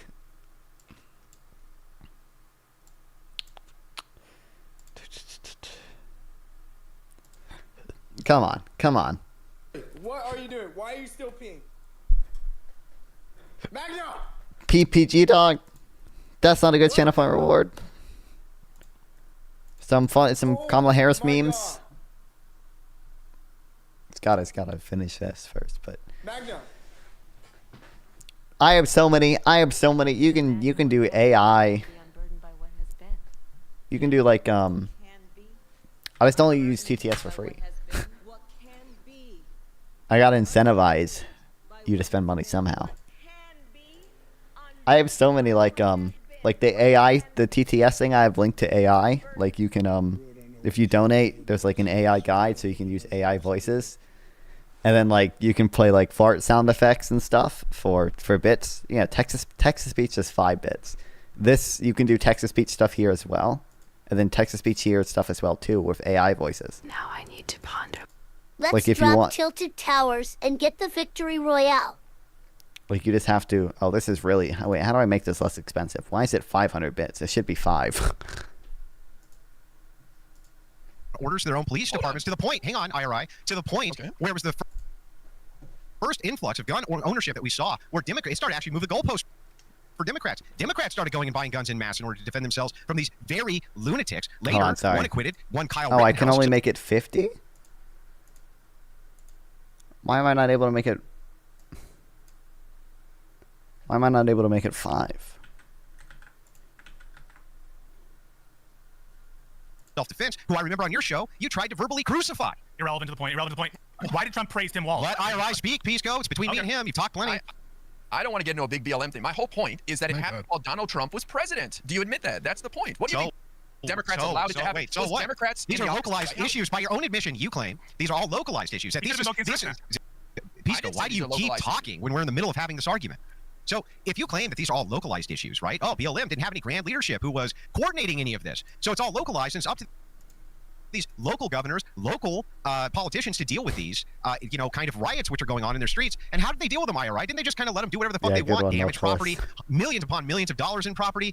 Basically, nobody got arrested for any of this, and you try. Yeah, I don't know why I can't. There are a lot of perks to being president. One of these perks is free ice cream whenever I want. I can't make it I can't make it less than 50 for some reason. Tried to verbally crucify Rittenhouse, who was stop talking, man. Let me make my point. No, there were 10,000 people. Wait, Hutch, I'll go with you after. I promise. I promise I'll go with you, Hutch. I literally let you get in. And didn't interrupt you once. Didn't interrupt you once. Although this is less $1 bits minimum for Brian TTS.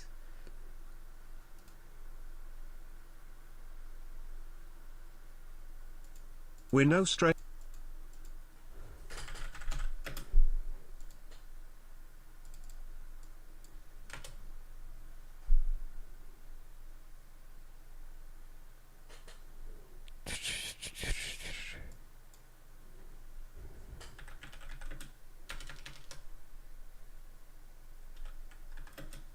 do I don't know how to fucking... IRI, can you tell me if Kyle Rittenhouse deserved to be acquitted? Didn't he deserve to be acquitted? Didn't he?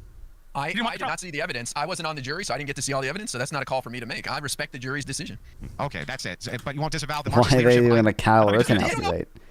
Why is it fit? It shouldn't. I don't know. I wish I could make it less than 50. I guess it's 50 if you want to do this, but it's only 5 if you do this one. The fact You don't know who's in charge of BLM? Circle jerk against communism, Andrew. It's okay. I am a liberal. Shake hands, circle jerk against communism. Don't worry about it. I just want to make it clear. I think it's convenient. He suddenly doesn't know. You suddenly don't know who the head of BLM is. He just acknowledged that he doesn't know their Who name. the head of BLM is? Yeah, how do you not know? How do you not know who Patrice Cullors is? How do you They're not household names. Why would I know who that is? Because you followed, because I watched your program and you followed these BLM riots. That's why I would think you would know. I went to BLM protests. Yeah, exactly. Yes, and yet for some reason it escapes you that Patrice Cullors was a fucking communist and that these governors, these localized governors, when you say, "Oh, this is Trump's fault," Trump didn't have anything to do with the BLM riots. The local Democrats were allowing these to happen with agitators like you. Andrew. You were an agitator who went and assisted and assisted in the agitation of these local protests. You didn't give a fuck about property damage. I got You didn't shot. care. IRI was there for that. Yeah, because you were an agitator. You were an agitator. That's why. Like Trump was an agitator on January 6th, right, Andrew? What did I do? We're talking. Okay, that's what about? Yeah, no, but I just want to make sure. I'll answer directly. I do want to wait. No one's talking to Pisco. We'll answer No one's talking to you, directly. Pisco. Pisco, Andrew, everybody. I want to give Hutch. I've offered I mean, to not Hutch, sorry, debates with you, Pisco. Okay, I want to give. Wait. I'm gonna be both of you. I'm gonna be both of you. Yeah, pay me. I have a huge platform. You're a loser. Okay, they're both muted. Both Pisco and. I Andrew can't put muted. the diamond helmet on because my discourse are binding. You know, we're gonna put them both in a volcano. Why muted in the middle of my argument because I was telling you both. We gotta give IRI time to respond to your question. I muted you both. Because I was trying to give IRI a chance to respond. Go ahead, IRI. Let us. Andrew, don't be such a baby about it. How about that? Okay. Dude, stop bitching, dude. You know you. What do you mean you're bitching? Oh, I'm being prosecuted. Oh my God, it's a debate show. Almost no conservatives but you bitch. You're the only conservative that comes on and bitch. Okay. You're the only one. Down syndrome. Down syndrome. Okay, Down syndrome. Fantastic. You are an actual child. Yes. All right. Do you want to respond to the big crying baby about why it's big and crying?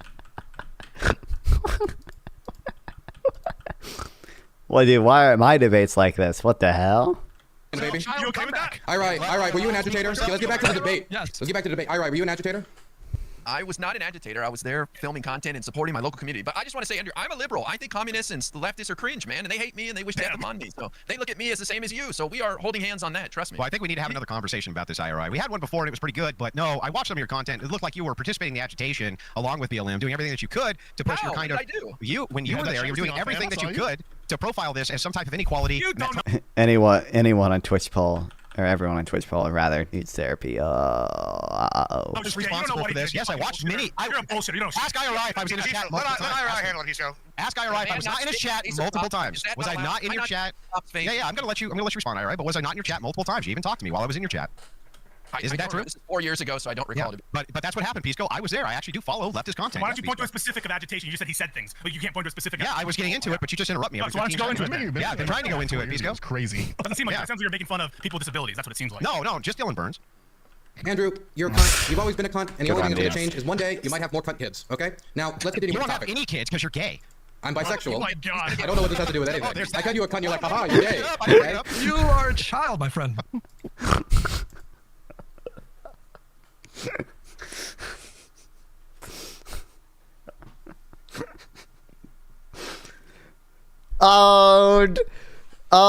Get fucked, Dylan Burns. Wow, he got you there, man. You know, I really thought, I thought the liberals were winning this, until Dylan Burns got hit with that shit, man. I didn't know he was gay or bisexual, man. I didn't know that before. Didn't really get upset actually because he didn't call himself gay, and it came out like he had a girlfriend and he had to like explain he was bisexual. Wasn't that like drama? Fantastic. Whoa. Anyway, you don't know anything about IRI. If you're accusing him of being a radical leftist, you don't seem to make a distinction between liberals and communists. You think we're all like literal fucking communists. Yes, you're all communists. Yes. Because you're silly. You're mad about the interest rate, so you talked for half an hour, didn't say anything. This is completely deteriorated.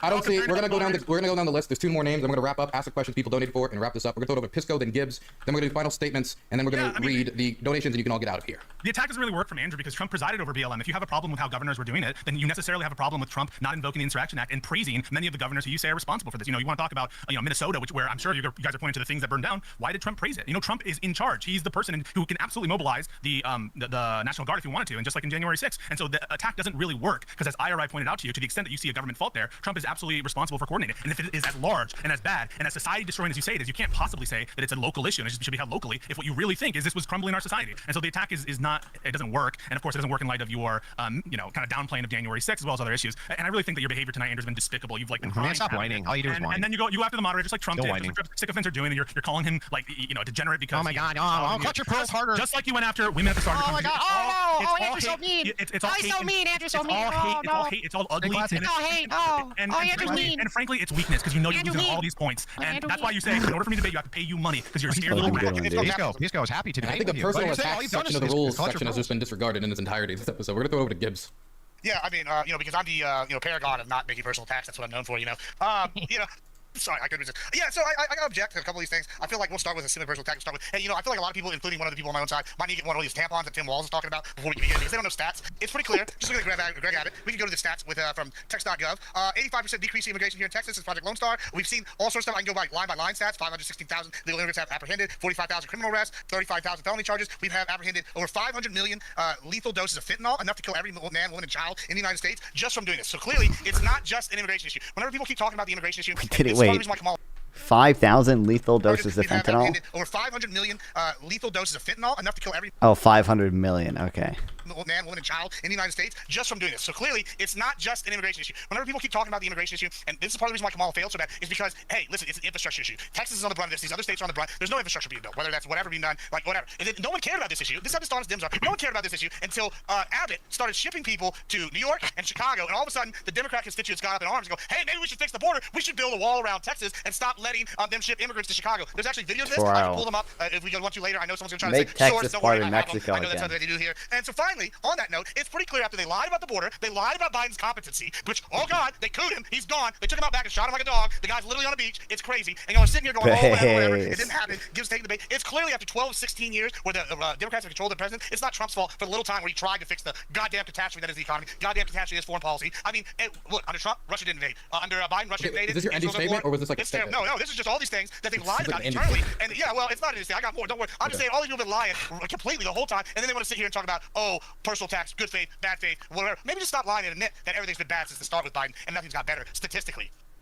True. Okay, we're gonna throw out a few questions. Nothing's got better? Really? Nothing? Then we're going. Not a single statistic has gotten better. That's crazy. That's wild. We just go down the list of questions that people donated for. This is one for Andrew. No, that's just a joke. Half of them are jokes, actually. We're just gonna go past the jokes. I assume you guys don't want those. No, that's an insult. That's an insult. That's an insult. Well, unless they're funny, we'll hear it, right? Most of them are not funny. Most of them are. Okay. Most of them are just angry. Okay. Here's one. Fat jokes. For Pisco, why do you think Harris's policy, recreating the market conditions that ultimately led to the housing bubble crash of 2008, will result in anything other than having another market crash beyond 2025? From Harris 5.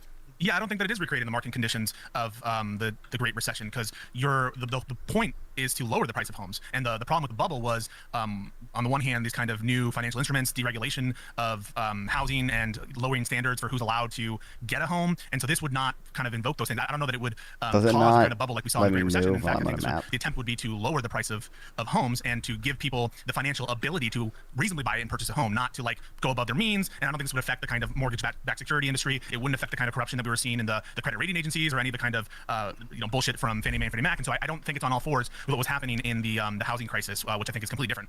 If I can respond? Sure. Yeah, are we allowed to respond? I actually think that's wrong. I don't think you have good reason to say that. Take aside the plan to, who knows what the particulars are to build 3 million houses, how long it would take, et cetera, et cetera. All of these plans to give went over that, et cetera. What that's going to do is drive up the cost of these homes. Oh my God! Once these banks realize they own these homes, hey, we could just charge 25,000 more. That's what they're going to do, and it's going to incentivize lenders to give money because now they'll be artificially able to have the down payment on these homes to people that otherwise wouldn't qualify for mortgages. If these people just were like. Just read, like, I don't think, like, No Opinion isn't right on like everything, but like just read No Opinion's blog. He makes really great, like, simple blog posts explaining all these things, and they're really, he's a good economist. When I say good economist, I don't mean like I agree with him or everything. I just mean like he obviously understands economics pretty well, and he writes good, very simple blog posts explaining all these things. Just go to No Opinion Substack and read his blog post on this stuff. Like it's that simple. Like it's wild. Which means that it's more likely that we're going to have a collapse, that they won't be able to pay these mortgages, which is the exact sort of things that led to the 2008 crisis. In addition to that, it'll have the net effect of making these banks more landowners, because what will happen will be people will be able to purchase. What? No, it just looked like a cool house. I don't wanna fight the ferocious Rotnot.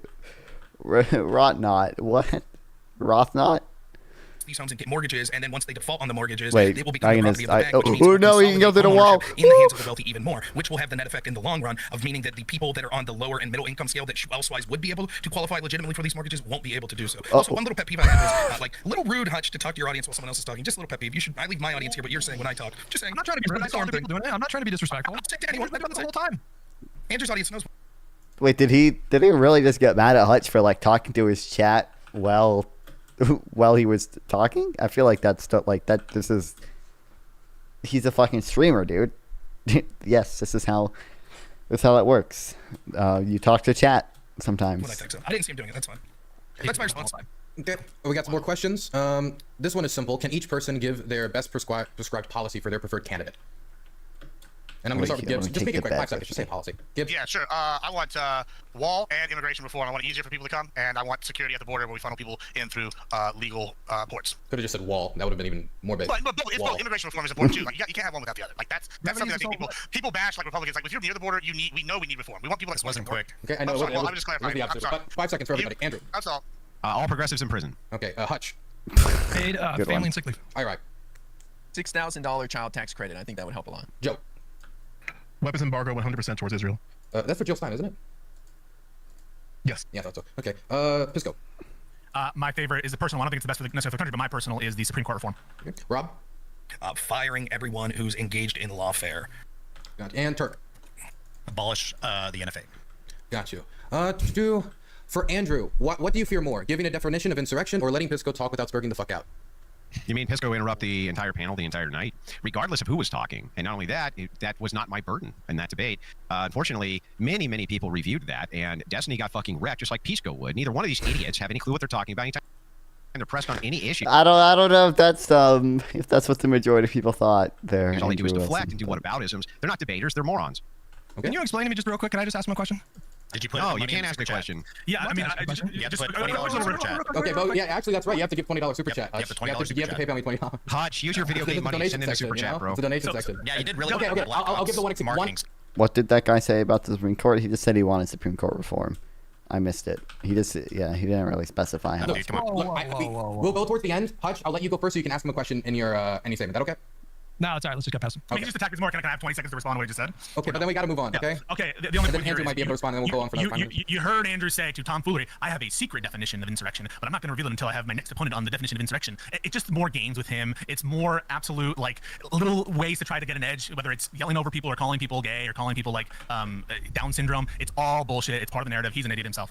Well, the reason that these people are allergic to logic, they don't seem to understand when the burden of proof is on them. Even if I had a set of beliefs, I'd never have to reveal what those beliefs were to do an internal. Oh fuck! Wait, I didn't even take the bed with me. Critique on your position of what is true or if X ought to be true. They don't understand this because they're fucking stupid. All of them fucking stupid. I've blown everybody on this panel out before. IRI, Hutch, all of them. Hutch was gonna cry. He looked like he was gonna cry. Well, you're less stupid than most of them. I was bawling. But you look like you were gonna cry, Hutch. But anyway, this is my 20 seconds. You look like you're gonna cry tonight, Andrew. Okay, let's reel it up. That'll be it. We're gonna do ending statements now. Go around, everybody, shout out your channels, and give your last thoughts in the discussion.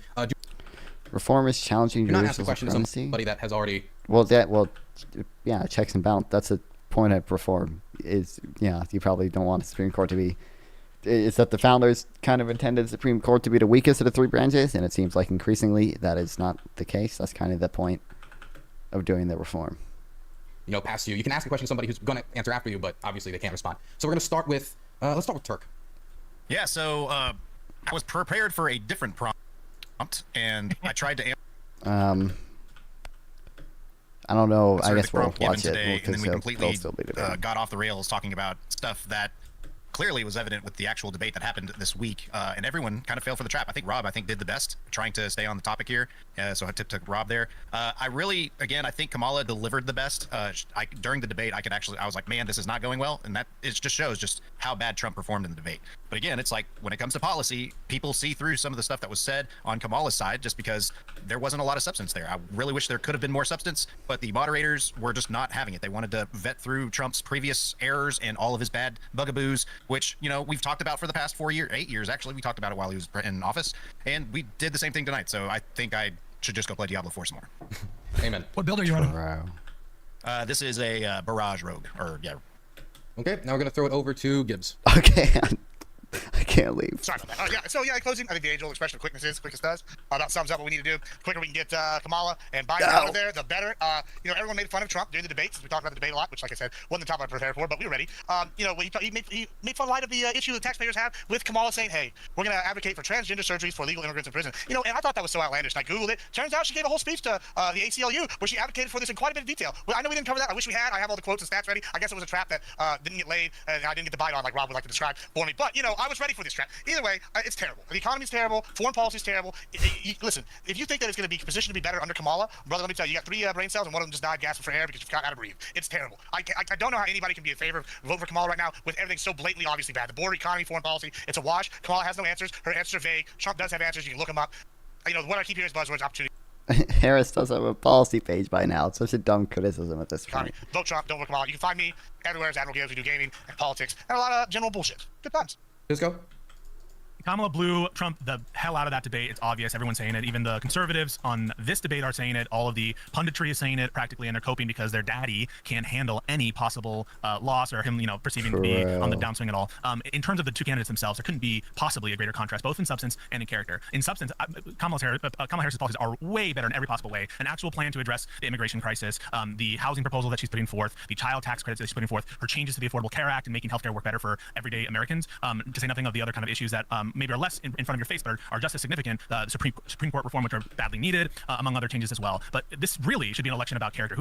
I don't get any Supreme Court decision that favored Democrats was nearly as big of a deal as either the presidential immunity decision or the 14th Amendment ruling. I think both of those are pretty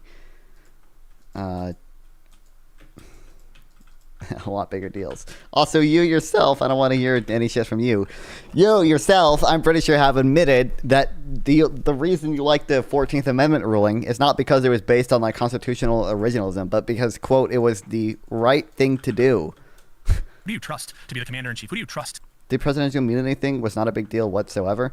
Localist, do you think Biden could order his Department of Education to destroy all the records on who owes student debt? Do you think that they should be able to do that? To wield that office and be looking out for you and not themselves. And on that score, there couldn't be even a Are you even doing any between damage? these two individuals. Trump tried to steal the 2020 election and end our democracy and end the peaceful transition of power. Kamala didn't do that. And Kamala, if she loses, you can bet that she is going to gavel in Donald Trump's win. I guarantee it if she loses the election. Donald Trump is all by himself, and he's not even mentally or cognitively fit to be the president of the United States. You saw him on that debate stage, unable to really put together two thoughts. And at times, by easy bait, that it's so obvious it's bait. In real time, it's bait. You think he's not going to do that with Vladimir Putin? You think he's not going to do that with Kim Jong-un or any of these other leaders who are going to eat him for lunch, as Kamala Harris said? And so if you love America, if you love our Constitution, if you love the fact that we're allowed to vote and have our vote matter and count, you should vote for Kamala Harris. Do not put this guy within an inch of the Oval Office again. He's just going to abuse the power like he did for 4 years. I think it does any damage. Okay, over to Joe. Yeah, I think it's Donald Trump is a no-go for me, but I think it's very important for me to say this, so I really make sure where I sit on this is distinct from the other people on this panel, right? So the Biden administration is a full partner in the genocide in Gaza. And while Democrat leaders claim to be tirelessly working on a ceasefire, they provide over $20.8 billion in weapons to Israel's mass slaughter of Palestinians since October 7th. And Democrat voters have repeatedly demanded for an arms embargo and a permanent ceasefire from the Biden administration. And polling's on the side of support for that. At the Democrat convention, you had uncommitted delegates, some of which the only thing the Department of Education constitutionally do is shut down official acts. Or wait, that does not answer my question at all. Do you think if Joe Biden, do you think if Joe Biden ordered his Department of Education head to destroy all records on student loans, do you think Biden should be punished for that? Should be held criminally liable for that? Is that a criminal action? Or if Biden just did the same thing that Trump did, but yeah. I voted for that were censured and rejected from just the premise of speaking at the event itself. And the Harris campaign and congressional Democrats across the country have had ample opportunity to adopt some type of humanitarian position on Gaza. Instead, Democrat leaders just remain on staunch war criminals who facilitate genocide and carry out flagrant violations of national and international law. For me, it's no votes for genocide. I cannot support either candidate. And for me, at its current state, Jill Stein is my only answer. That would likely not. No, wait. Look at this. That absolutely is an official act. The Supreme Court already ruled that is within the president's conclusive and preclusive authority, because they already ruled that you can't prosecute Jeffrey Clark based on any of the fucking criminal shit that he did. Like, you're just absolutely 1,000,000% wrong on that. That is within the president's conclusive and preclusive authority, as ruled by the Supreme Court. Any conversation the president has with one of their executive officials, like the DOJ, is within their conclusive and preclusive authority. It's not even reviewable within the president's power. Is what's good. Yeah, I know. Like, yeah, that's the reason Jeffrey Clark can't be prosecuted, because when Trump told him to send a fucking fake letter saying that they had found evidence of election fraud, even though the letter was filled with lies and they had not actually found any evidence of election fraud, and the goal was just to overturn the election. Not only can Trump not be prosecuted for that, Jeffrey Clark can't be prosecuted for that, because it's unreviewable by the courts. It's the same thing if Biden said, hey, head of Department of Education, I know the Supreme Court said that I can't cancel student loan debt, but what if you just destroyed all the records of who owes student loan debt? Just get rid, literally just delete them, they're gone. Or burn them, fucking shred them, burn them, delete them from any computer they're on. A court can't review that with the current Supreme Court ruling. They can't review that. It's unreviewable. They can't. Biden is criminally immune for that. Maybe we should watch some of the Pisco debates, Pisco SEAL Team 6 debates. And also, you can follow me at twitch.tv/JoeLewis, 2 O's, J-O-O-E. Wait, Jill Stein, you said? Yeah, he said Jill Stein. Yes. He's a Jill Stein voter. Yes, I am. I do appreciate the time. I think you took loan to. That's not what I'm talking about right now. It doesn't matter if I agree or disagree with Supreme Court. Student loan forgiveness at all. That's totally irrelevant to the discussion we're having right now. Talking to all of you guys. This is my first time engaging with Andrew Wilson. Very, very cool. But yeah, thanks for having me. Speaking of Andrew Wilson. Yeah, happy to engage with you in the future. If you ever want to have a discussion, I'm happy to do that. Thank you to the panel, including Dylan Burns, for hosting it. You might think I was a little hard on Dylan this evening, but just full disclosure, Danabo, the recruiter, requested that I be mean to Dylan. I guess he needed some additional sound bites, and so all I did was fulfill the request of his recruiter. So you can't really get mad at me for that. When it comes to Pisco, for instance, Pisco brings up the idea that I requested that he pay for a debate, but all I was doing was holding the same standard that Destiny holds, that you have to have some criteria. If you don't have the criteria for the sub count in order to come on my huge channel, Pisco, then I think that payment is fair. Now, would I charge anybody else but Pisco? Probably not, but Pisco complained and bitched and whined about it, so I just couldn't help myself. Now, look, I don't have the background knowledge to fully know whether it's legal or not, so no. On top of all of that, let me just point out that wrecking you idiots is the funnest pastime that I've ever had in my life. I've made Hutch cry. But anyway, okay, back to this. Did Hutch actually cry? I don't know what he's talking about here. I don't know what debate they're talking about. All the conservatives on here complaining about it because we were told that this was going to be a who's in a better leadership position, Kamala Harris or Trump, and it turned out that was not the actual topic. You can see them all nodding their heads because we had a bait and switch done on us. But we still made the explain background. Best of it anyway. Not that we should have, because progressive scumbags lie all the time in order to get you pigeonholed into topics you didn't even agree to. It's 2 PhD historians. Yeah, well, Finkelstein is a PhD historian, so. Under premises that you didn't agree to either. Now, to also maximize on the rest of this, I would like to thank the conservatives, especially, and IRI, who had a good head on his shoulders this evening, the only one besides the conservatives who did. Happy to have a combo with you in the future as well. My name is Andrew Wilson. I am the host of the one and only Crucible, the fastest growing debate channel on YouTube, to my knowledge. I'm a political analyst, satirist, and also I engage in Bloodsport debates, and appreciate it, guys. Okay, I do want to just throw out there that the topic was who's better to lead the country forward, and it did become a discussion on policy. We just opened on the debate. The discussion was 90% economic policy, 90% policy, so I think you guys debated the topic you prepared for. Anyway, continuing, we're going to throw it over to... Yeah, I mean, after Rob moved it over to that, right? Once it was said that I was like, yeah, that's the topic, let's start with the debate. Yeah, and then yeah, we had that discussion. We had that discussion. This is called moving the goalpost. Yeah, I had a whole opening prepared. You had the discussion you wanted. We just opened on the debate, the big news story that 70, 80 million people saw. We hosted a panel show. We wanted to get audience to see the debate. If it was just another Harris-Trump debate, it's a bait and switch, bro. It was a bait and switch. Well, you had the discussion you wanted. It wasn't a bait and switch. I just opened. Let's talk about the debate. Who won? I do want to make one caveat. I know I'm the new guy and I was recruited. I feel that might not help because I definitely had a whole different opening prepared for the other topic and I would have done something different. But it's like, I'm not worried. I'll adapt to whatever because I ain't scared. But it did seem a little bit baby switchy, just like from like. I have the concept never of the been here debate. before. Never been here But before. I also put post-presidential debate in parentheses to let you guys know that depending on the. Why is it lagging? you know, the presidential debate topic. It's going to be on the debate. So it's not like nobody knew we were going to talk about the debate today. Fuck. No, he is growing faster than me. God damn it. God damn it. I just didn't read the question word for word. I just threw it out very casually. In the future, I'll make sure to go on a contract, and I'll be sure to read word for word, byline by byline. Okay. Now, who's the last? Maybe it'll pass 3 months. 20 days. No way. 2 people left. I know there's 2 people left. Rob and Irai. So throw it over to Rob. What is why? Why is the Wi-Fi shitting itself? It needs to be in order. Yeah, I don't think I mean, like, listen, after Trump's debate with Biden, he requested another debate. After his debate with Kamala, he's now saying that's it. I think he obviously got rattled. She walked right up to him to start that debate, shook his hand, looked up. I need to delete that because I've deleted Vegeta Reacts and it makes my OBS laggy. Right in the eyes, was staring at him for 95%. Is this right? Yeah, it's no, you've probably seen it before. It would just like play a video of Vegeta. It would have Vegeta reacting to my stream. Of that debate, he barely looked at her. He was totally outclassed the entire time. I think that was obvious, and I think the polls reflect that. In terms of who is better suited to lead the country, just take a look at the 2 parties right now and just tell me what you guys think. And if we had more time, I would love to have asked my conservative counterparts, do you feel like the Republican Party is in a better position now than they were in 2016? I think the answer is obviously not. The modern American conservative project is in shambles. The House is chaos. They ousted their own House Speaker for the first time ever. They had one of the worst midterm performances in modern history during an economic downturn. The Democratic Party, in contrast, has never been more cohesive and unified in my entire life.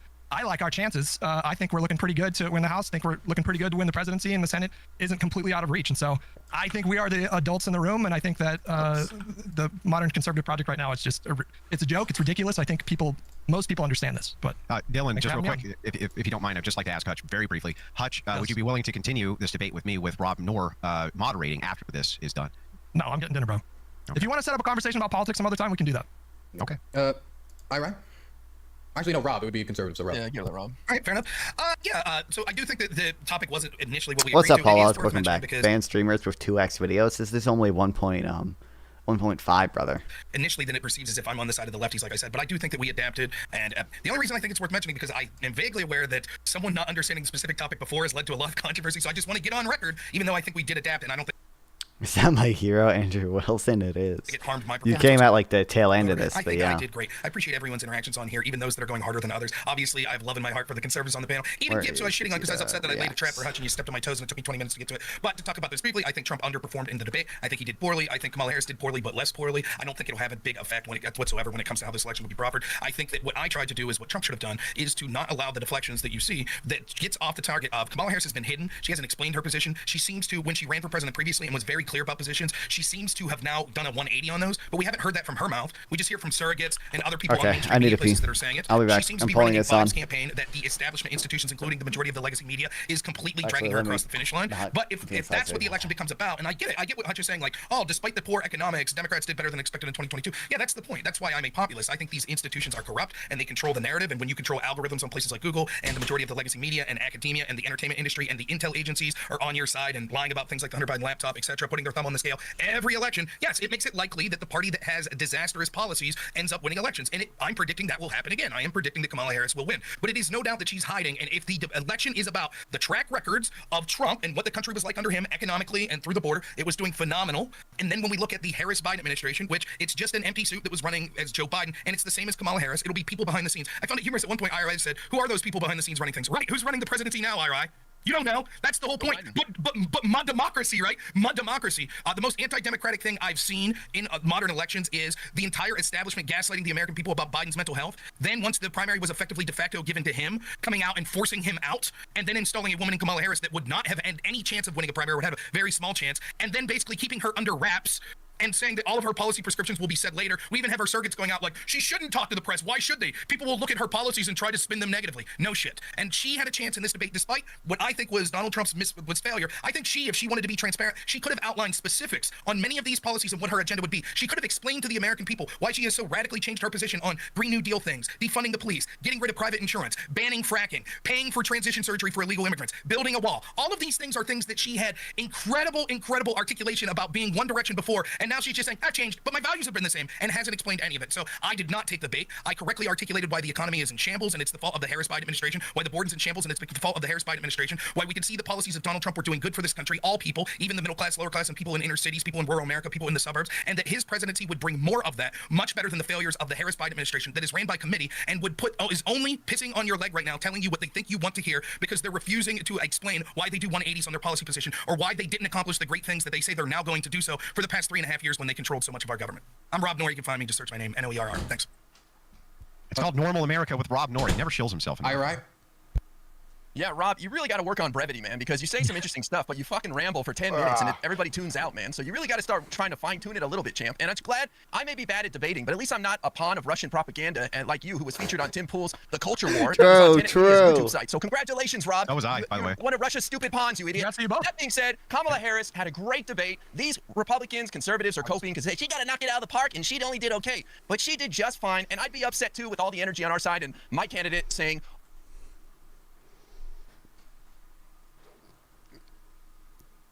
Aw. Meow.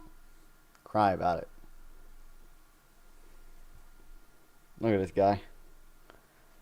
Ugh. He might be a little... I mean, he's ideal weight. Pet him? I am petting, bro. Aw.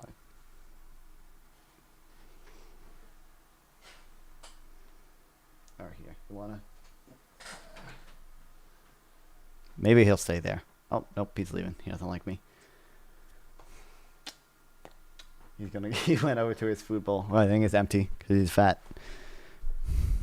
Oh, they eat the dog, they eat the cat. So, yeah, it's going to be a little frustrating. I think Kamala's got this in the bag, so you guys need to start working on how to pronounce her name because you're going to be saying it for 8 years. But to my friends out there who are voting, please do not look away from the Senate because you're going to be frustrated if Kamala Harris wins and these Republicans control the Senate. And it's all going to come down to a couple of races, specifically Montana. Give John Tester some love. He's a Democrat running for re-election. I gave John Tester some love. I gave John Tester $10 whole. Great guy. Please check it out. John Tester in Montana. Put some energy into his cause. Thank you, Dylan. I appreciate you. I go by I'm really important because I fucking am. Don't you know Kamala is ultimate Soviet command economy. That was interesting. I don't think any of them know how the Fed works, but I don't think I know enough about how the Fed works to fully explain why they don't know enough about how the Fed works. I tried to get Sample to explain to me quantitative easing for a second, but he's probably either sleeping or preparing for some test or doing something more important than being on my stream. So, if I ran for governor of Illinois, would you donate my campaign $500? I don't have $500 to donate, but no, I'm not even worth $500. Yeah, exactly. I'm worth I'm worth under $100. Oh wait, no, because I have a little. I'm worth like under $200. Oh no, wait, I must be worth at least. I'm worth under $250. There we go. Not more than that. I added up on my accounts. I am worth a few million. Then why do you need my $500 if you have a few million, brother?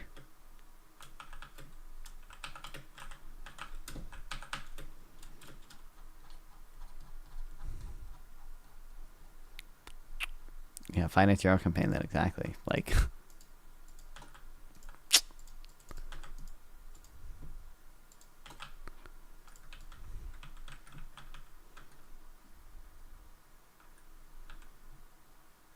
I don't have a few million. I am worth a few million. Okay, then sell some assets. Donald Trump looking ass. True. Sell some assets and finance your own campaign then, buddy.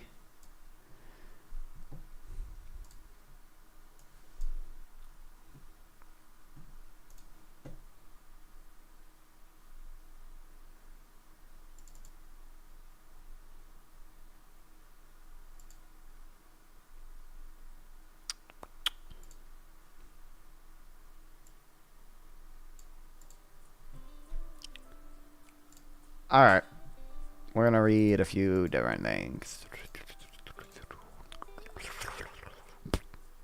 Fucking a few years you have developed functional alcoholism.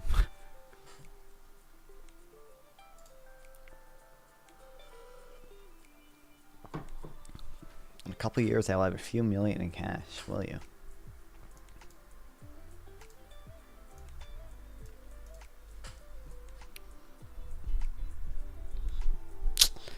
I need to buy. Can you donate some of your millions so I can read No Opinions blog? He has 2 articles about Haitian immigrants and about an unrealized gains tax, and they're both paywalled. I need to be someone's sugar baby. Oh god, for real. Okay, but a few different things. A sovereign wealth fund wouldn't work for the U.S. Investment funds make sense for small nations such as Norway or Singapore, but won't create fiscal and economic challenges for the U.S. The Haitian immigrants keep eating the dogs, they're eating the cats. True. As it turns out, a U.S. sovereign wealth fund is not just another crazy idea from Donald Trump. It's an idea supported by hedge fund billionaire John Paulson under consideration by President Joe Biden. The ostensible goals are to make the federal government some money and boost U.S. investment for critical technologies. Unfortunately, a U.S. sovereign wealth fund would come with a significant downside for the federal budget, the stock market, and the economy and American politics. Consider a few places where sovereign wealth funds have paid off: Singapore, Norway, and the UAE. These governments have taken surpluses and invested them at high rates of return, often in equities, but sometimes in natural resources and commodities. Their citizens are now wealthier than they otherwise would have been, and they face lower current and future tax burdens.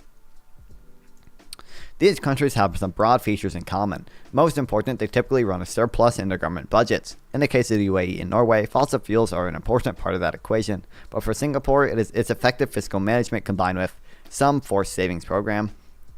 The point is, they have spare funds to invest. The U.S. does not. Its debt to GDP ratio is about 123% and rising. So a sovereign wealth fund will require the government to borrow much more money, which is a disappointing prospect, but it required that much more.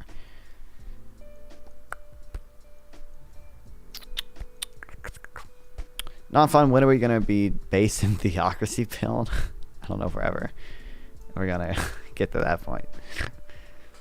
It is true that the expected rate of return on the U.S. stock market is higher than the government's borrowing rate, but what matters is the net social increase in investment value, not the nominal returns on the government's portfolio.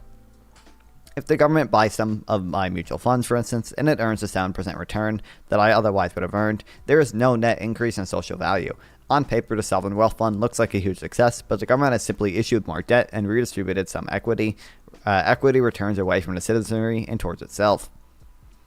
To the extent the government can initiate new investments and pick winners, it could boost overall social returns. But that is a far trickier endeavor than just putting funds into the stock market. And just as democratic administrators have encouraged or mandated labor and diversity standards for many government subsidies and contracts, they might impose similar requirements on U.S. sovereign wealth funds, which would be eliminated or revised under a Republican administration. I mean, I could see the Republicans doing that, I guess. It's not out of their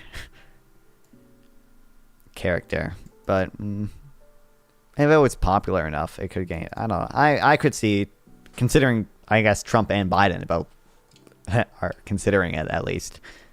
I could see it being a popular bipartisan thing that neither side really wants to touch, kind of like Social Security. Neither side really wants to touch Social Security.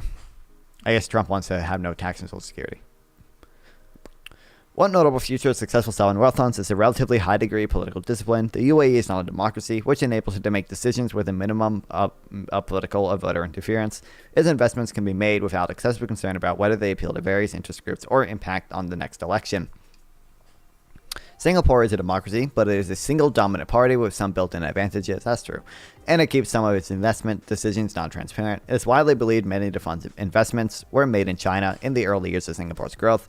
It's not obvious that a U.S. sovereign wealth fund, especially if motivated by particular national security considerations, would or should have the freedom to make comparable decisions. Norway is also a democracy, but it is a small, well-governed, relatively non-corrupt country with a fair degree of political consensus and trust in elites, especially as compared to the U.S. It is easier for Norway's SWF to have market discipline, and Norwegians are used to the notion that that most of their investments are going overseas. In contrast, U.S. interest groups would likely push for the government to make investments at home, and a patriotic and somewhat provincial electorate would likely support such requirements. The small size of countries running the better SWFs, I keep trying to keep wanting to say SJWs.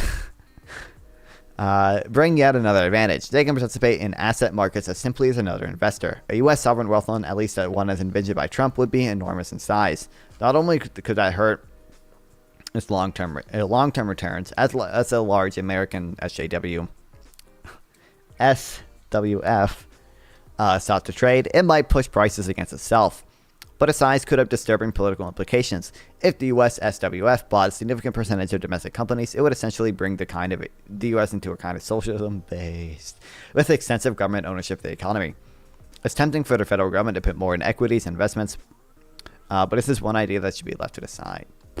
Damn.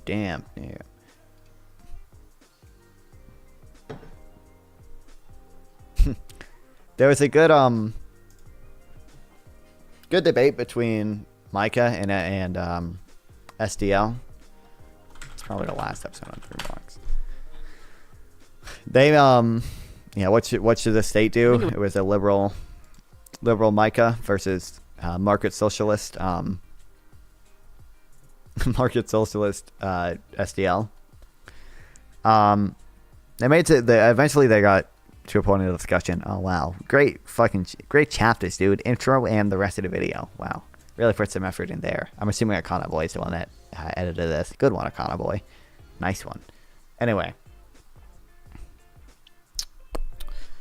what was I gonna say? Oh, they got to a good point in the discussion where, like, SCL was like, yeah, sometimes the state could be corrupt or like abuse its power in some cases, but this is why socialists want to reform government institutions.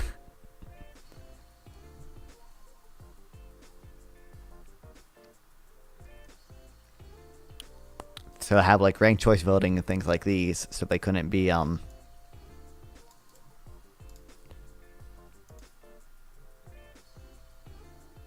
a U.S. sovereign wealth fund is never gonna happen.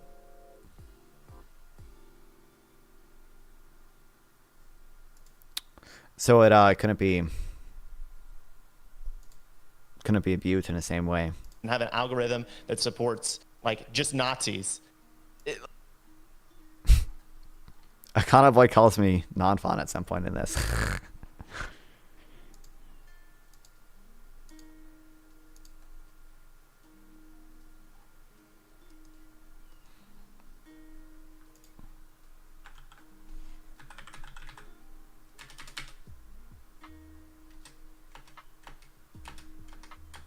I don't know, maybe it's probably like afterwards.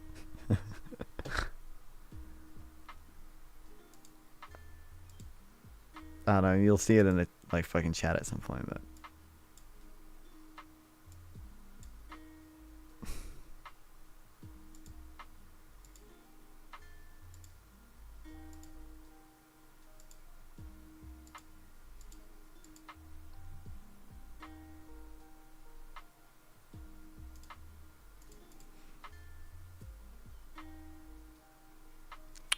we already sort of have what's called a national debt. It says written by Jared Bernstein. Why does it have a picture of Jared Bernstein? Council Chair Economic Advisor Jared Bernstein is very wary creating a sovereign wealth fund in the United States. Well, Jared Bernstein says it.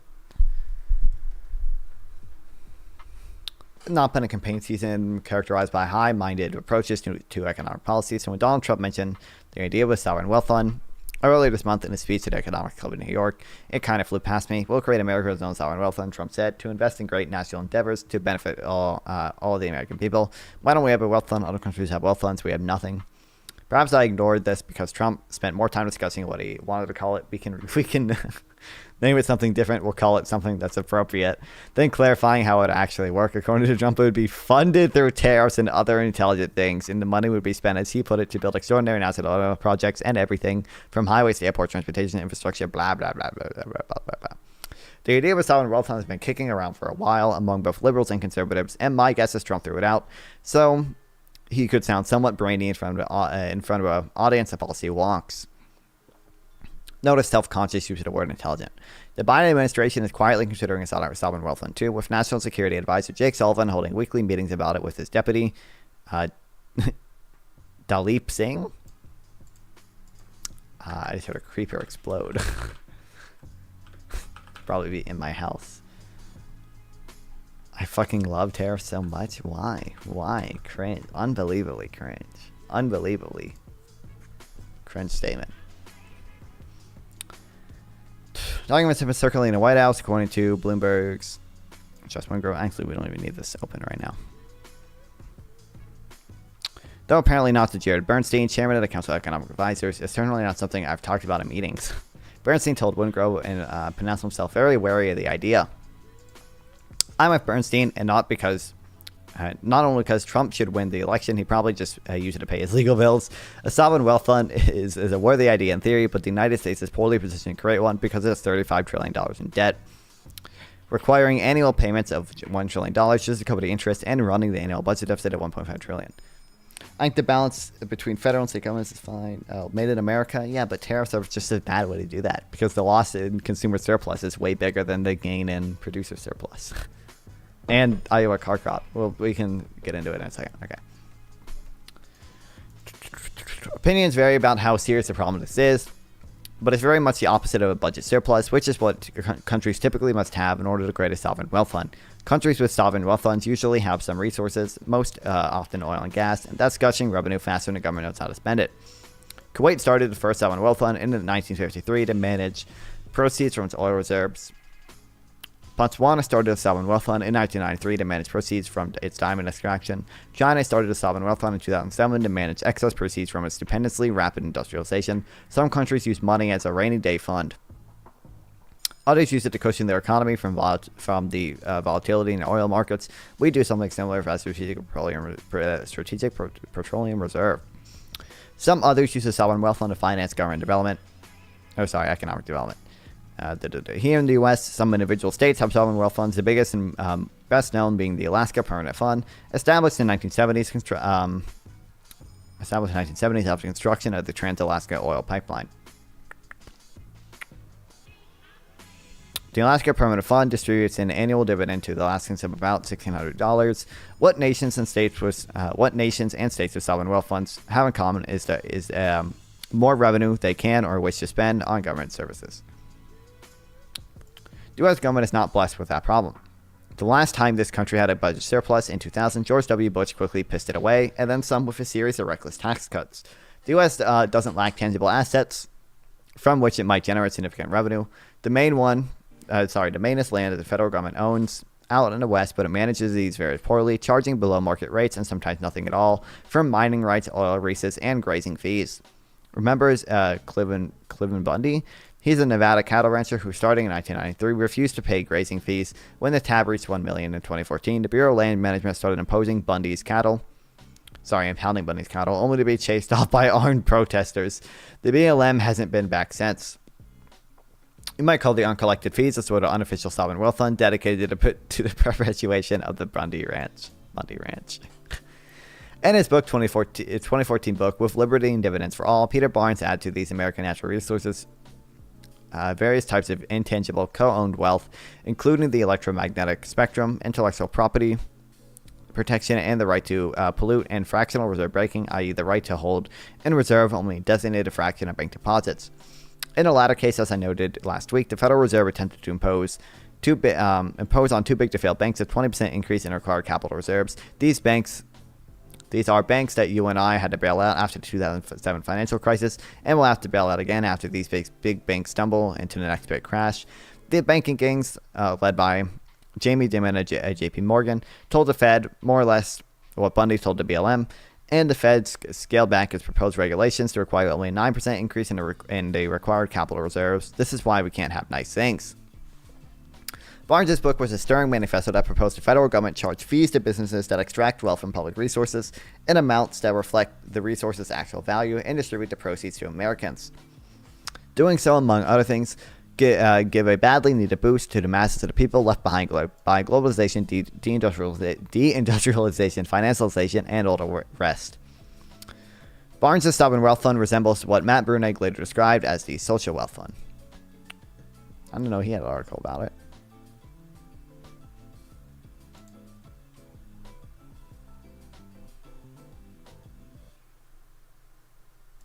Best viewer? I gotta get some of these best viewers, guys.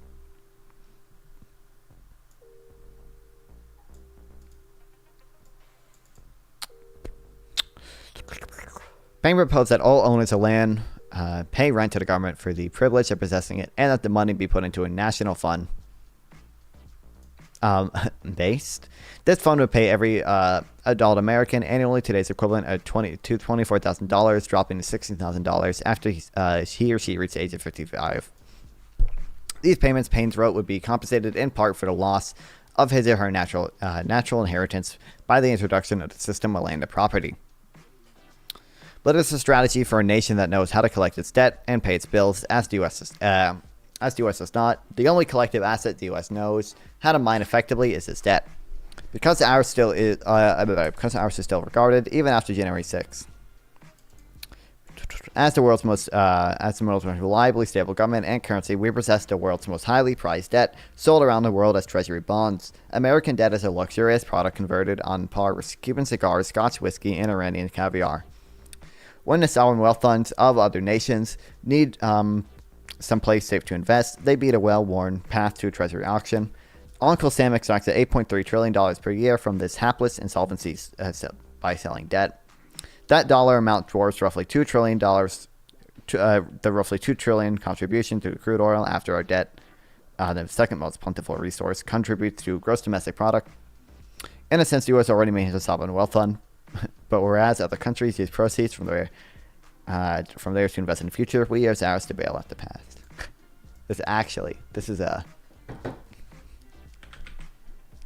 I would still I haven't done enough reading on social wealth funds or sovereign wealth funds to have a strong case against it.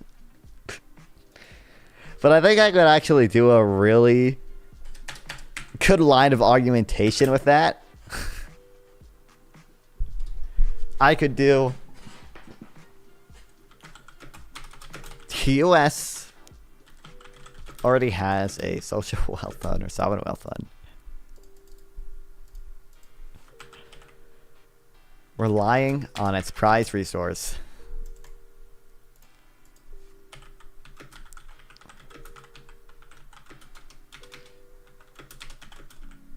Debt. I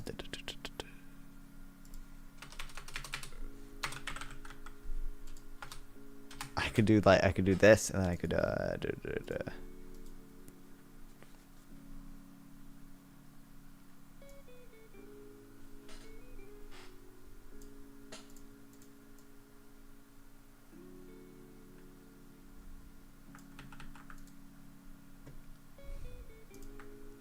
oh yeah, don't fucking dude. Arguing with localists and some things are just it's just a total dead end. We are by definition a nation and by definition a country, and he won't accept that.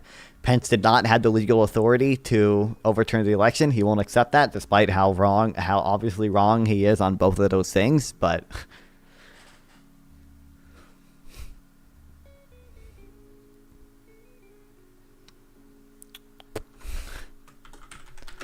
Trump wants to endanger the existing social wealth fund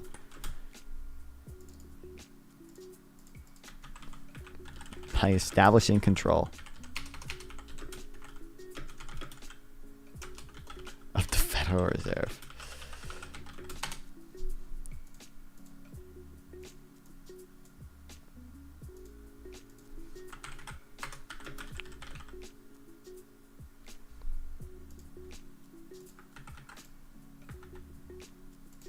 What's funny, hold on, because a nation is even, there are some definitions of nation that are even simpler than that. Because you could consider Tibet like a nation, or Kurdistan a nation, but they're a stateless nation. You can just have the definition of nation be like a group of people with like a common background, common history, who like share some geographic location. Like you could argue that Kurdistan is a nation, but yeah, a stateless nation. I think that's what it's called.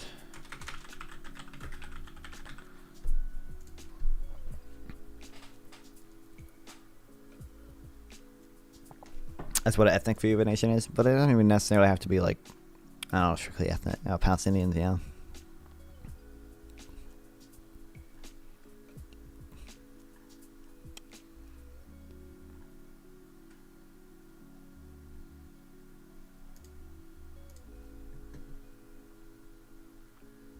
I can kind of, okay, that's fair. Sure.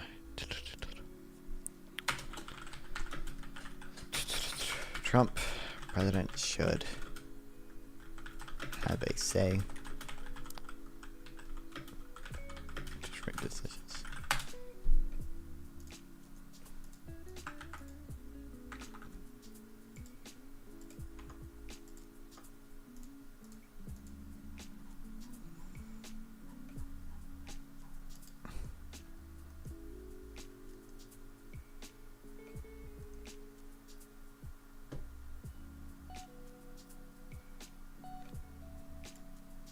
Where's the video?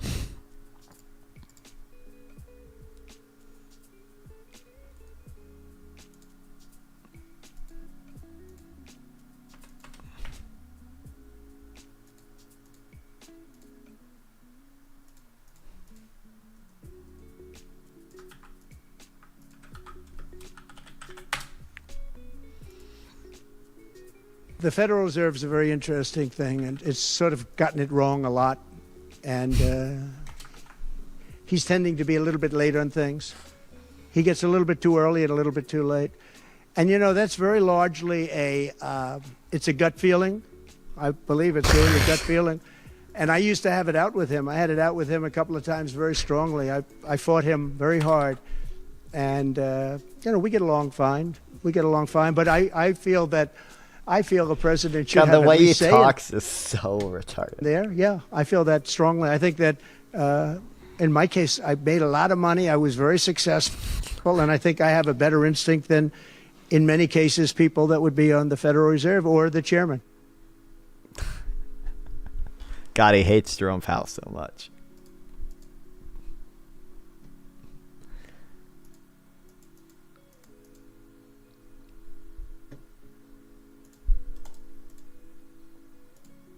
I love Donald Trump. I want to give him sloppy toppy.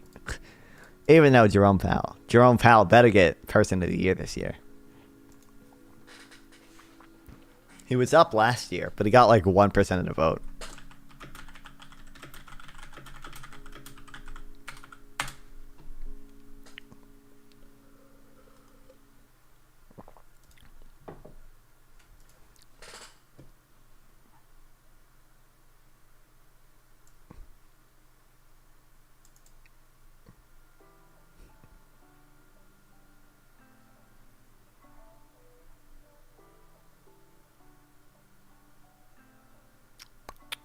Same Fed chief who basically insisted the rise of inflation in 2021 was transitory. I mean, it was transitory. Powell's wrong on inflation damaged the economy. It was trying to do it. We brought down inflation and unemployment didn't even go up. So, seems transitory to me. Get fucked. Jay Powell wins again. Don't know what to tell you.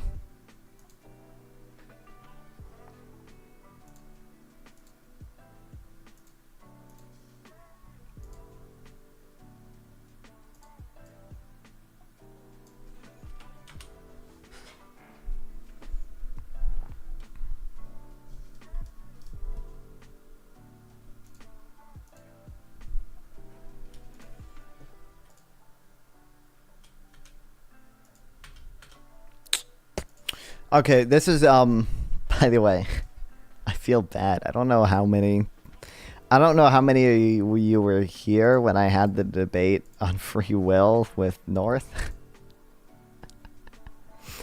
If we just run through, so I've only done 3 formal debate death matches, okay?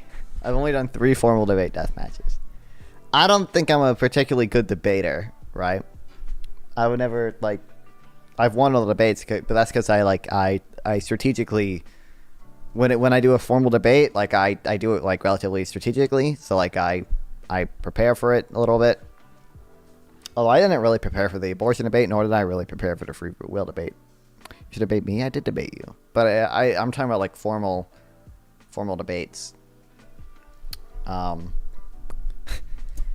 yeah, so the first opponent,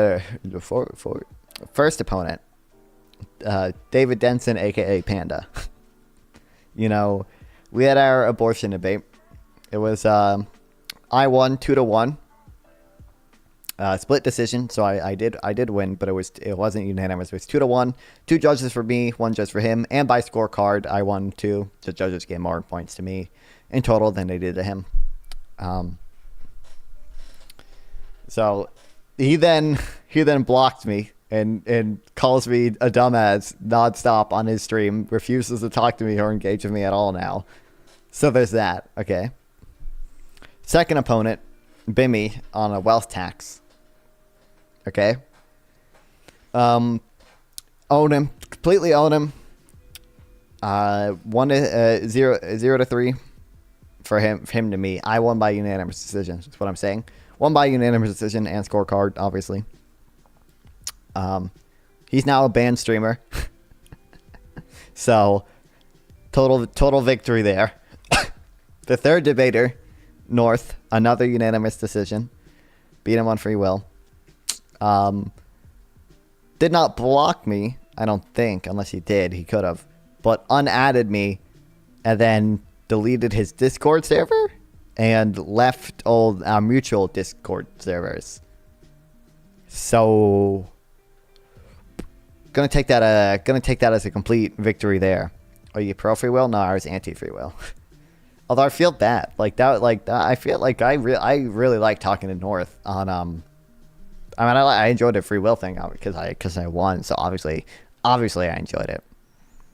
Free will is so real that they arrest you if you don't go to school. True. But prior to the free will debate, we had like a conversation about whether you should vote for Kamala Harris. Him being like an independent conservative, so he doesn't like a lot of Kamala Harris's policies, but he's not a Trump guy, so he's officially abstaining. Apparently. I got 2. Wait, what video of mine fucking got views? I clicked on my YouTube channel to find the debate. I got 2 subscribers. Some of those subscribers that they notified me of were actually real, apparently. What's your argument against free will? I mean, you're gonna watch the video. I think there are multiple. The first one is neurobiological, like our brains are deterministic. Neurons just do the only thing they can do, so it kind of make it kind of hard to see how free will could arise from that. And also we have like studies we call them like Lebetan style studies, where we can see that like before you choose to move your hand, a part of your brain will actually make that decision before you consciously make it. So the part of the brain makes the decision, and then your brain just like rationalizes this, and we see the same thing happening with split brain patients. So split. Does it matter when the fetus can feel pain? Pain is a perceived thing. So I own him so hard. Thank you, Wise Kanye West. Conscious, right? Okay, so do you know when the fetus can begin to feel pain? So again, pain is a perceived thing. In order to feel pain, there has to be something to feel it. The reason some studies will say like fetuses feel pain at 12 weeks is because they can have response to stimuli. But I would never say that response to like painful stimuli means that there's something there actually feeling the pain. For real. Thank you for the 10 bits, Wise Kanye West. Free will is real. Why can't I put the bottle down? Explain that, Luke Tard. Yeah, but basically, we see it in split brain patients. Split brain patients. You know, I don't know how much you know about it. We split their brain, right? So they're split. Also, wait, why did I just not? Oh no, never mind. Okay, we split their brain, and then it seems like there's basically 2 consciousnesses, conscious things at that point. Your left half of your brain controls your right arm, and the right half of your brain controls your left arm. And what we can do is we can like show different images to both sides of to different eyes, right? So on one side you'll show like cup, on the other side you'll show Rubik's cube. And what will happen, you might have heard this is many implications of consciousness. Yeah, I know. It's called like alien hand syndrome. What happened is like I think the speaking side is the right side. I think.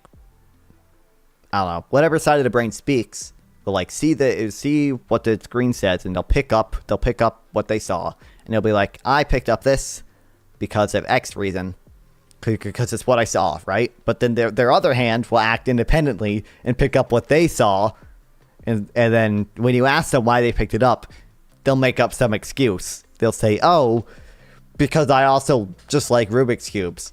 So their brain thinks they're acting freely, when what we really know is happening is that hand is acting independent of them because it saw a different message and therefore picked up a different thing. So that just shows like you can think you're acting freely, but like your brain is actually just interpreting decisions that have been made already for you. And secondly, there's a conservation of energy argument. So it seems like, for like any type of free will, like your mind would have to causally influence matter. So like our brains are made of atoms, right? You know, so atoms move the way they do because of energy, right? Because of energy and conservation of energy, and there's another thing, because you can argue either conservation of energy is broken or something else is broken. One of the other laws of thermodynamics. Basically, physics is going to predict the way that you're going to act. If you had free will, you would have to allow some like non-physical thing to somehow move the atoms that make up your brain to make you act in a different way. And that would violate conservation of energy. So that doesn't make sense, right? Like, yeah. So you'd have to allow mind to causally influence matter, which I'm going to have way more faith that in the laws of physics that say mind can't causally influence matter than I am in the philosophical circle jerking that I'm going to do. I got points taken off in the debate for saying philosophical circle jerking. He did not like I said that. And lastly, there's like a few different philosophical cases you can make against it. So like Alex O'Connor presented a really simple one. Everything is either Alex O'Connor, I think, has presented two of them. I think he only came up with one of them, but everything is either determined or indeterminate if you do an action that was either determined by a series of prior causes, or it was indeterminate. If it's indeterminate, it's random, and therefore you're not in control. If it's determined, it's either determined by something outside of you, in which case you're not in control, or by something internal to you, in which case all you do is push the problem back, because then you just simply ask, well, what caused that? It was either determined or indeterminate. If it was determined, or if it was indeterminate, it's random, you're not in control. If it was determined, then it's determined by a long series of prior causes, and you're not in control. Secondly, the only reason you ever do anything, this is a like part B of a philosophical case, is either because you want to or you're forced to. If you're forced to, you're not in control. If you want to, then it becomes a question of, do you control your wants? Which I think we don't really. And even if we exert a little bit of control over our wants, in order to do that, you'd have to want to. And then it's an issue of, do you control that? And if you do control that, then you would have to want to. And it's just a regress, and it's a regress that leaves no room for free will. So, if I, big constraints that can't be controlled, true. If I walk my dog in the morning, well, that's because my desire to have my dog be healthy was stronger than my desire to lay in bed for longer. Why was that desire bigger? Well, I mean, it kind of just was. I don't really control that. And, it's like, if I were to ask you, like, think of someone you love in your life, try to want to hurt them. Try to want to punch your mom in the face. Or if you do want to punch your mom in the face, try to not want to. Not like try to do it, but try to not want it. You could do it in spite of not wanting to do it. You could do it, but in order to do it, the reason you would be doing it is because your desire to believe that you have free will and showcase the fact that you have free will by punching your mom is stronger than your desire to not see your mom be punched in the face. So I think that's another philosophical case you can get against that.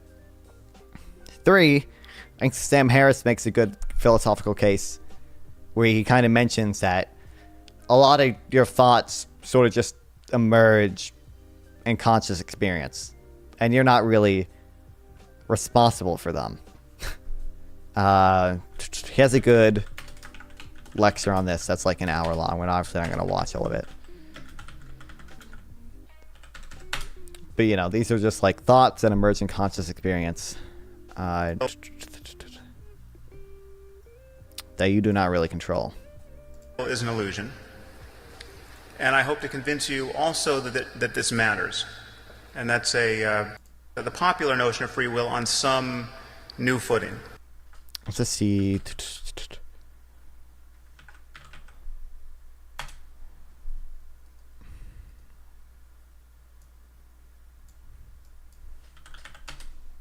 God, he gave it an example. I think it was in his book. I don't know if it's in this one, but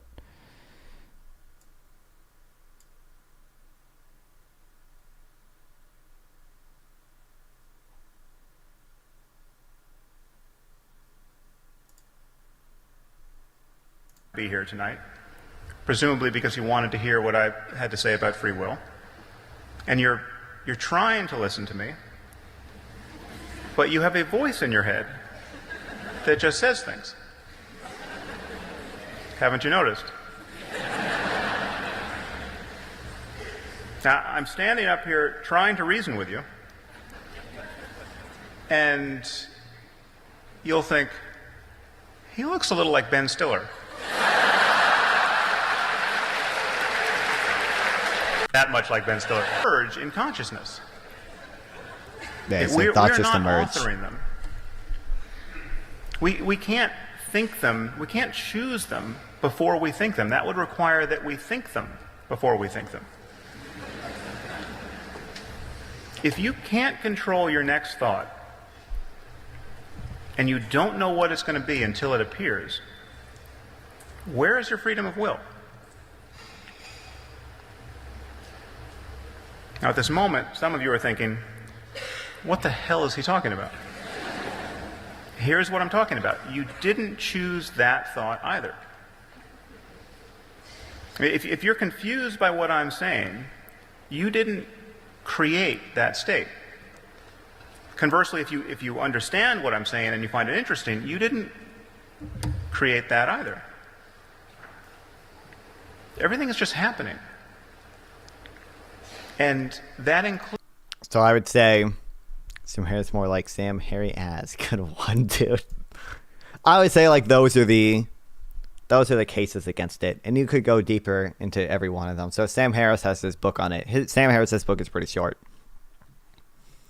And then Robert Sapolsky also has a book in it. Robert Sapolsky's book is mainly about the neurobiology, and Sam Harris's book is mainly about the what I just showed, the more the philosophical case.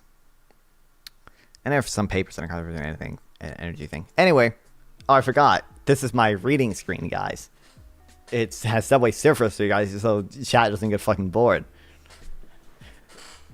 The point of all this being, when I did have a conversation with North prior to him disappearing, unfortunately, he did mention a thing like, oh, you know, Harris is like giving states money to reform their zoning laws, but why don't we just like the minimum drinking age and have to give states money for them to reform their laws? We just threatened to withhold highway funding. So when this article came up on my feed, I thought it was interesting. The U.S. drinking law could be a model for fixing the housing crisis. There are two classic ways to encourage someone to change their behavior: a carrot and a stick. The federal government is much more likely to rely on incentives or carrots when it comes to housing policy. The construction and regulations in homes in the West are almost entirely controlled by state and local governments. The president and Congress don't have a ton of power to shape what gets built there, what gets built where. Jesus. But lawmakers in Washington do have money. They tend to use federal funding to reward housing policies they like. It's so base localist. As housing affordability crisis tops Americans' list of concerns, some experts say that Washington's policy needs to play a much bigger role in solving it, partly by using its punitive powers or the stick. One example of the kind of bold federal law that at some point has a model has nothing to do with housing.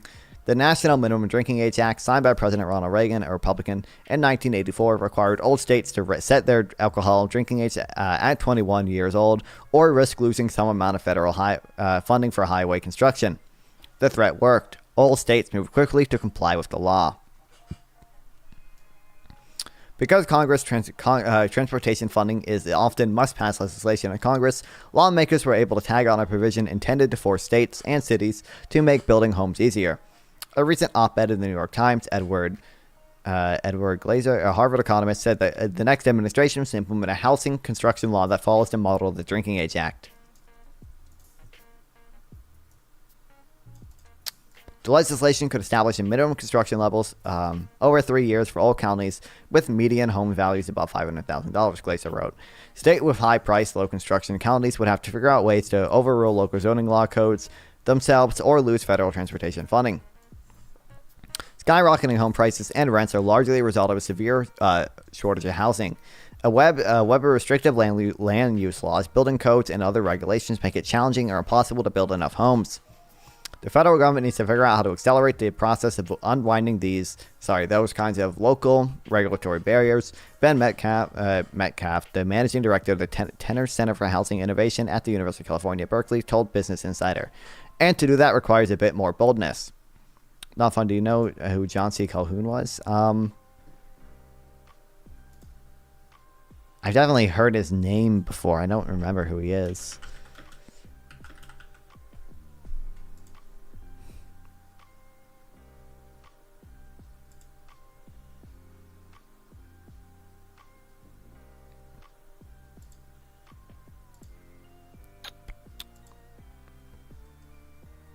I remember his name. I don't remember from what I remember his name, but... The Democratic presidential nominee, Kamala Harris's housing policy plans includes demand-side subsidies, including a $25,000 in down payment assistance for first-time homebuyers, and supply-side funding to boost innovation and help affordable development proceed, but her approach is all about incentives. Metcalf also pointed to the drinking age laws and model for housing mandate, but said the policies of it would be tricky. The politics of it would be tricky. He also said it would be challenging to measure who's building enough housing. The construction mandate at the Glacier proposes is a lagging indicator, Metcalf said, because it takes a few years for zoning laws or other land use changes to prompt developers to build more. There would also inevitably be legal challenges to the federal mandate. Since the 1980s, the Supreme Court's stance on the power of Congress should have changed. It is evidenced by the court's decision in striking down the Affordable Care Act's mandatory Medicare expansions unconstitutionally corrosive for states, Daniel Hemmel, a law professor at New York University, said. The key question would be whether Congress has overstepped the blurry line between inducement and coercion, Helmer told BI. If the law withheld transportation funding as opposed to pre-existing funding, new transportation funding, it might be seen as less coercive and therefore more resistant to legal challenges. He said that, however, would be more of a carrot than a stick approach. But Hemmel said that Hemmel added that a law like this could be put into court could put the court in an interesting bind. While a conservative majority tends to support limiting congressional power over states, it also favors less government regulation. This is an instance in which the conservative federalist impulses and the derogatory impulses collide, he said. Yeah, it's interesting that this came up in my feed after that conversation, but I guess it is true. I like the highway thing probably falls less on the side of coercion as well, because if the federal government is providing money for roads, they want these roads to be safe, and the highway kind of the drinking age law kind of directly impacts the safety of the highway, whereas that doesn't apply for housing.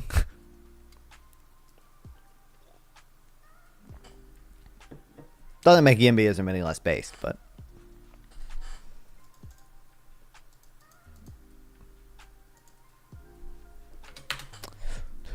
how long is this? There is no law. I want the YouTube reaction views, but I don't. I hate it. I hate it. I hate it. I hate it. I hate it. I hate it. I hate it. I just want to read all day. I want to read all day. Let me read all day and never. Drinking age should be controlled by the states, not coerced by the federal deputies. Well, I mean, it is at the end of the day controlled by the states, but I mean, yeah, it's coerced. I guess the Supreme Court, I think it mentioned, right? The Supreme Court ruled it wasn't coercion. Or did they not rule on that? I think it should be 16. That's wild. 16? What the hell? 16-year-olds are nowhere near smart. Even 21-year-olds make dumb decisions when drinking. Or about how much to drink. Their prefrontal cortex isn't even all developed at 21. You think 16-year-olds have the prefrontal cortex necessary to know how much they should drink, how to drink moderately? Don't care much about credibility in SCOTUS. Okay. Hey, me either, actually. In a way, I don't. But I don't put much credibility in the current SCOTUS, which hates constitutional originalism, as evidenced by the immunity ruling and the 14th Amendment ruling.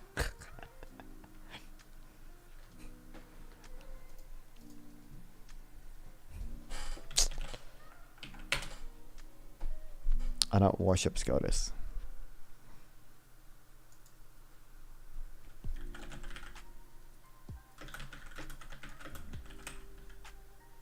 Okay, does Pisco have VODs? Pisco, VODs.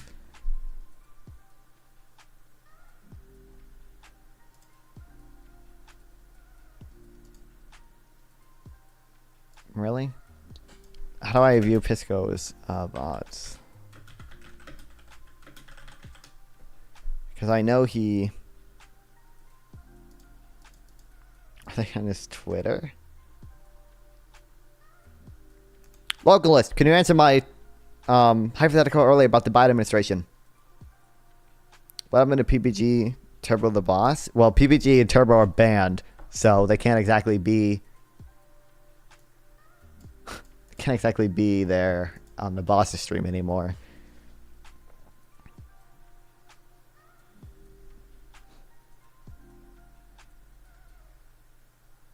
Locals, I don't think you understand the ruling. What about Biden? I'm saying if Biden, would you support, or not would you support? Well, no. Would you support criminal prosecution for Biden if he ordered his Department of Education to destroy records for everyone that owes student loan debt?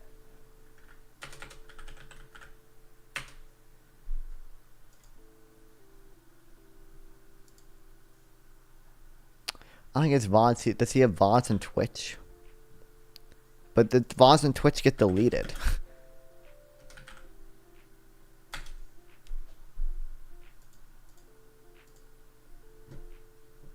Probably? Okay, then you're against the immunity decision. Because that what I just said is 100% protected by it's not legal. To be clear, it's not legal for the president to order his Department of Education to destroy the records of everyone who owes student loan debt. But he can't be criminally prosecuted for it.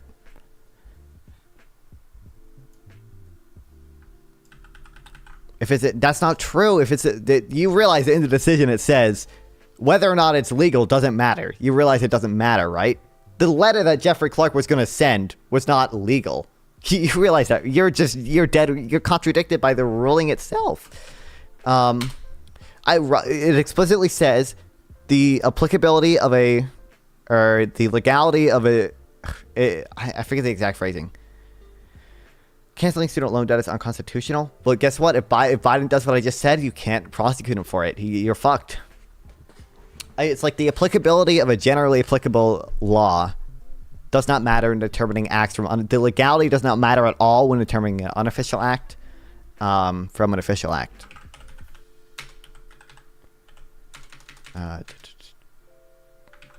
here.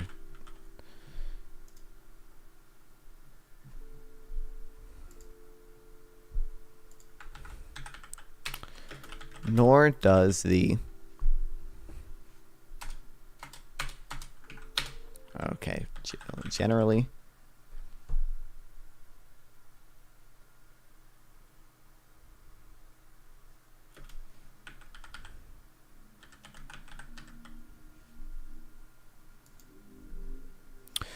Nor may courts deem an action unofficial merely because it allegedly violates a generally applicable law.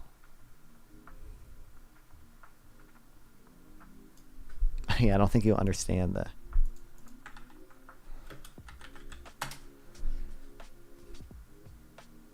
How does Pisco not have a VODs channel?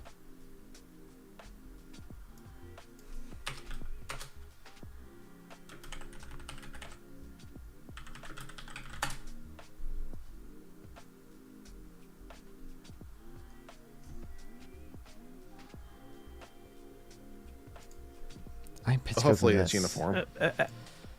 But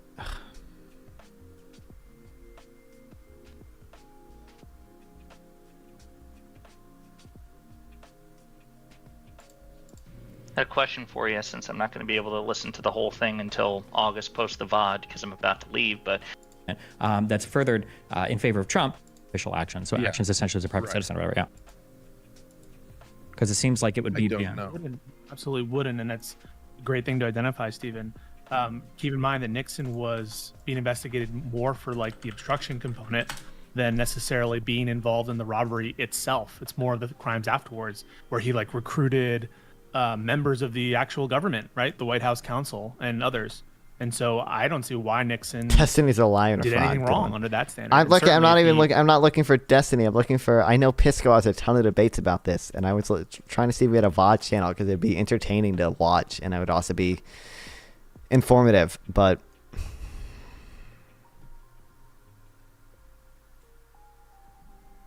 I don't think he doesn't have a VOD channel, I guess.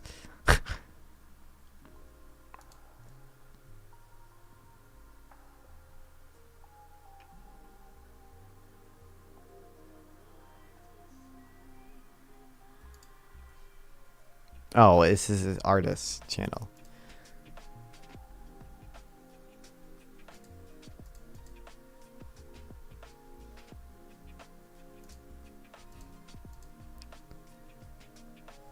No, but it doesn't matter if the action is constitutional or not. All that matters is it within the president's conclusive and preclusive authority. If it is, it's absolutely immune.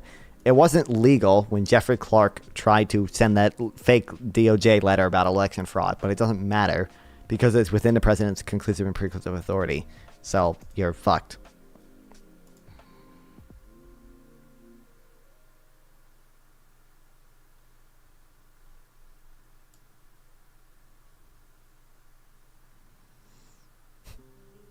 In a court's view, the fact that Trump's actions allegedly violated generally applicable criminal laws meant that those actions were not properly within the scope of his lawful discretion. Then the D.C. Circuit concluded that Trump had no structural immunity from the charges in the indictment. Circuit declined to analyze whether the actions described in the indictment to determine whether they involved official acts. We granted Satori to consider the following question: whether and if to what extent a former president and enjoys president's immunity from criminal prosecution for conduct alleged to involve official acts during his tenure in office.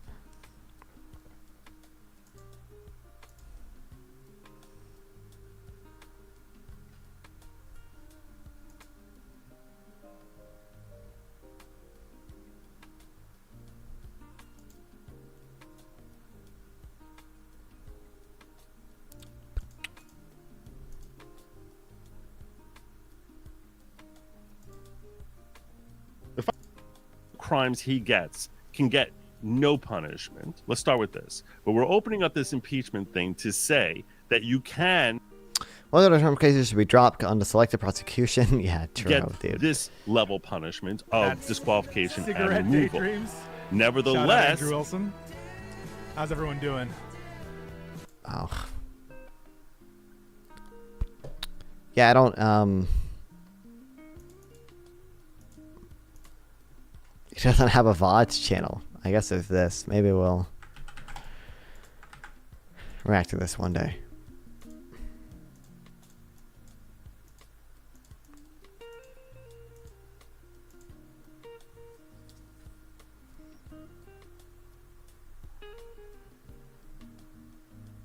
This as well.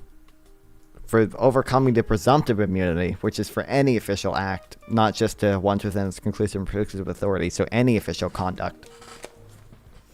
The president is immune unless the government can show that applying a criminal prohibition to the act would pose, quote, no dangers of intrusion on the authority and functions of the executive branch. Like, which is an absurd standard. It's not a balancing interest between like the public interest in having the president not committing crimes and the intrusion on the authority and functions of the executive branch. It's you have to show that there is no danger of intrusion at all. So for any official act, even if one that's not in its conclusive and preclusive authority, you're kind of fucked on.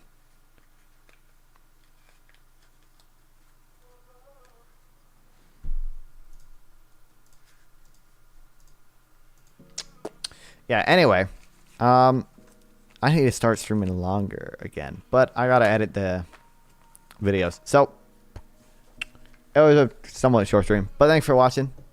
I will see you guys tomorrow for hopefully a little bit longer. I love streaming. Love to you guys watch me stream. Sub to the YouTube, join the Discord if you haven't. Follow so you'll see when I'm streaming tomorrow.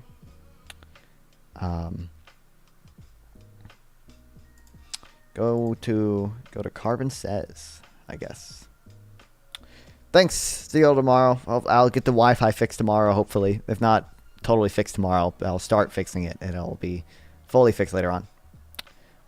I'm not going to do that. Look, I already started rating. See